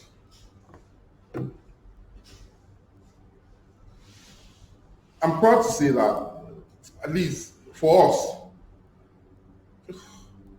we take risk. That's one of the coolest things with the foundation that I found out. And I wish this was not on record, but it is. It's cool because we think that the coolest things and the crazy things sometimes may not be the answer, but you will never know unless you try to actually ask those difficult questions and try to go those difficult routes. So we're never afraid to fail,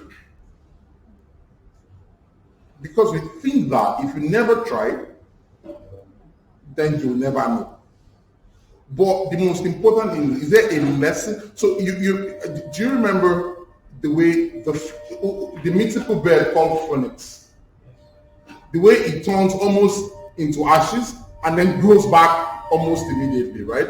So within that failure is a new seed to learn something. So we might have failed at developing X, but is there something we learned through that can give back to a totally different research? So instead of looking at this, should we, from this research we've done and we've not found the answer, is it pointing us into another direction? Can we follow that direction and learn something new?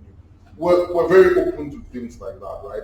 So in our granting, we usually work with our grantees over as much as it takes, usually, to develop a good proposal. Because another thing we do is that we have huge number of people, experts that review proposals and approve them. So before it goes to that level, we like to spend as much time with our partners to actually go through those proposals and make sure they are the best answer you can provide, and then we let people review and approve those things. Only that our funding circle though could mean that you might not get funding at a particular time. So I'll give you what our funding circle looks like. So I think our annual will run from July to June, usually. So by June, most of the funding would have been committed. But again, we're a foundation that anytime we get a good idea is worth pursuing. So we'll get it. You might not get the funding immediately, but we'll keep developing that idea with the fact that we will eventually get funding. So there's a guarantee for funding. It's just that it has to be in the circle when we want to make those commitments. But I guess the point I'm trying to make is that either way, once it's a good idea, we will work with you to develop it to be reviewed and approved. Right. One last one. Then I can say a few words and I can run away. So the last one is. Sorry, I think you have a funding window open now, closing 16 December. Sorry? There's a funding window open, closing 16 December. Where are you reading that from? From your site. Which funding window is that? Containing modeling, analytics, capacity, and ecosystem for women health. Opened October 23rd last year and closing 16 December 2022 at 11:30 a.m. Pacific time. Yeah, so those are like ideas of, that's a grand challenge, but that's like someone training specifically for women and asking for those kinds of things. But our funding window from a grant perspective is closed already. It's closed in May. So our funding window from a grant perspective is yes, it's closed. 2, 3, 4, 5, 6. Right. It's on their side. So all of these things, as you would see, is on our side. The most important thing I want you to do, and this is what I would leave you with.